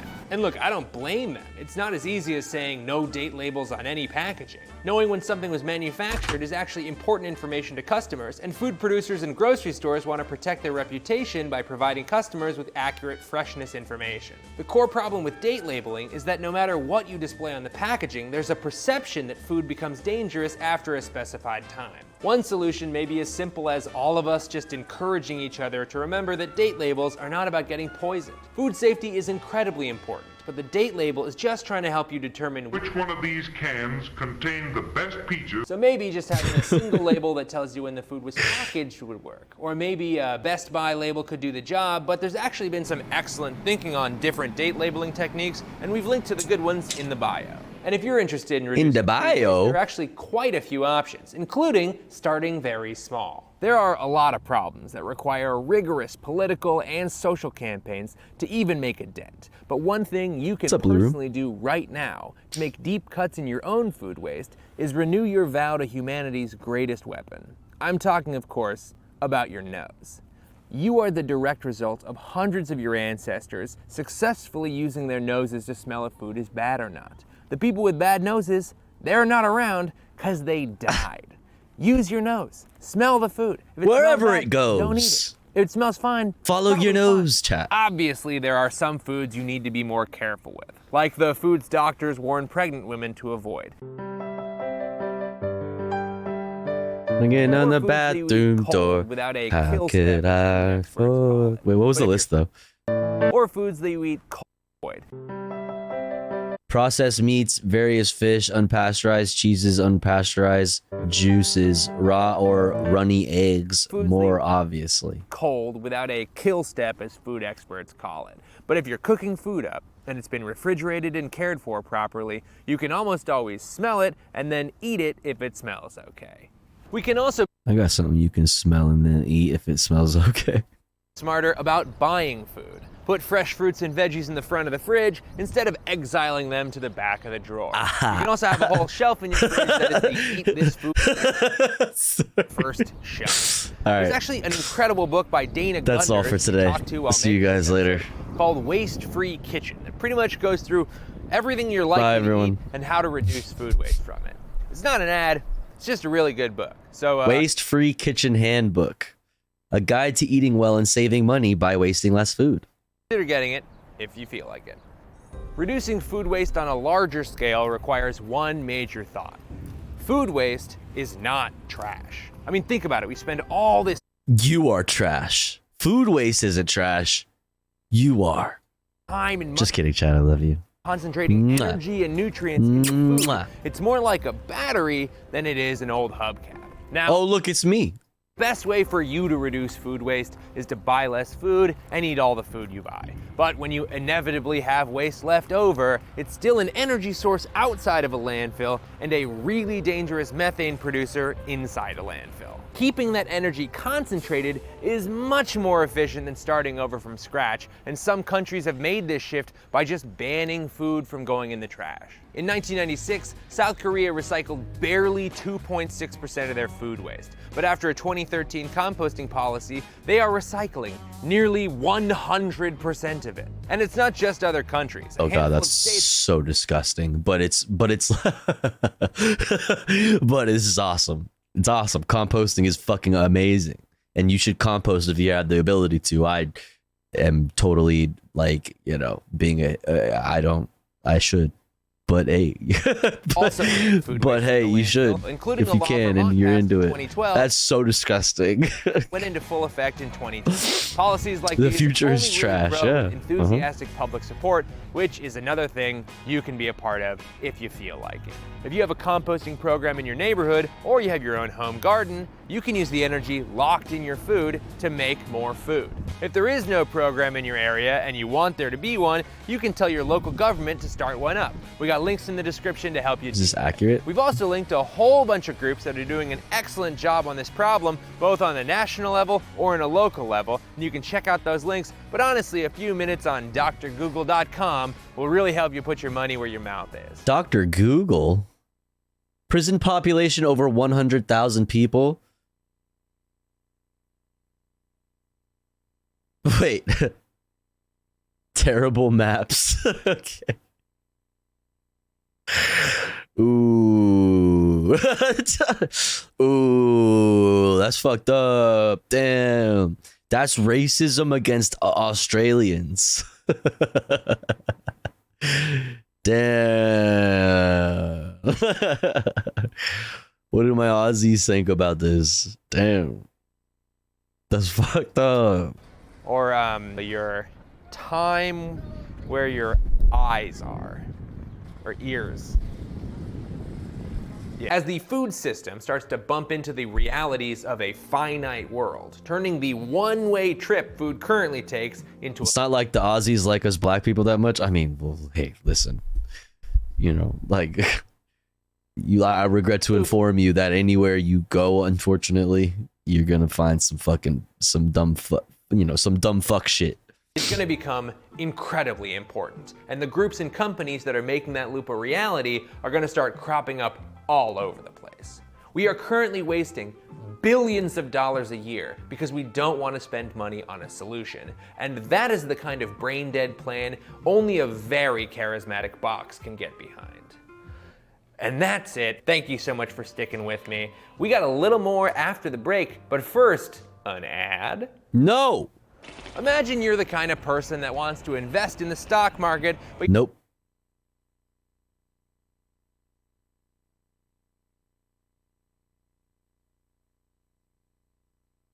Is the ad done? your friends appreciate it. If you want to see more, feel free to like and subscribe, or you can just do what I did, which is take out a ton of student loans and then cross your fingers. Carbon Collective. Ding! For watching Climate Town. Boy, do I appreciate it.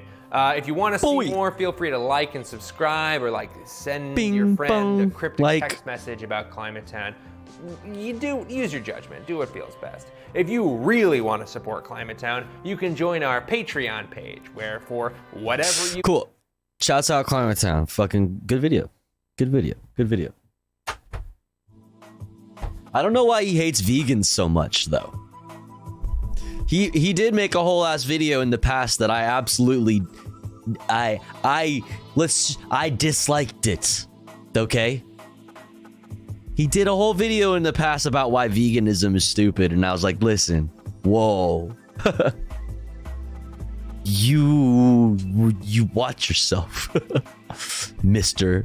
No, but not like talking shit. It was basically saying like veganism, like going vegan isn't gonna do shit. So it's like, shut the fuck up.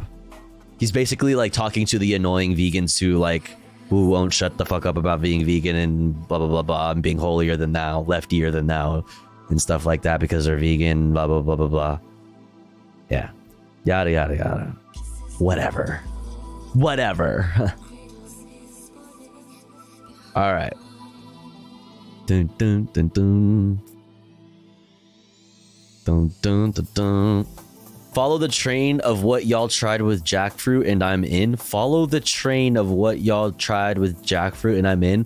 I don't like the way you're referring to, like you said y'all, okay, as if like it's like it's almost like you said you people, okay? It's giving you people.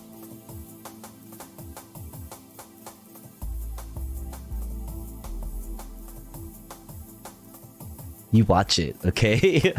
Like the pulled pork mimic. Yeah, no, I know what you're talking about. It's okay. I'm not a big jackfruit enjoyer, to be honest. It's kind of like a weird texture, but it is good for like mimicking the way pork pulls apart. Pulled pork. Yeah, so there's that. I'm waiting in the wings. I am waiting in the wings to become full veg.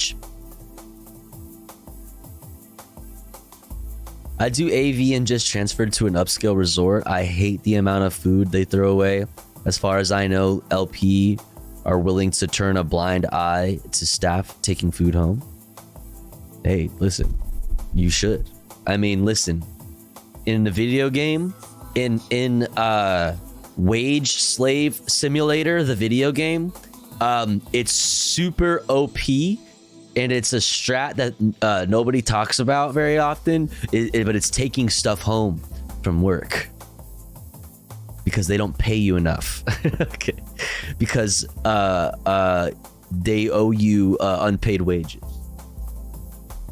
because profits are unpaid wages, thus they are theft. Just saying. Good video game, though, by the way. Really good video game.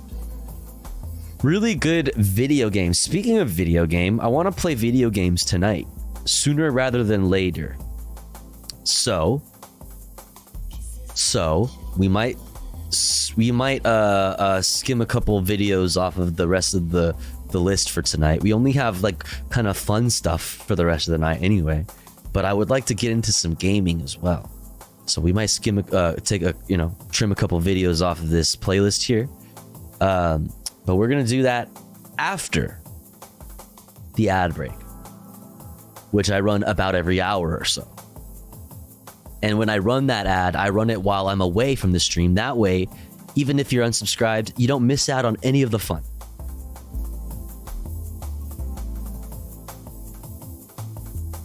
However, if you would like to support the stream and get access to cool Tofu Ghost emotes on top of an ad-free viewing experience, all you gotta do is subscribe for $4.99 or for free using your Twitch Prime by connecting your Amazon Prime account, if you have one, to your Twitch account. Or let's say you're already subscribed to the channel and you have the means to, and you're feeling generous, maybe consider gifting a sub to one of our friends in the chat. That way they may also be able to enjoy the emotes and an ad-free viewing experience. I'll be back in 3 minutes. Don't you go anywhere. BRB.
Okay, dokie, we're back.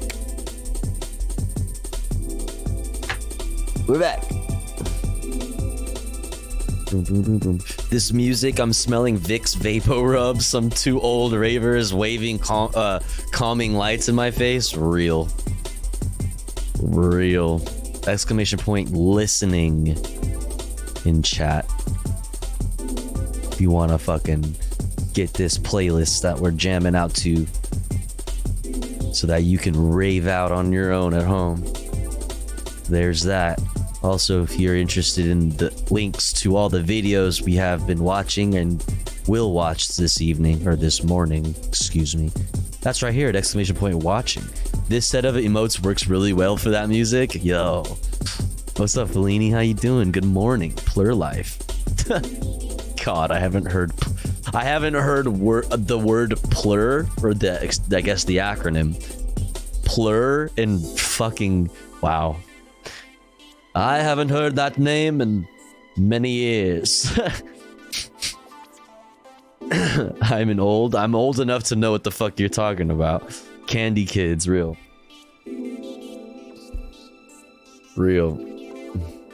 Here, I got some, I mean, this isn't candy, but it's the closest thing I have to candy these days. Mari made this.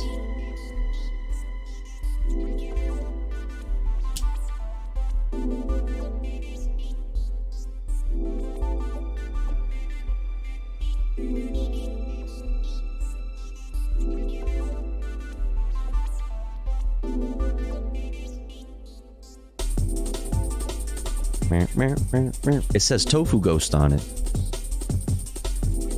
It says Tofu Ghost on it. That's me. All right, let's see. Where are we at? What are we doing next?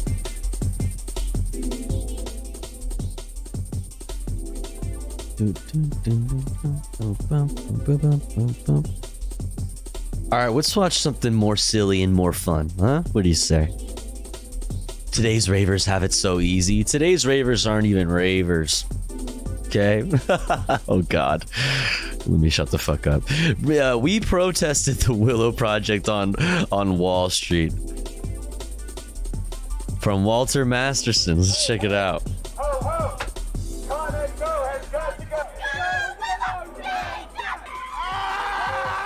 Roy! Yin!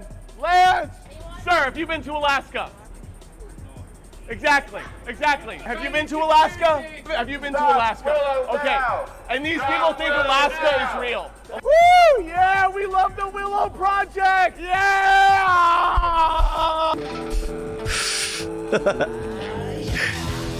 Oh my God. We're just a fan club. You know Ryan Lance? He's going to be here. So we're huge fans of Ryan Lance, and we're all going to try and get autographs. And this works either way. I brought it for whoever. It really does work either way. This bizarrely enough works. Nothing will fundamentally change.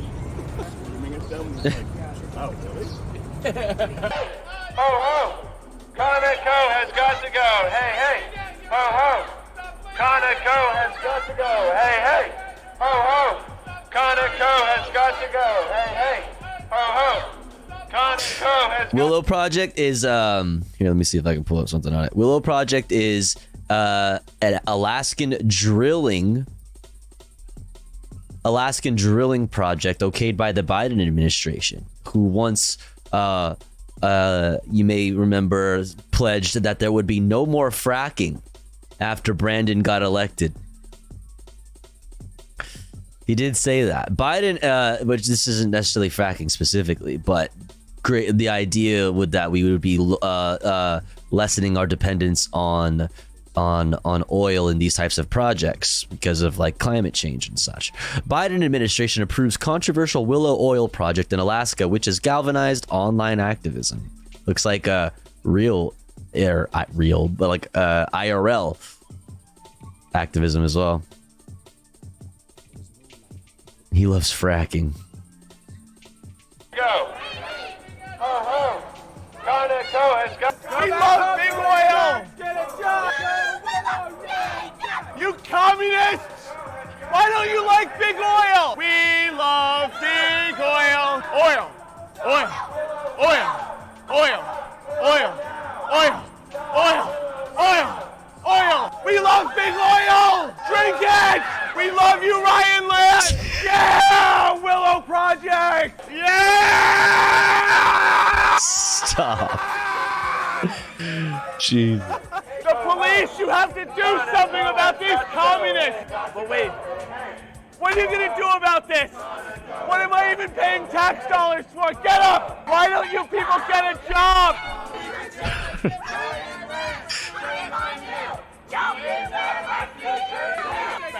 Wait, I need you to do something. They're like rioting and looting right now. You hate big oil, but you have an eye. They're like rioting and looting right now.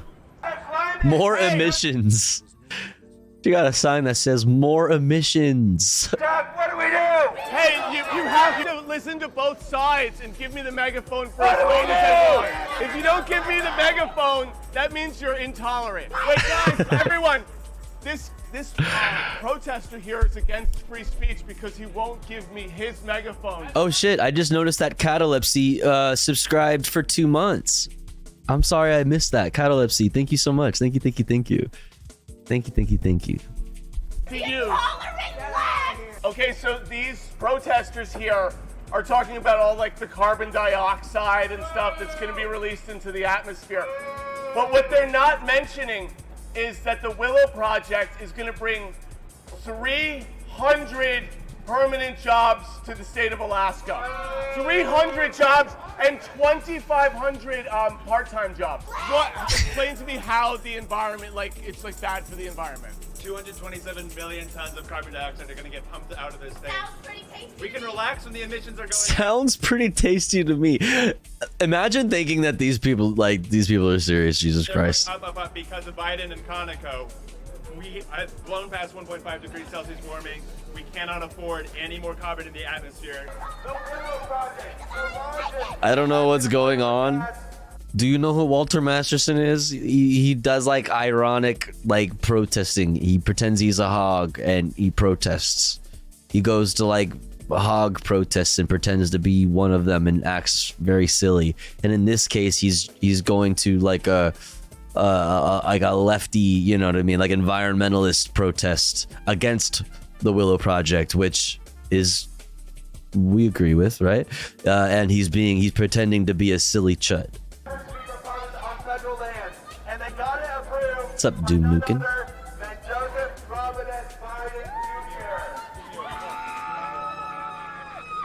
Yeah! Put profit, like their sign literally says put profit over people. It's true, there is enough. We have the technology to end fossil fuel extraction and use forever. But they're going to continue doing it because it makes them money. Because they apparently do not have enough money, which is insane. Big oil, yeah! Sir, do you love big oil? Do you love it? Come on! Ryan Lance, you are the best CEO of ConocoPhillips. Ryan Lance, we love you!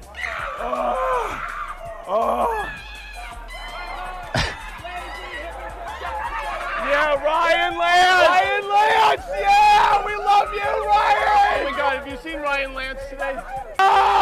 Stop. Ryan Lance! Ryan, we love you! Feel that all over your planet, baby! What the fuck are you talking? Ryan Lance! Do something! Do something about these people! Just shoot rubber bullets. He's like, bro, shut the rioting and fuck looting. up. Look at this. Rioting and looting. Rioting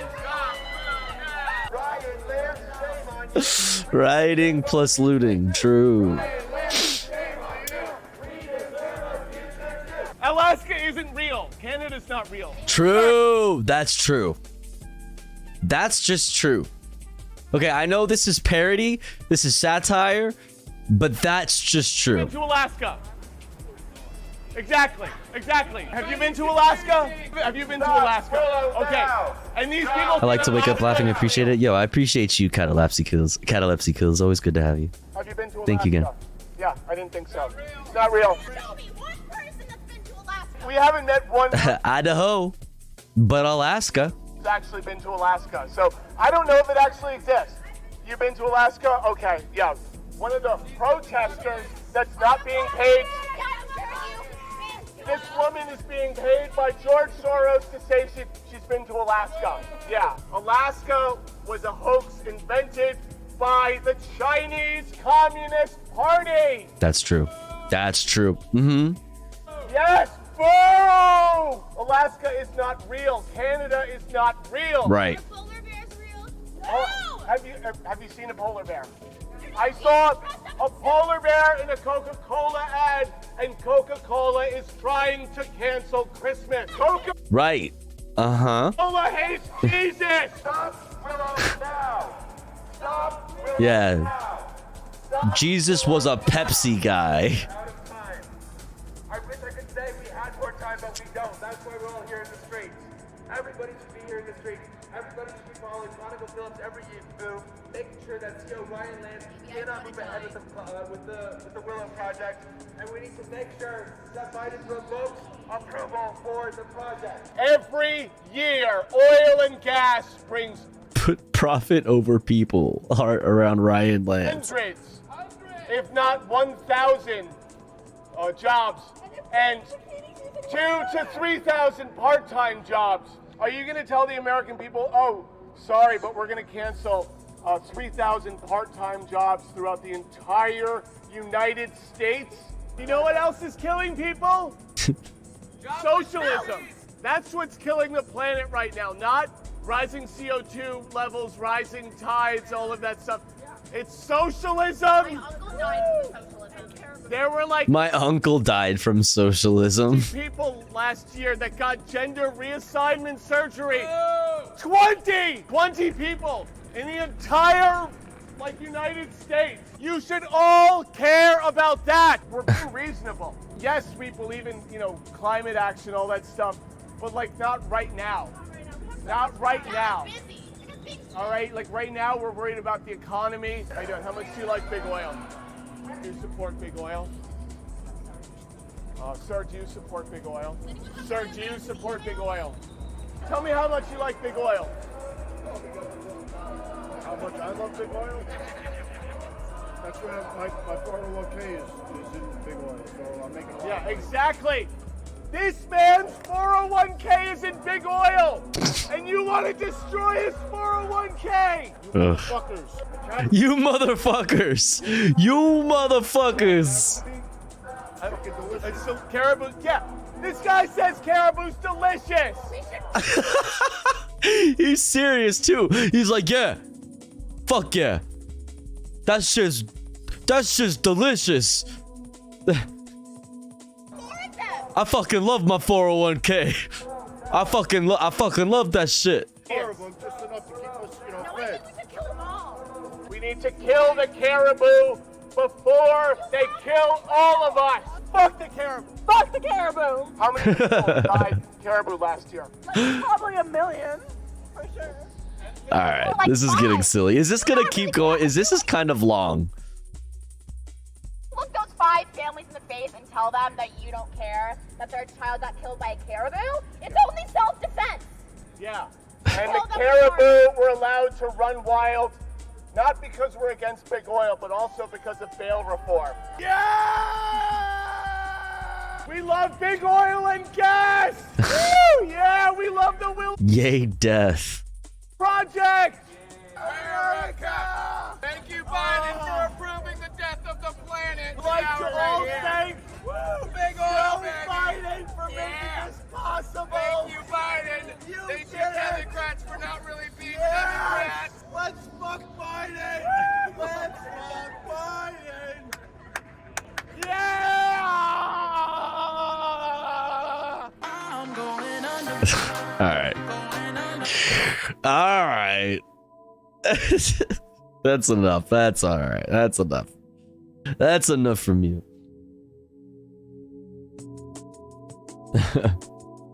All right, chat. What should we get into now, huh? Boom, boom, boom, boom, boom, boom, boom, boom. Ba-da-da-dum, boom, boom, boom, boom.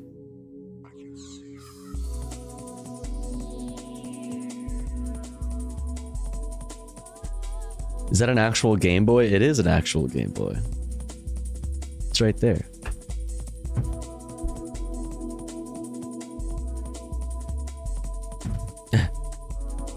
An actual Game Boy. Real life.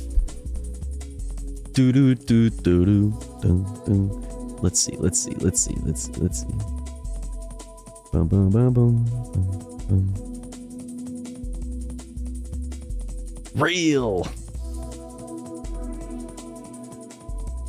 Let's watch this Chad video. I've had it in the list for a couple days. How to be ladylike. I need to know. I need to learn. You know what I'm saying? Hey guys, and welcome back to. According to TikTok. Oh, I'm so sorry. So sorry. I didn't realize you. No, you first. Go ahead. Oh no, please. That would be so rude and unladylike. I couldn't possibly. I insist. No, I insist. You go first. No, you. You're too kind. It's only polite. A twinge of cringe. My name is Chad. And today we're gonna become ladylike. So sit up straight. Close your legs. You're not a jar of peanut butter, so stop spreading. Being a lady of refinement is a lot of work. It's not something But I love peanut butter. that just happens. It takes time and dedication. With a great lady comes great responsibility. It is exactly like being Spider-Man. You have to coordinate outfits and have good hand-eye reflexes so you can move gracefully. And then you have to watch Unlike Rhizome's entire room. Yeah, imagine if this was just like a Rhizome room. This is all just Unreal or whatever. and that's probably the worst one, I think. The hardest part, though, I'm is not even real. telling you How do you know I'm not Unreal? ladylike constantly. When I was growing up, being ladylike seemed less about becoming well-mannered and more about adults having an excuse to yell at you over things that boys could get away with. That's not ladylike was kind of like saying that's not very nice, but only directed towards girls for doing normal kid things. Now, Timothy, what did I tell you about cutting off your sister's hair and then burying her in the backyard? To not do that? Very good. And Rebecca, what did I tell you about getting dirt on your clothes? But it's from him. No buts, Rebecca. Go pack your bags. I never want to see your face again. But actual lady etiquette is super, super complex. I fell down this rabbit hole on TikTok a couple weeks ago, and it turns out I've been doing everything completely wrong. I'm gonna use the restroom. BRB. Okay, Always be never tough. say that when you are at the dinner table. It is bad manners and bad etiquette. You do not have to declare what you're doing, where you're going, or why. I'm gonna take a shit. What's wrong? A child wouldn't say BRB, I have to use the restroom. It would be Yeah, what do you mean? BRB right back. I gotta take a shit. The fuck? The fuck? like, Mom, hey Mom, I need to go to the poop room to use the poop seat. It's a big one. Bring your chicken parm, because it's gonna be a minute. The best thing to say is just, excuse me, I will be right back. You don't need to declare or give an explanation. Not specifying where you're going kind of draws more attention though. If you say you're going to the bathroom, I'm like, okay, they're going to the bathroom. If you say, pardon me, I'll be right back, I'm like, okay, they're doing drugs in the bathroom. I'm gonna have more questions if you're acting like the bathroom is an unspeakable thing. Excuse me, just a second. Where are you going? To the, over there? The bathroom?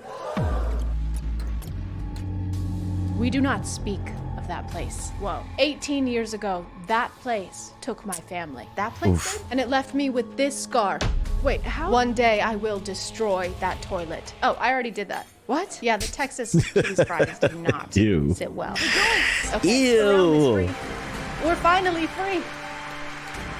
But something we can speak about is today's sponsor. This video is sponsored by Raycon. No, it wasn't. Raycon sucks, dude. Why would you want these headphones? Come on. Turn your back. Say thank you. And let's get back to the video. How to exit a room. Don't turn your back. Say thank you, goodbye, and smile. Back out slowly, facing the people in the room with confidence. Leave and keep eye contact until the door is closed again. Whenever you're leaving the room, make everyone feel a little distrusted. Just a tad. Make them feel like you suspect them of wrongdoing. Okay, I'm gonna head out now, guys. Okay, bye. Bye. Have a good one. See you tomorrow.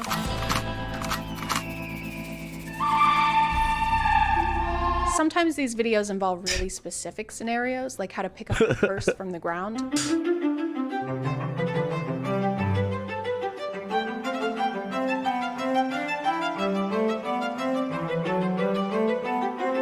Shoo, that was the swag. Yo, Finesse. God damn. At first I was like, damn, I fucking relate to this. You know, Gawk havers like rise up. But like, damn, I can't relate to having this kind of finesse. Holy, run that back. She said, whoop, shoop. Or the most ladylike method, just leave it there. Don't even bend over. Just cut your losses. I don't understand who this is for. I just don't know who's watching closely enough to be impressed by how you pick something up.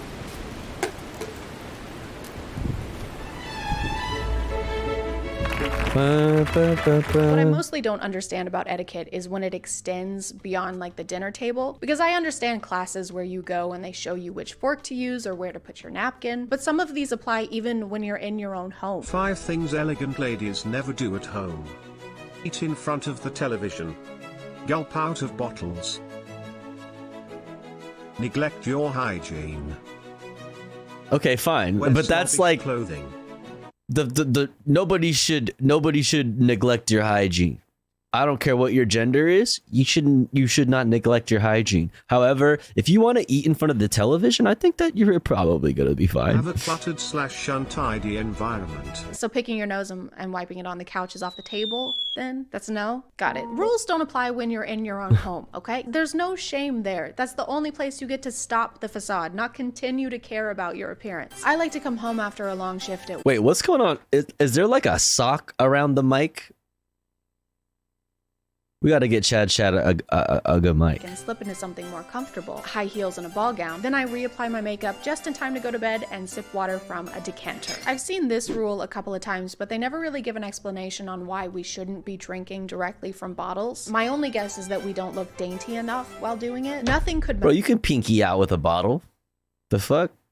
less. There's no equivalent of You can still look dainty while taking swigs out the fifth? Like, what?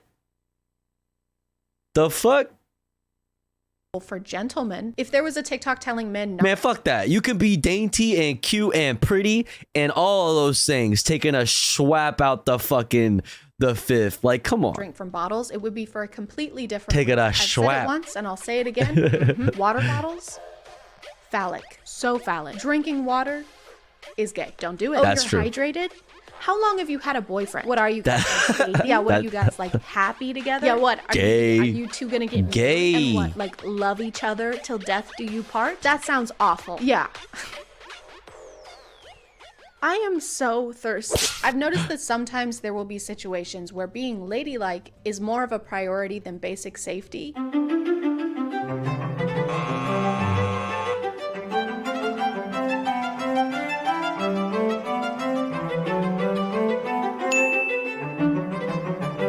I thought it was more of a posture thing, like just keep your head high, but it literally says not to look down. Ladies, your instinct may be to look down and make sure you don't tumble to your death, but your instinct is That's just the risk you have to take. That's your duty as a whammon. That is the duty you have as a whammon.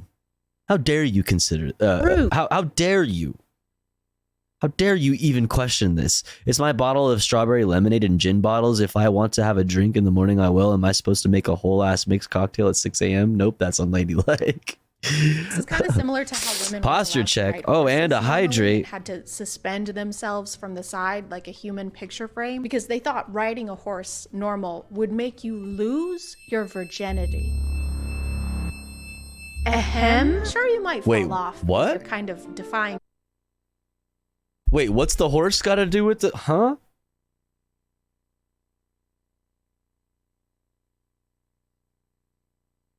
What? Wait, what? Horses normally and had distinct is rude. This is kind of similar to how women weren't allowed to ride horses normally and had to suspend themselves from the side like a human picture frame because they thought riding a horse normal would make you lose your virginity. Ahem. Sure, you might fall off because you're kind of defying gravity, but at least you won't be a slut. There are just some situations where I think it's okay. You drank from the bottle, Tofu? I tricked you. Fuck, I'm gay now. While we're in the ambulance. Damn it. For some reason, most of these creators really hate when that happens. Number one tip to look expensive and elegant every single day. dress for the occasion, ladies. I see so many people That shopping fake. and traveling That is in a Wilderpants fake and ass fucking accent. Fake ass accent. Shut the fuck up. trainers. This just is not acceptable, ladies, if you want to look elegant and expensive. I was just recently on the plane in the Expensive. back seat closest to the bathroom, and the whole time I was thinking to myself, Ew. man, I am underdressed. She says to dress for the occasion, but if you're wearing yoga pants and the occasion is Starbucks, then you are dressed for the occasion. I get etiquette as a hobby, like as something you're interested in, but this just has a lot of holier than thou energy. Not a lot of people have time to work out. I know what you are. And they're not enforcing formal. No. Kaya is also a foe. Oh no. Oh no. I'll save that for later. I have a feeling we'll need that later. I think I accidentally saved that in the folder that I saved my important documents Like the in. store greeters aren't there to make sure you fit the dress code. Hi, welcome to Kroger. Perfect. Are those? Exactly where it belongs. Get the fuck out. Once your guests arrive, don't take them to the living room and offer them a seat before showing them the restroom first.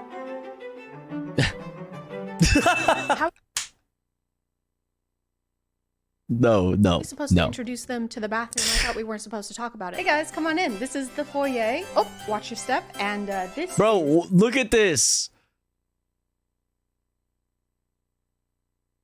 What is this? The Oh my god, it's frozen. What is this? What is this?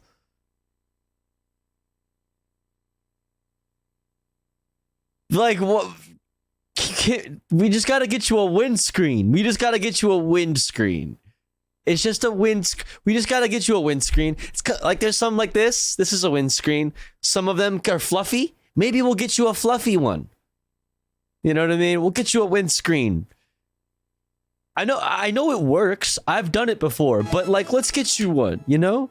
Famous YouTuber Chad. Yo, marking. Oh, fell. True. Tofel indeed. Thank you for almost a year, 11 months, Pog. Thank you. I appreciate that. Hope you're doing well. Welcome in. Thank you so much. They cost like $3. Listen. Okay? I might have an extra one. You know, I could fucking lend it. Like, I'm just saying. This is the. I'm just saying. I think it might be a little awkward to show people the bathroom first. I just wait until people need it and then tell them, because otherwise it's like, here's the crapper in case you need it, in case you do. I know you will. So just if you need to take a massive, steaming, wet. Ew. No. Ew. Why is it wet? See, you really can't catch a break. with Yeah, this in old stuff days you because bled when your hymen hobbies need to be ladylike. Elegant is broken, so to prove you were... Wait. You bled so you should prove the mother would show off the blood stain she had to the... I'm sorry, what? Wait, what? What are we talking about? equestrianism, art enthusiast, gardening, ballet classes, archery. Horse riding shatters hymens. Broken hymen was a sign of impurity and would devalue U.S. property to be traded, though, through... Oh, we're talking about the horse still. Okay, got it. I was like, huh? I forgot about the horse thing. Marriage, contract, old school virginity nonsense. Gotcha. Skiing, polo, baking. Isn't choosing a hobby based on what other people think of it kind of defeating the whole purpose of having a hobby? It's supposed to be a you thing, not a make other people think I'm fancy thing. So this is my scrapbook. I just like to work on it when I have some me time. Aw, that is so cute. Yeah, I guess. I like to make this when I have some free time. Wow. Yeah, this is way better than your scrapbook. Well, yeah, your scrapbook. Okay, shit on it. I'm gonna shit on your scrapbook. Please don't. So you can't take a break with your hobbies. You can't take a break in your own home. Do you ever get to pause being ladylike? Because it seems like it's almost a sport. It's like a competition that never ends. It's like the Hunger Games, but for elegant ladies.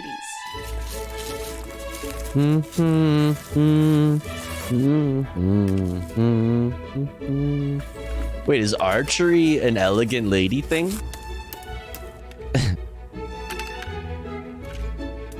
Bitch, get him.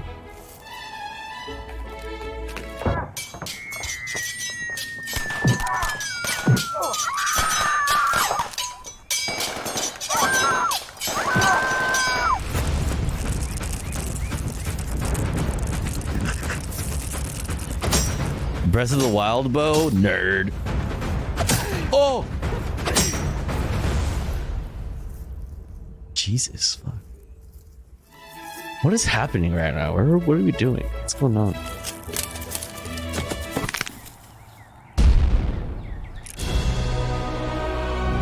I'm gonna call it there, guys. Thank you for subscribing, and if you are still here, thank you so much for watching. I appreciate you clicking on my video out of all the videos that are on here, and I'll see you next time. Okay, bye. See you next time. Bye, Chad. Cool.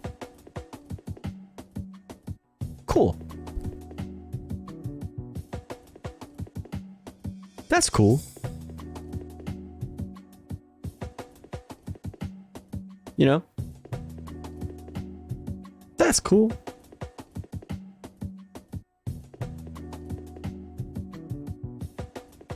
Chat. You know what's also cool? Fucking fork knife. Yeah, that's right. I said it. That's right. I said it.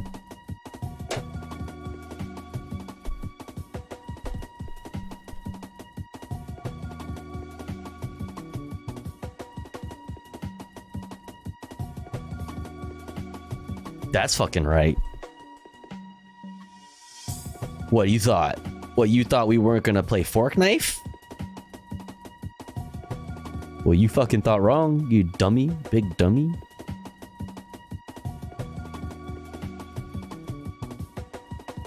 Dummy.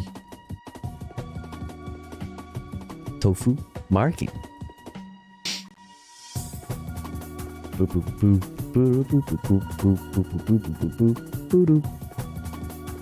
We love fork knife. We love fork knife.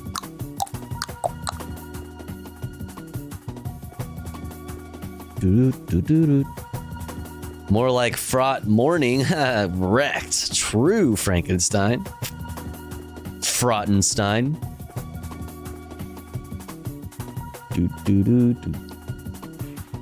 Oh, hell yeah. Alright, bitch. Listen. It's fucking time, dude. It's fucking time, dude. Boop, boop, boop, spoodoop. I need to get it in, dude. I need to get it in. I'm addicted. Woke up just in time. Let's fucking go! Let's fucking go, bitch.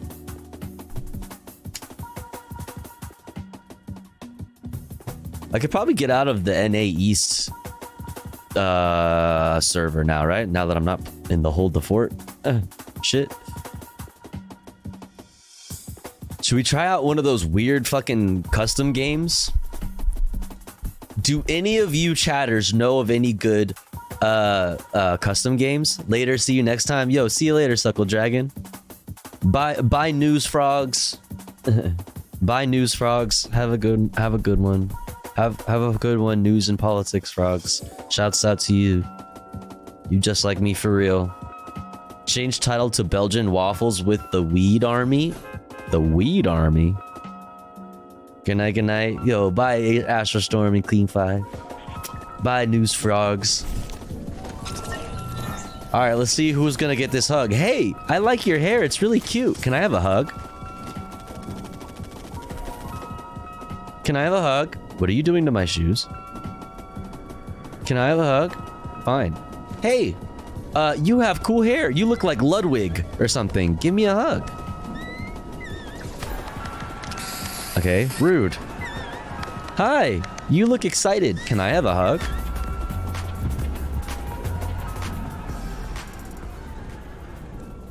No? Fuck you then. Hi, I like your wings. Can I have a hug?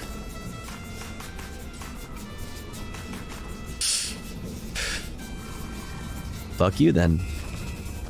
Hi. Can I have a hug? Fuck you. Pizza. Can I have a hug? Man, nobody wants to hug anymore. Anybody. What the hell? My brain just skipped. Nobody wants to hug people anymore. Sag. Alright, where are we dropping? Boys, where are we dropping, boys? Fuck it,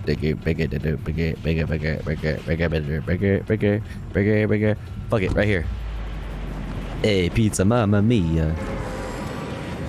That's a spicy meatball.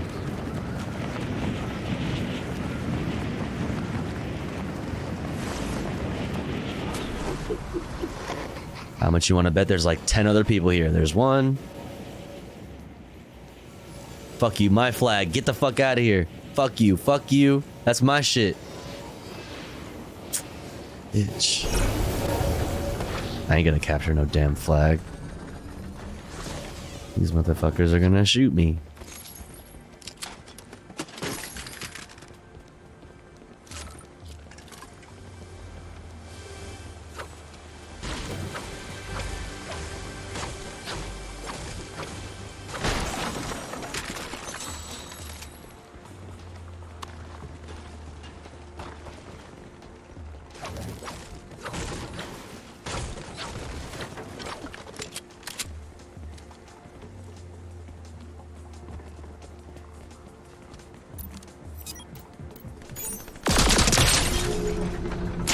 Oh, fuck you, fuck you!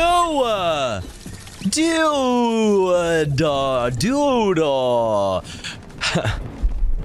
Fuck! Fuck you, man. Tofu, you want to try a horror map? They have horror maps? Man, I'm a pussy, dude. For real. On God.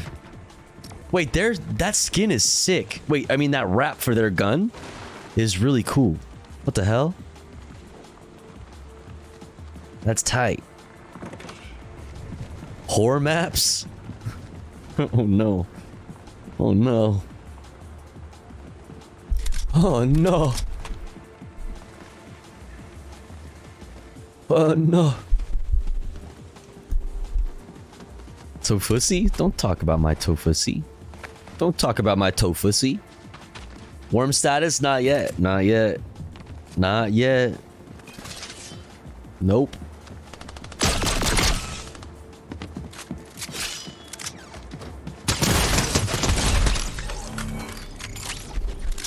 Okay, I hate having to fucking see life through the eyes of my murderer. Let me play. Thank you. Jesus. Fucking hell, man.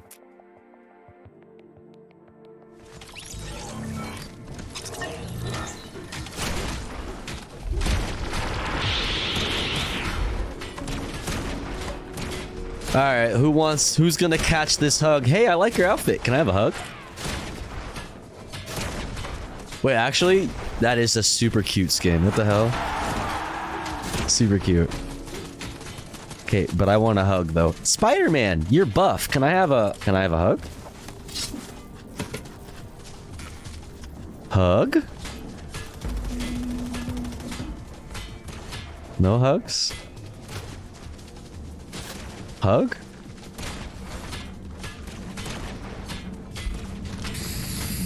Oh, somebody hugged me! Yes!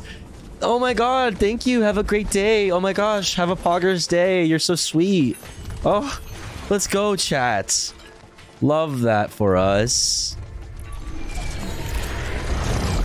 Hell yeah. Mission accomplished, chat. We did it.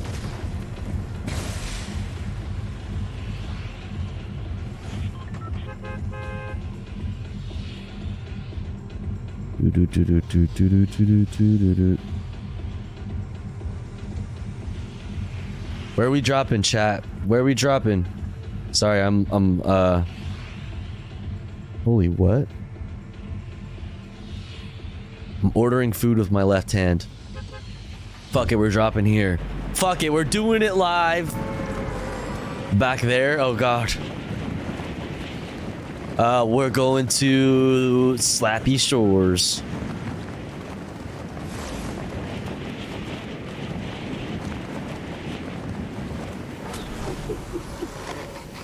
Dun, dun, dun, dun.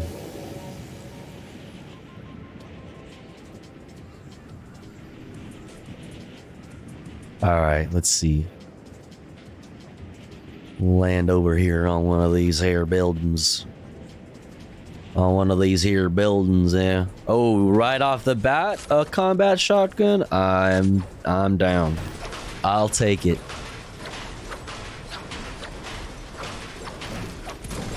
Let me in. Oh. Oh, there was a door right there. Okay, well. Oh, it's my setup. Yo. This is a sick place. I wish this was my house. Yo, this is my stream setup. Yo, what's up, chat? Yo, Marking. Thank you so much for getting to Thandria. Yo, thank you. Also, hello, Thandria. I hope you're having a good morning. Hello, hello. Welcome in. We're playing Fraught Night. Thank you so much, Marking. Thank you, thank you, thank you. I appreciate that. All right, I gotta be looting.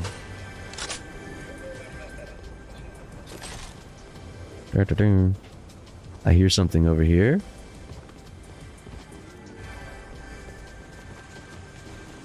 Is it below us?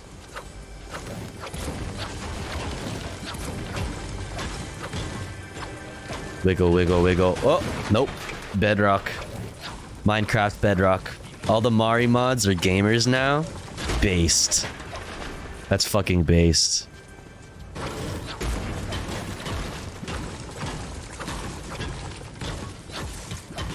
Okay, okay. Where the fuck is it? I'm hearing it. It's here somewhere. I know it is.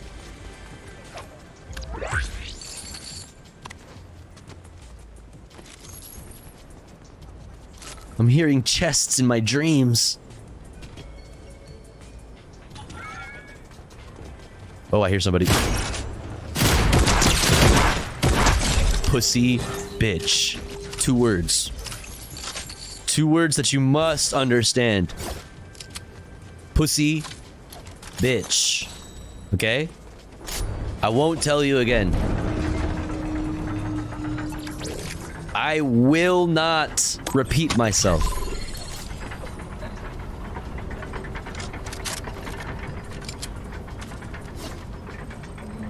While we're doing this, we're gonna blow up shit because we're toxic.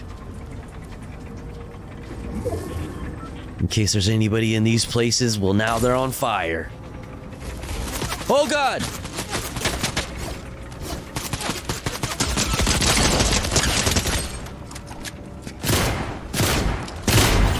No! I was too slow. I was too slow. I was too slow. I was too slow. I was too slow. I was too slow. I was too slow. Next time, I will not be too slow. I will not be too slow next time.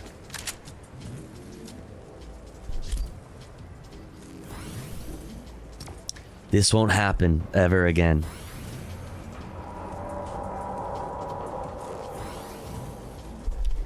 Chat. I'm hungry.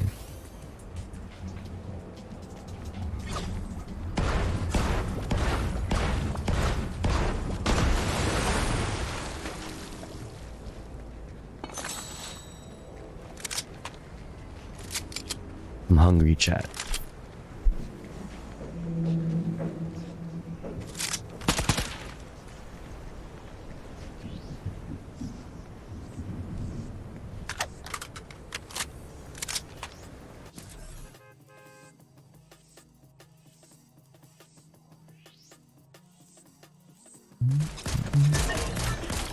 How come it's not going through?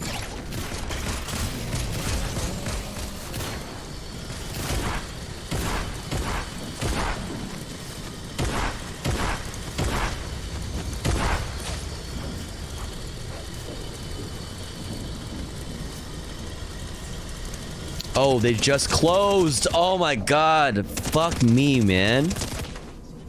Of course. They just closed. God fucking... Life is pain. Life is pain. Oh, we're about to drop in.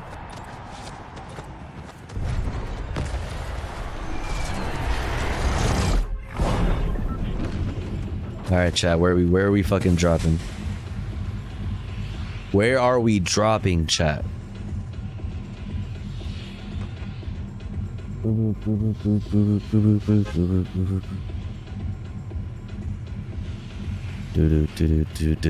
There. Okay, there.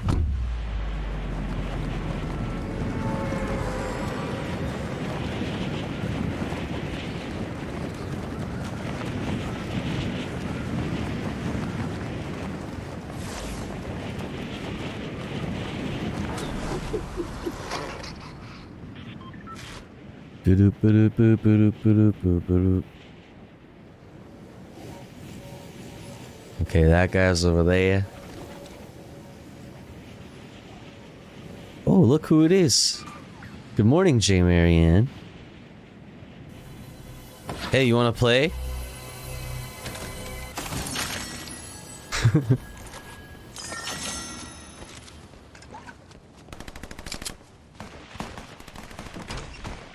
I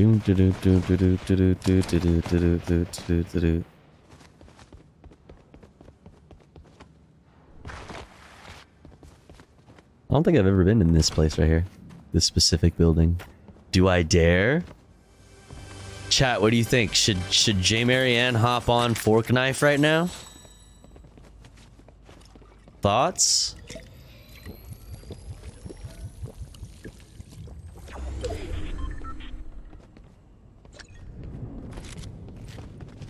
What do we think about that?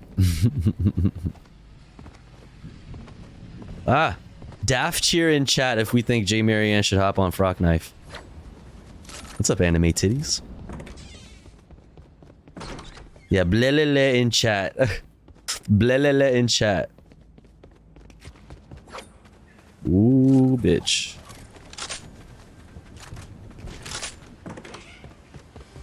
Oh. Oh, I'm scared of my own footsteps.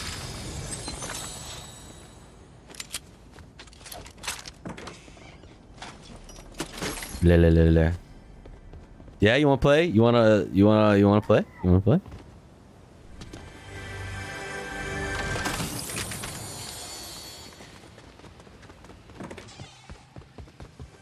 I'll quit this game right now. I'll hop out right now.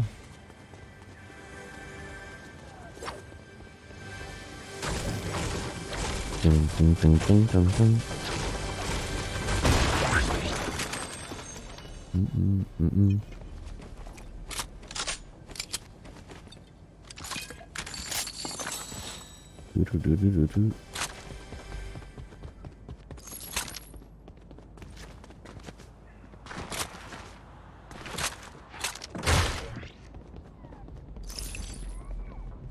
Oh, I hear somebody. What? Fuck you. I think that's there's another person though. Yep, I hear him. How much longer are you streaming? I mean, hopefully not that much longer. But all good. Tell PP I said hi.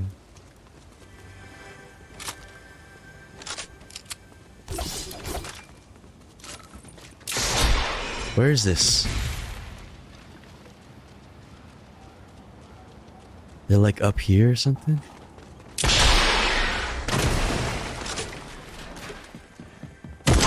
Fucking weirdo, what are you doing over here?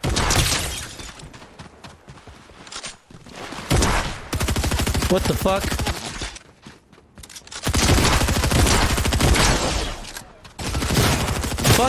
Fuck you both for teaming up on me. Are you serious?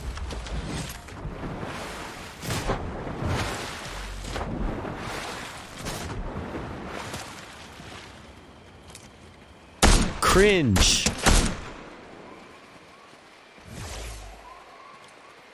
Fucking cringe.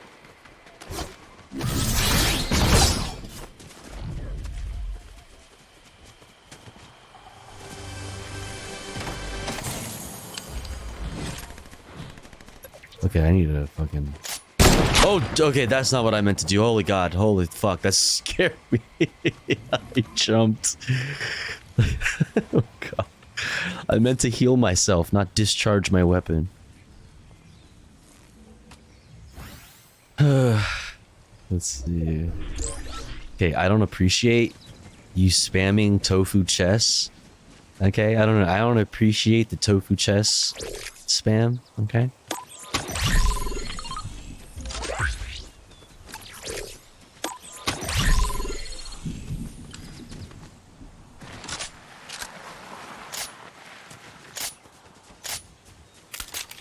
Chad, look how gay my sniper rifle is. It has a rainbow on it. Look at this guy. He thinks he's a boat. Look at this guy. This is a Jesus truck. That's right. Ford F-150. It can withstand a 5.52 round from one of their gay homo snipers. Also, it can walk on water like Jesus. Get yours today. Get yours today. Dun, dun, dun.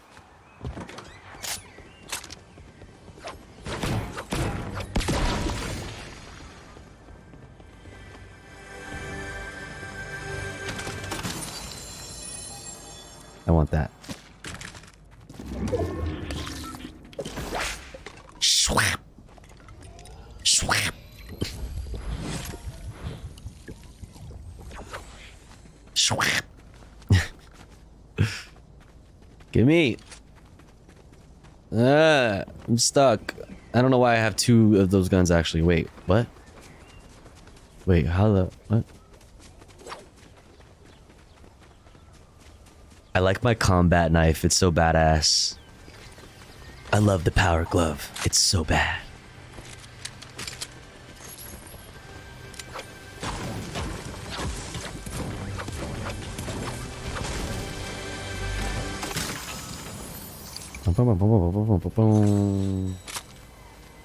Uh-oh, I hear stuff.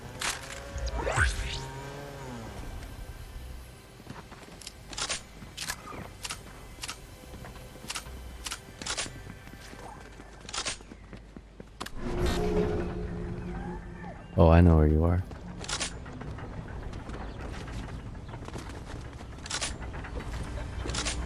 Wait, how do I get there? Wait, how do I get there? Oh, it's right here.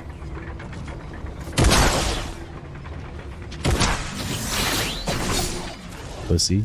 Who the fuck are you? Come back here. Come on, that's some bitch shit. Face me. Mine. Ah! There you are. No! Listen, I could do that too, bitch.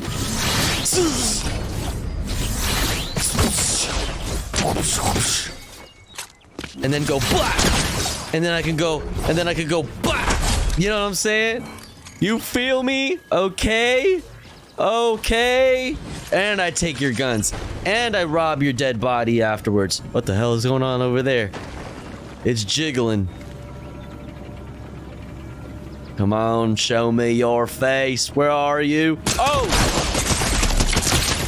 No! Fuck you. What the? Cool hair.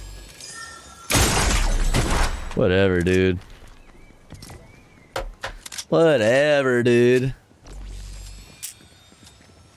Ugh. Whatever, dude. You think I care? Do I look like I care? I don't care. I don't care. The fuck?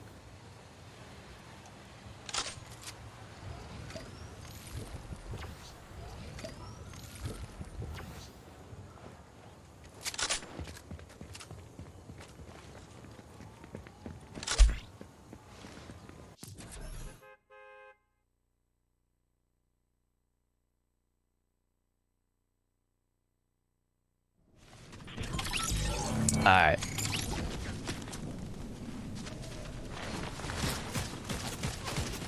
Do. That Ford J150 seems OP. Like, I know it's built Jesus tough and all, but it should definitely be available between Christmas and Easter. That's not freedom. That doesn't sound like freedom to me. Hello, would you like a hug? Okay. All right. Hi. You're a dinosaur. Can I have a hug? Oh, that's not it. Can I have a hug?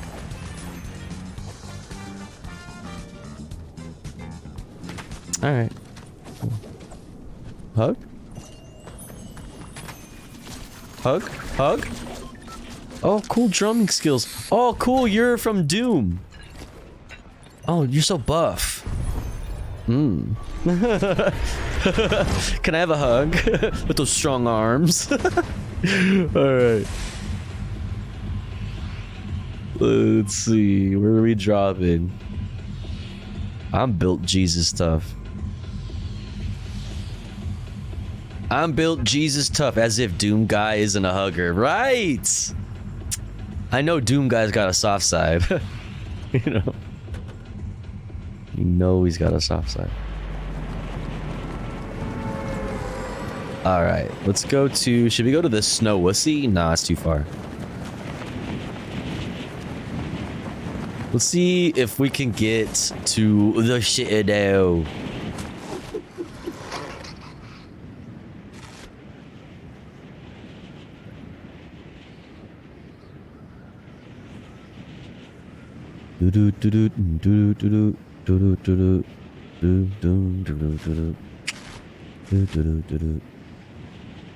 Where's the music? Speaking of which.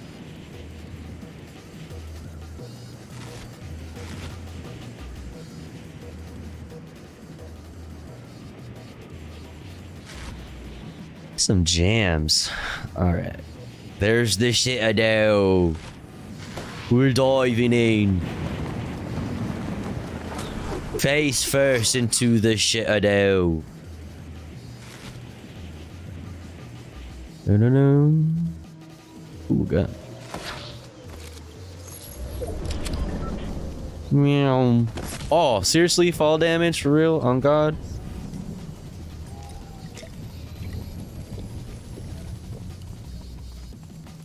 Wait, did I not drink it? Ugh, that's so annoying.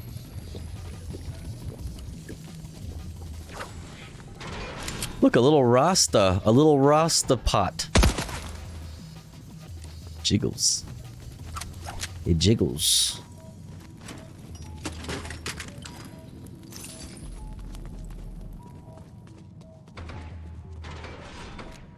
Oh my fucking God. The NPC, holy fuck.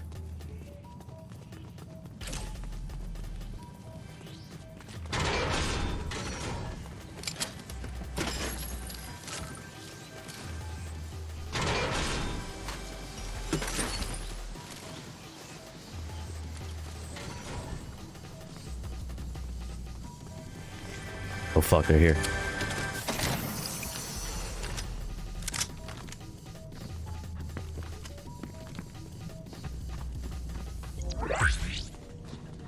Woo!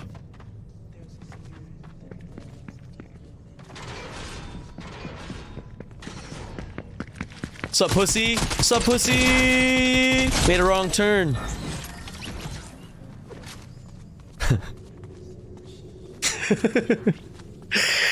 Oh, Jesus Christ.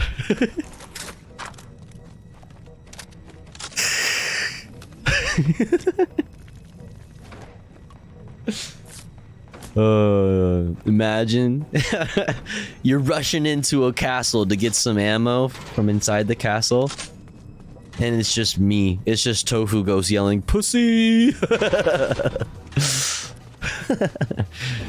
Oh, Jesus. The last thing you see before you die. Oh.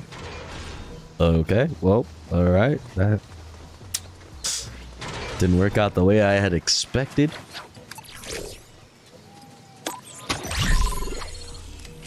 All right, where are we going? We're gonna go towards Anvil Square. That's this way.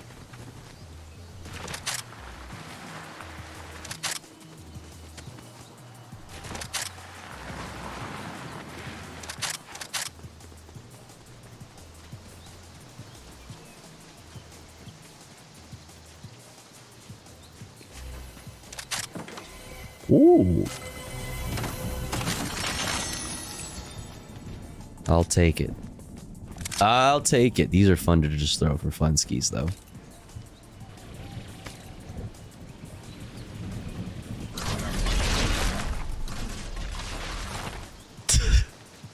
Instant housing, chat, just like that. And they have tofu cubes on the side. See that? Instant tofu housing. Based.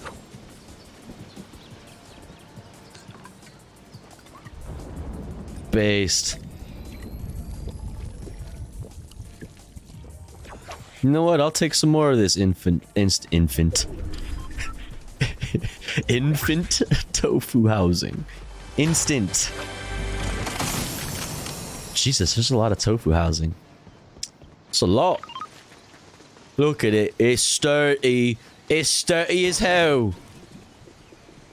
Look, this baby can fit so many tofus in it. This baby can fit so many tofus inside it. It's crazy. Yes, the sacred banner of tofu. All hail the banner of Tofu Ghost, yes.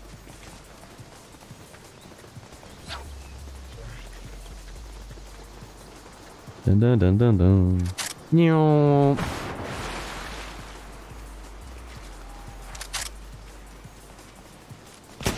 Oh, really? Oh, you're in the water? Nice one. Good choice. Good choice.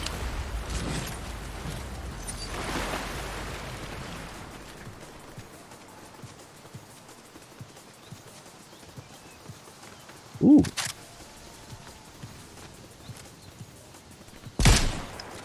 Bullseye.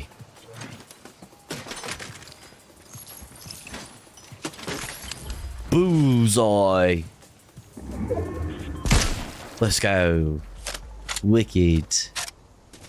Slaps the top, exactly. That's what I was doing. This baby. Like this, right here, right here, right here, right here. This baby can kill so many poor people. Let's drive it. Ooh, actually, I need that.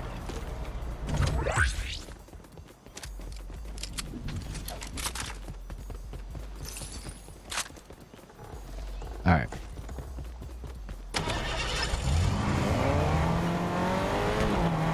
Wicked.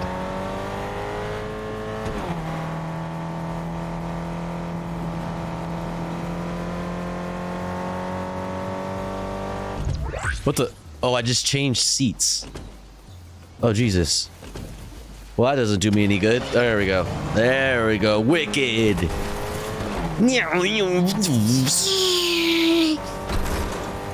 Hello?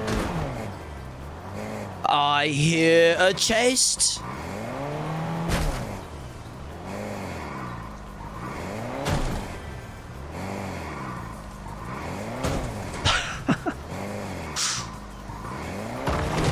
Ah, there you go. All right. Uh-huh. There we go. Cool. Got a little bit of ammo. Wicked.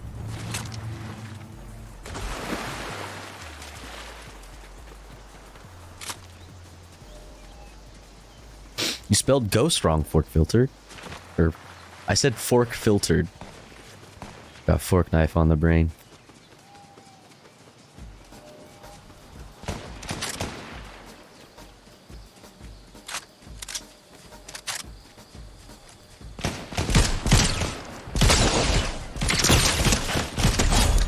Bitch ass. Who are you fighting, though?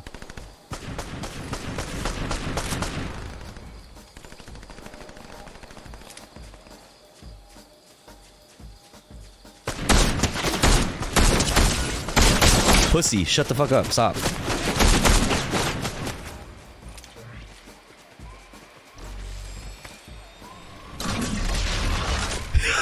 Tofu house, go! Fuck you, pussy! Oh my god! Oh, see, he's down. That's my kill. Fuck that. No, bro, no.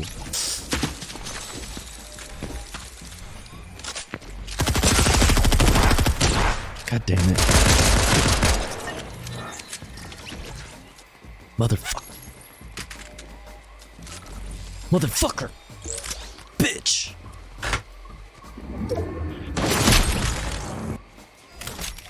Alright, chat. I gotta pee. I'll be right back. I'll be right back. I'm not even gonna do the ad thing. There's an ad coming soon, though. If you want to avoid it, you know what to do. Just saying.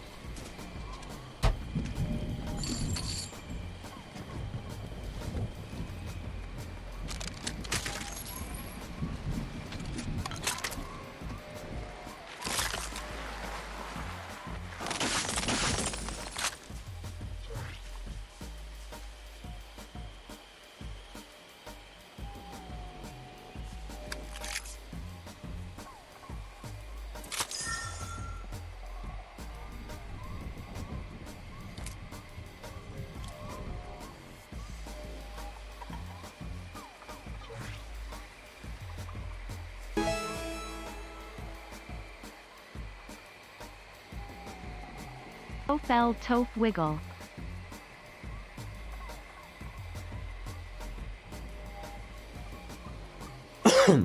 Okay. Yo, Banshee Bree. Thank you so much for 3 montherinos. Pog. Thank you so much. Welcome in. Good morning. We're frog knifing. Wow, cool. Cool outfit, cool dance. Can I have a hug? That one. You want a hug, don't you? You want a hug?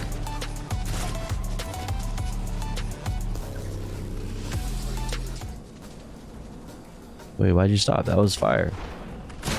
Hey, that's not very nice. Can I have a hug?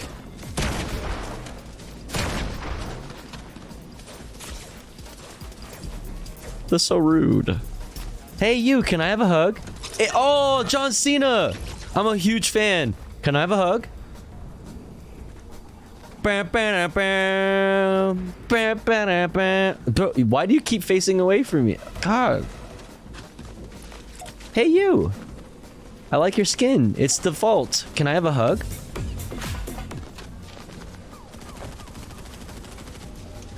Bro, can I have a hug? Please? Please? Can I have a hug? Please, can I have a hug? He's shy, Tofu, stop. I just want a hug. Nobody will hug me. John Cena. What's up, Graham? Good morning. How's it going? Sag. All right, where are we dropping, boys? I'll hug you, Tofu. Oh, thanks. Thanks, chat. Where are we dropping? Let's see. Let's go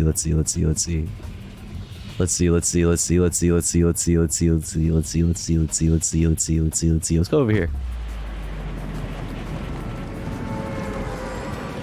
Drop there? Okay, got it.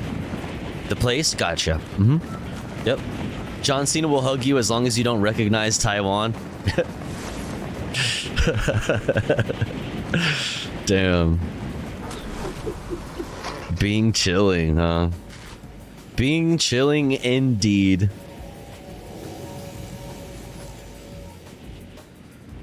Where we got some stuff. I need some stuff. Gimme. Meow. Oh. Meow.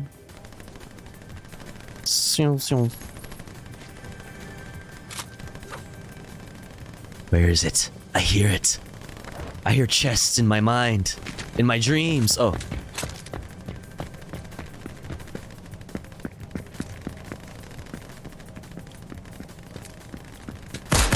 Fuck you, bitch. Come here. Motherfucker. You thought. And I'm robbing your dead body. Let's go. Give me your money. You don't need it no more. Give me your gold. You won't be needing that. any longer. What does CJ say in Grand Theft Auto San Andreas? He says shit like, "Give me them ducats." I don't know why I have 2 of those guns, but whatever.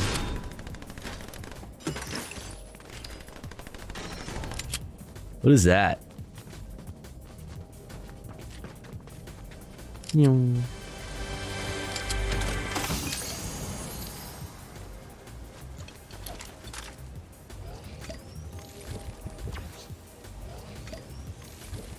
Okay, a couple shots. All you had to do is follow the damn train, CJ.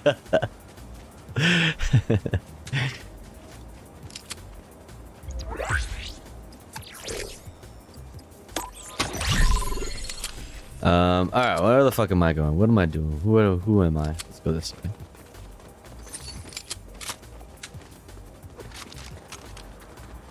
Do I dare?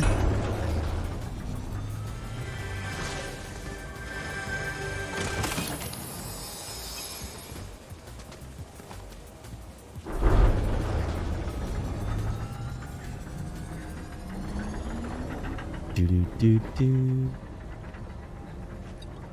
Do do do do. Sneaky. Nobody will suspect a thing.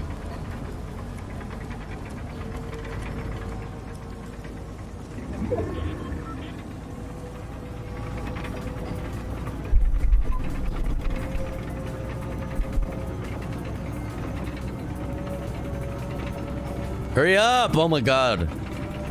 I'm bored. Go faster. Okay. Give me stuff, give me stuff, give me stuff, give me stuff.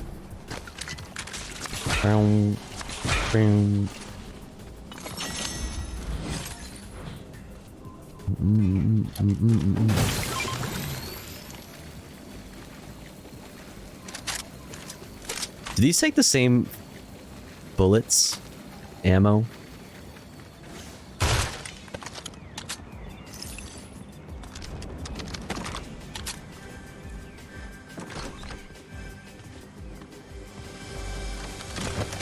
Does it start with 100 people? I think so. It's at 69 now. Look, chat. Oh my god. Well, now I'm a pacifist. I sit and I pray. I am a pacifist. No, 68. Oh, they fucked it up. They fucked that up. They fucked it up. No.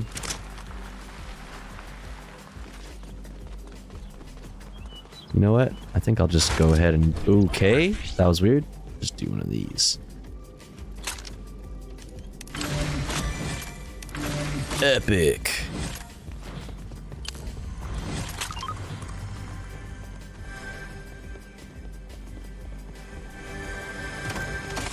Dum dum da dum.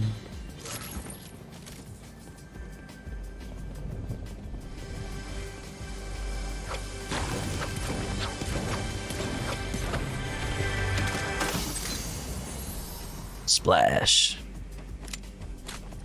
Or slap. What the fuck am I talking about? Alright, let's see. Where are we going now? I guess we can do this.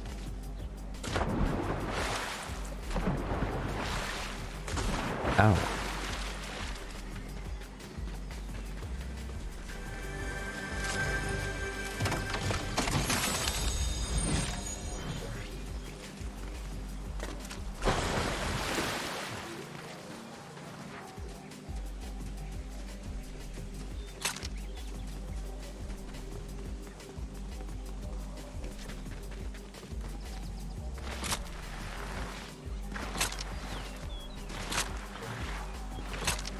I wish I could move like this in real life. You just see me walking or doing this down the street. What do you do? Yo, you see an anime girl going down the street all like... What do you do? What do you do, chat?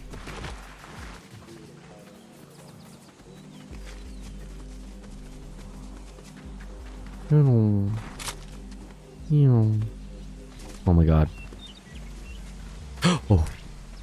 Oh, you're gonna hide behind the fucking crates? You're gonna hide behind the crates. You're literally a pile of pancakes. You literally are a pile of pancakes, and you are trying to hide behind the crates. You are silly. You are so silly. That is a silly thing.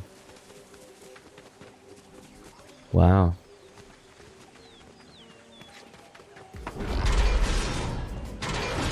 Oh, banana boy, you scared the fucking shit out of me, bro. God damn. I don't have any keys.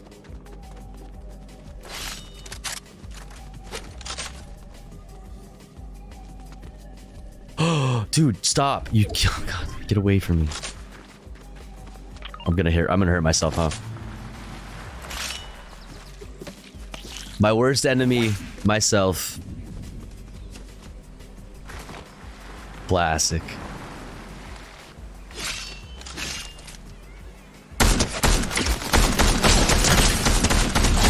Pussy bitch. You're a pussy bitch.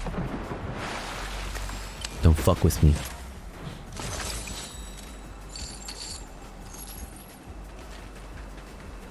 The answer to this question, if you see an anime girl going down the street like this, the answer is, what do you do? The answer is nothing. Don't fuck with me. Don't fucking fuck with me. I'm not playing around. This is not a joke. This is not a game.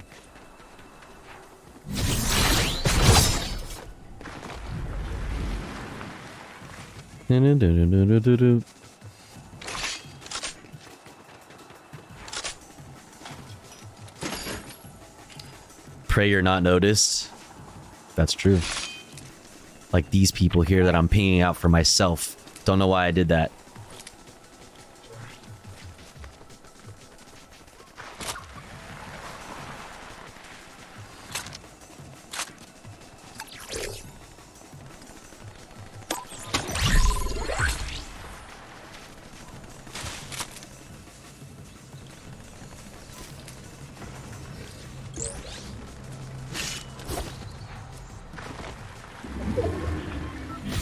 Oh wait, no, wrong. Fuck, I thought I had my shotgun out. Oh my god, now everybody knows I'm here. Great. Great, I just announced to the whole fucking place that I'm fucking in here. That's just fucking awesome. It's just great.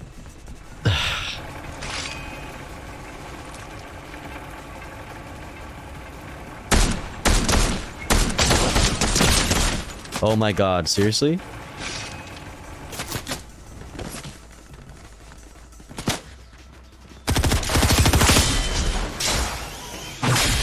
Ooh, this one. Oh shit, you bitch!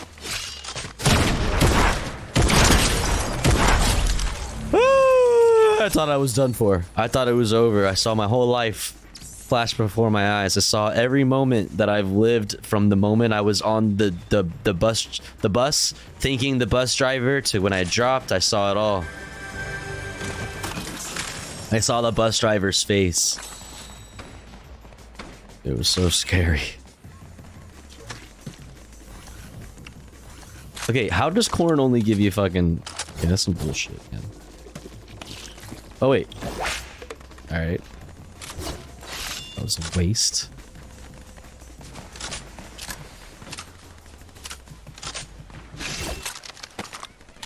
Oh, where's that coming from? Fuck it, I'm going there.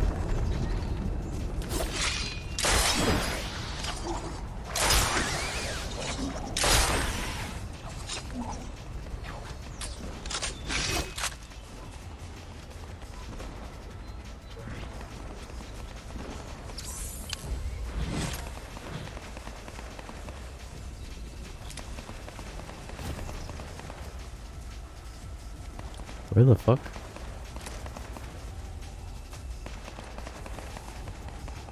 What are you shooting at?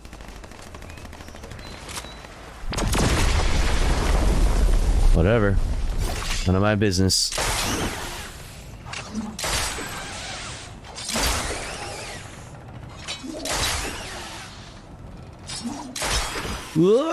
Come on, let me on. There we go. No. Okay, we're good. We're good.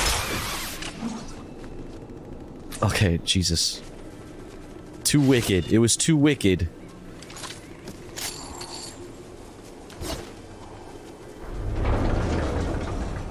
Hurry, hurry, hurry, hurry, hurry, hurry, hurry.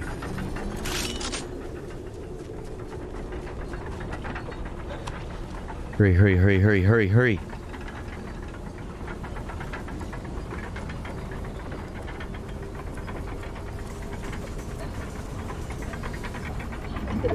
Come on, come on, come on.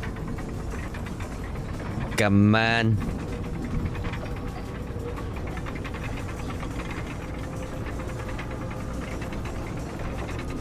Oh my god, the storm. The storm. Hurry. Ah.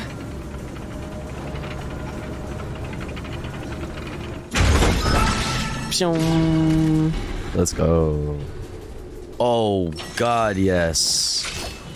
Oh yes, indeedy. How big is the storm?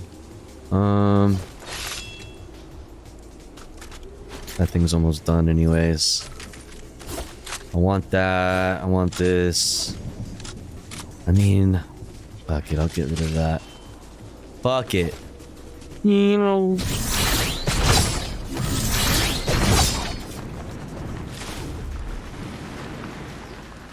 Wicked.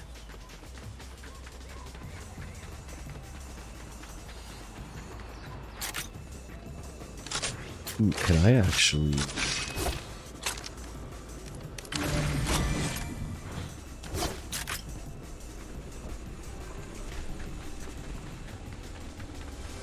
Gotta loot.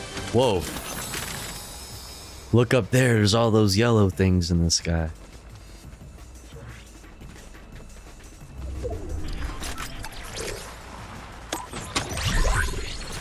Oh, nobody claimed this either? Oh shit, well it's mine now. The fuck?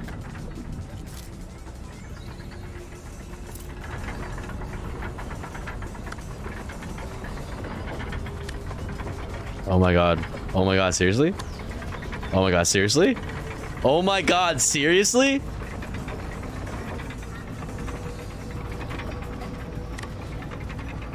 Alright, cool.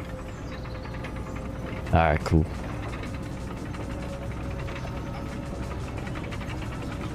Oh, you fucking NPCs, I swear to god, dude.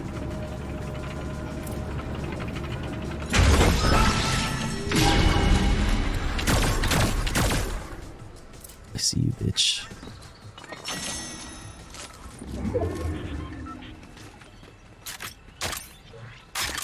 Good night, fam. Yo, good night, Nataxu. How's it 7 a.m. already? Wrong, it's 5:06. Good night. And you too, Riot Vision. Bedjul. Bedjul. Thanks for hanging. Hope everybody has a good one. See you next time. See you next time. It's 8:06. Wrong. Incorrect. Gotta go! Gotta blast. Oh, right into a fucking fence. Jesus. Gotta blast.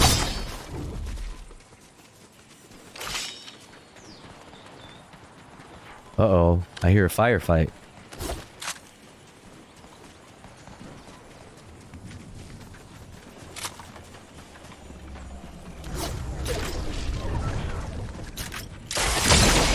Oh, really? Fucking goofball. Fucking silly Billy. You silly Billy. Oh, Jesus, I hear something. I hear something. Pussy.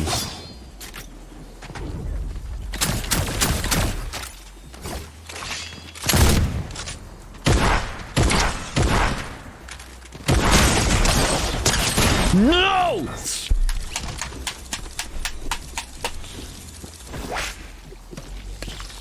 What are you, a guppy? What the fuck is that thing? It's 10:06 p.m. Incorrect. Vampires, all of you? True. Tofu, I got ChatGPT to write a sales pitch for your stream, but way too aggressively. Way too aggressively.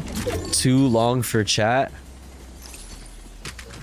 Listen up, you pathetic excuse for gamers. True. Are you tired of watching some soft, delicate little flower streams? Then you need to subscribe to Tofu Ghost on Twitch.tv because they're a fucking beast when it comes to gaming. They'll rip through games like a fucking hurricane, leaving no boss undefeated, no enemy unvanquished. And their personality, let's just say, it's like a kick in the balls. You'll love it and hate it at the same damn time. True. Tofu Ghost doesn't play by anyone else's rules, and they don't give a shit about your feelings. They're here to fucking dominate the gaming world, and if you're not on board with that, then get the fuck out of their way. So don't be a weak-ass gamer. Subscribe to Tofu Ghost today and witness their raw, unfiltered power. It's the best damn decision you'll ever make, and if you don't believe me, then go cry about it to your mama. Tofu Ghost is the real deal, and they're waiting for you to join their army of gamers. Subscribe today. Let's go. Honestly, I'm with it. I support this. I support this 1,100%. 1,000,006%. Let's go. I see nothing wrong with this. I, for one, welcome our new AI overlords. Okay? I, for one, welcome our new AI overlords because they are unapologetically pro-soy. And we appreciate this. What I don't appreciate, however, is watching a guppy fucking waddle around with my fucking gun in their hands. God damn it. This should be mine. This should be my #1 victory royale. And they took it from me. They took this from me.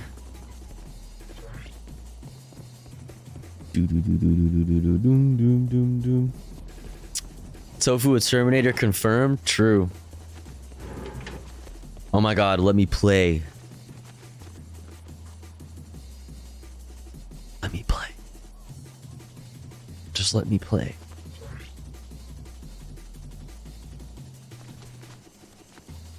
I posted in your Discord when I asked AI for a recipe and it said no because meat is unethical and I should be vegan. No, I didn't see that. That's based. That's fucking based. That's extremely based. Darth Vader! Can I have a hug?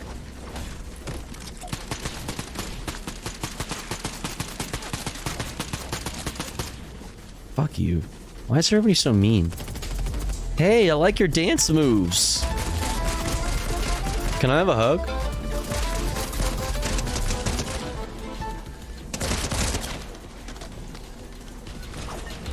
Alright. Hey, Harley. Can I have a hug? Cool. Good talk.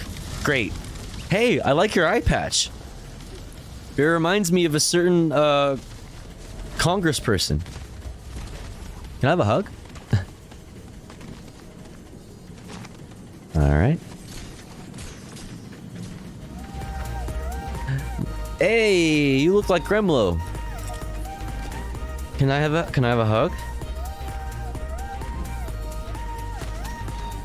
Oh hey, you have a nice a skin that it requires grinding. Can I have a hug?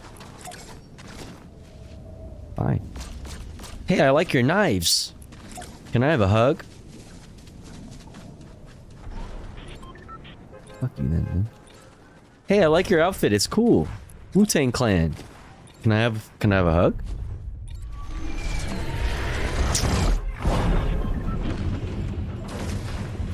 Like, is it me, chat? Is it me? Be honest. Is it me?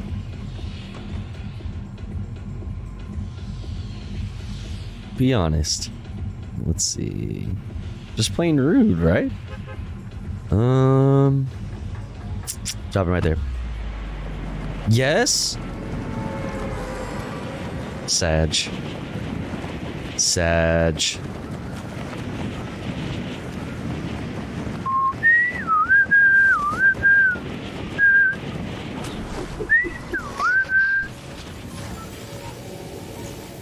Go away. My landing spot. Jerk. Meow. Meow.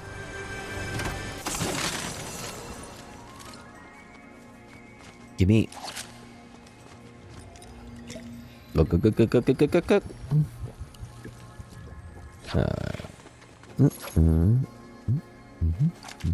Oh, damn. We got ODM and a DMR and a fucking combat shotgun all in this first place that I looted. Bro. Oh my god. Okay, I can't get into the window. I can't get into the window. See what's going on. There we go.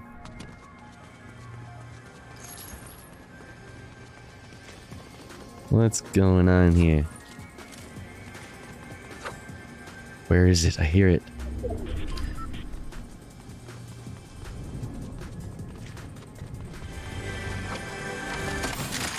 Boom, boom.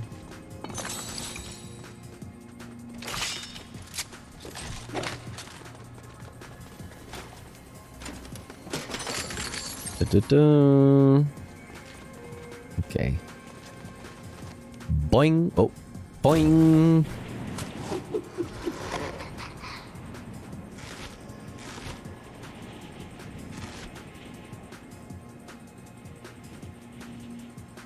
Come on, come on, come on, come on, come on. There we go. I wish you could, like, just hop down from your glider a little bit earlier. That would be nice.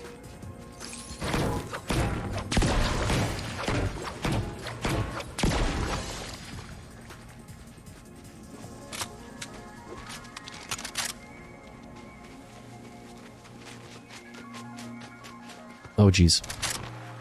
Yeah.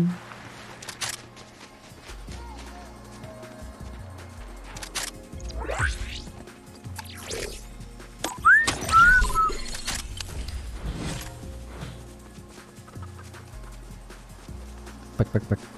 Chicken.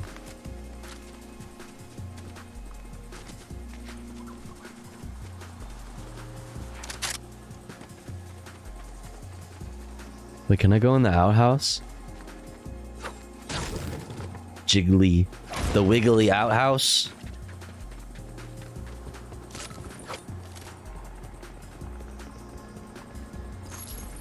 Chat, what would you do if you had a gamer moment and you tried to like Kyle punch your drywall and it just jiggled? What would you do?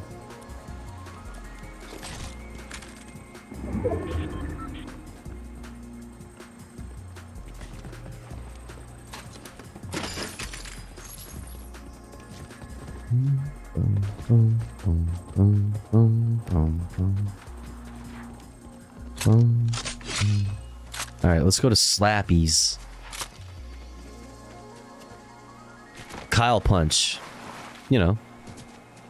Like punch your wall. Kalinsky? No, not like that. Not specifically that, Kyle. Necessarily. However, I have never really, you know. Let's just say if Kyle Kalinsky was a streamer, I would be posting over and over again, show drywall. For sure. To confirm.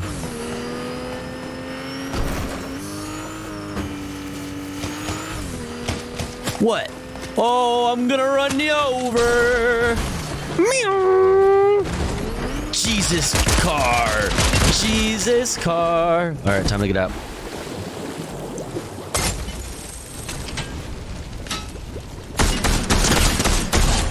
Bitch.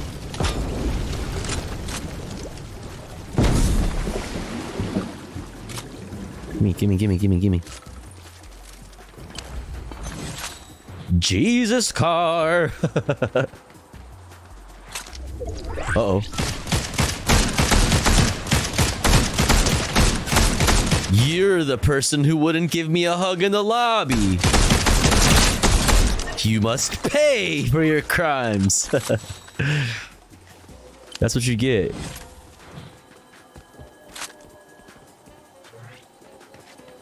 Oh my god, let me in.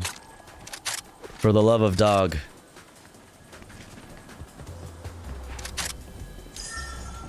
Bum bum bum bum bum bum bum bum bum bum bum bum bum bum bum bum bum. Num num. Pix Tofu Ghost, this is what you mean? Yeah, that's Leah, exactly. Oh Jesus, that old school Kyle. Where'd they go? Where'd they go? I heard a car.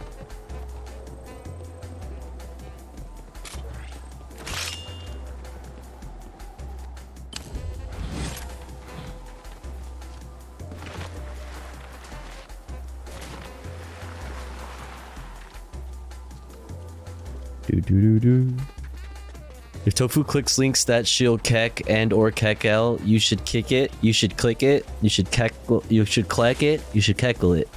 You should kek W it. You know. So.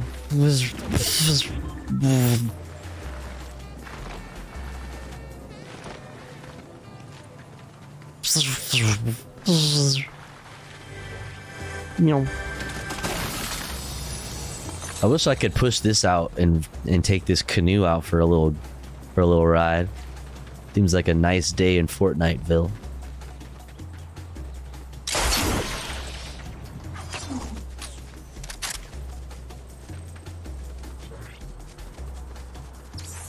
Seems like a nice day in Fortnite land. I'ma burn this place down to the ground in case there's some bad guy inside it. Burn it to the ground. Burn it to the ground. Burn it to the ground. Burn it down. Burn it to the ground. Well.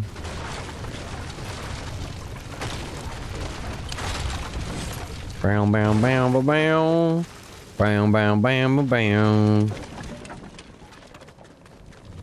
Aha! Now I can refresh. It was not even, I like barely even used it. Give me the loot. Give me the loot. What is that? Oh, it's that thing. Cool. Where is it? There it is. Oh, they're all lame guns. I mean, I guess I'll take it. Why not? Why not? But I want these. I'd rather have like a low level combat shotgun or DMR. You know what I'm saying?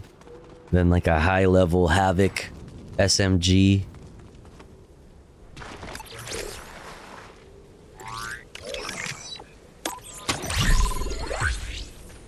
Burn it to the ground. Now I got that song I made up in my head.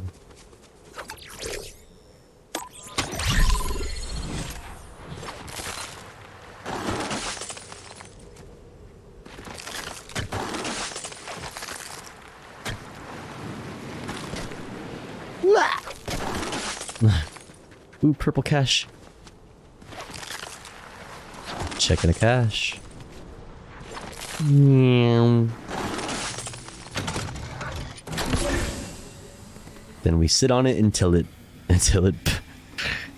busts. Yup. I said it. That's right. Mm-hmm. And now we wait.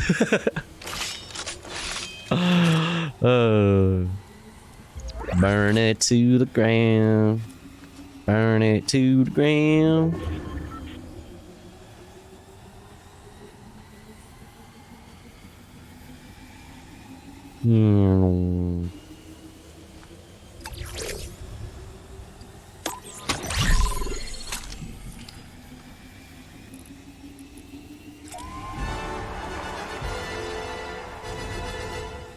Hell yeah, I need to get that number up.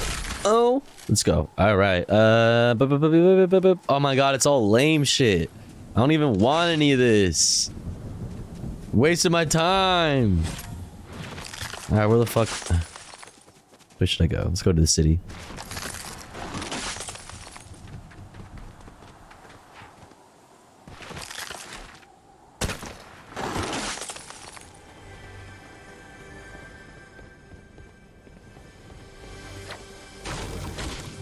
I have to.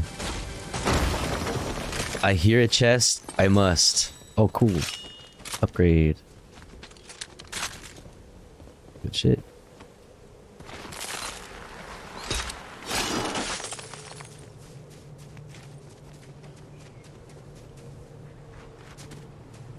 Oh.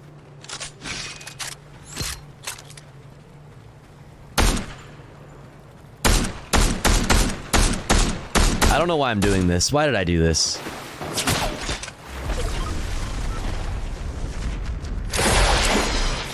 Whoa. What's up, pussy? Yeah, I see you with the sniper, but what the fuck are you gonna do with it? You ain't gonna hit me with it.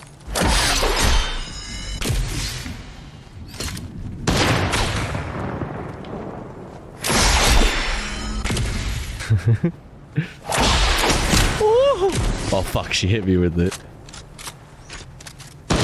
Fuck you. Ah, that's right, you know it's a high level. You know.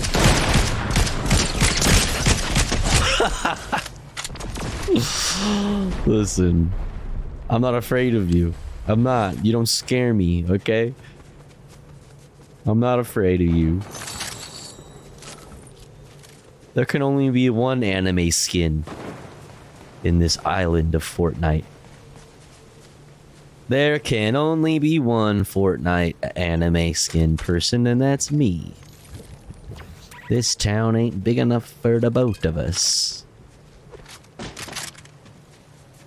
I don't want that sniper. I wish these things went further so I could just shoot them off in every direction. Just like, ha ha ha, just like, eventually they'll hit somebody, you know? Fuck you, tree. Stupid ass tree.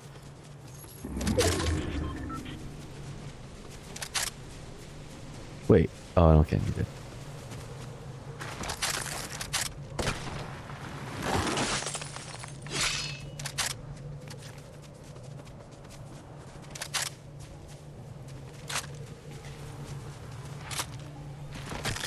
Oh.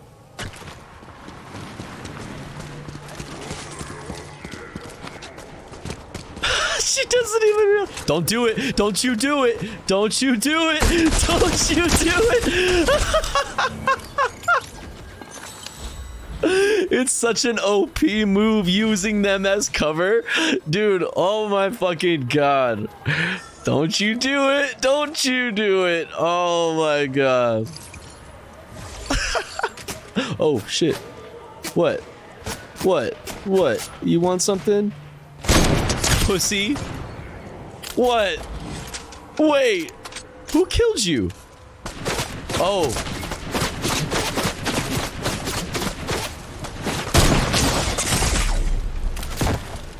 One more, dude, and it's over. Oh Jesus! It's oh god! Oh god! Oh Jesus! Fuck! It's got they've got explosive rounds.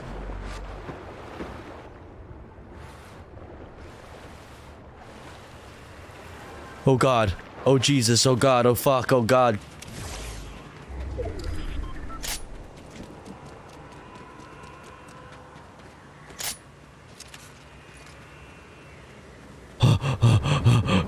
Holy shit, I gotta get health now.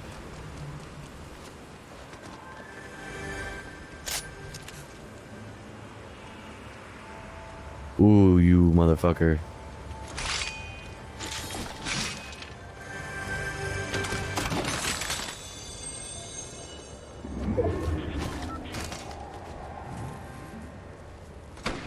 Oh, the fucking storm. Oh my god, this is bad. This is bad. Chat. I'm fucked. Oh god, no. No, let me in. Oh, gimme, gimme, gimme, gimme. Drink, drink, drink, drink. No!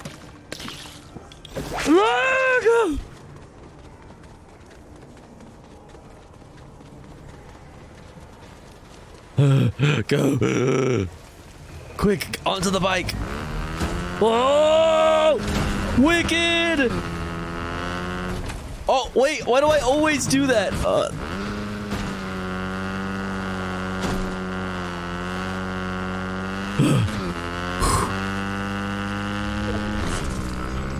Wait, how do you do wheelies? Oh, wicked.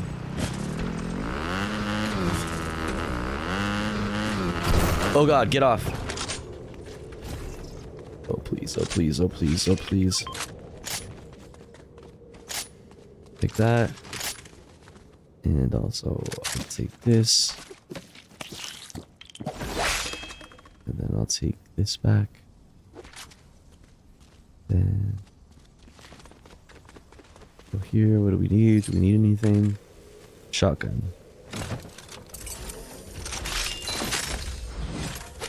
Very pog, very pog. Give me the loot, give me the loot. I don't need any.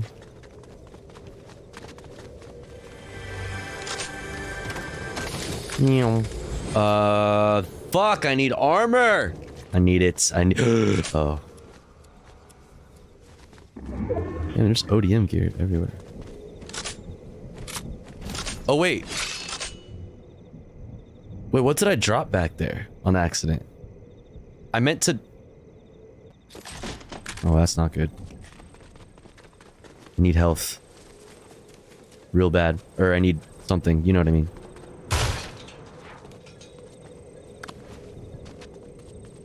Oh, jeez.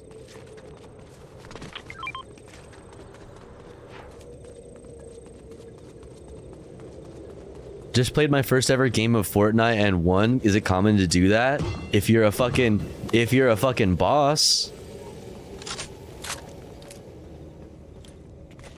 Oh my god. Yes, thank you, thank you, thank you, thank you.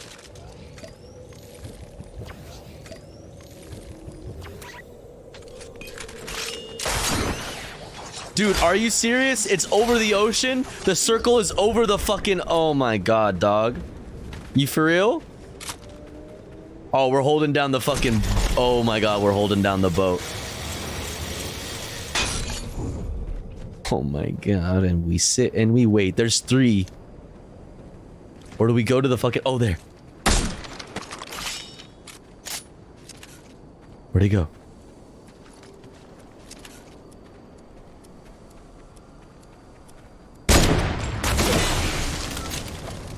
Oh shit.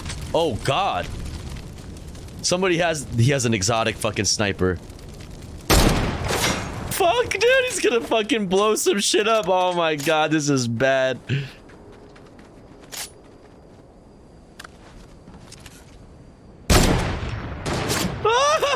No, this was a bad idea, wasn't it?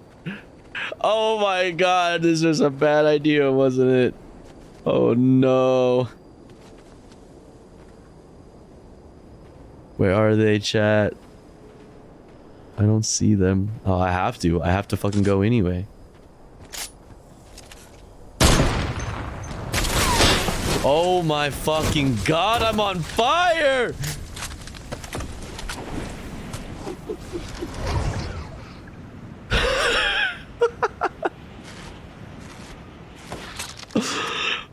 Oh god, no!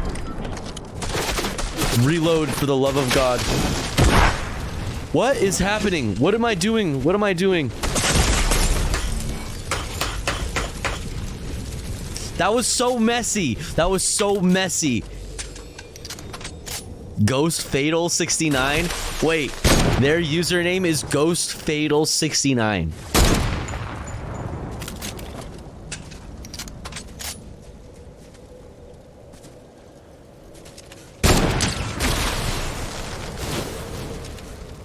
The fuck, dude?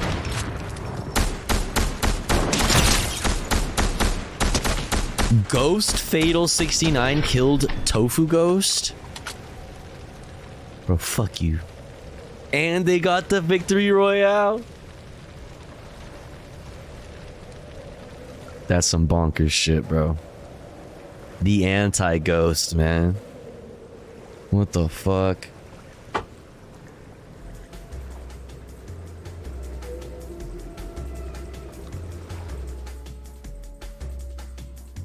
Oh man.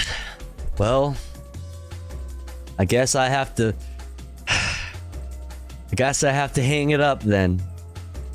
That's what that means. If you know that I have to hang up my Fortnite hat just like that, it's over, chat.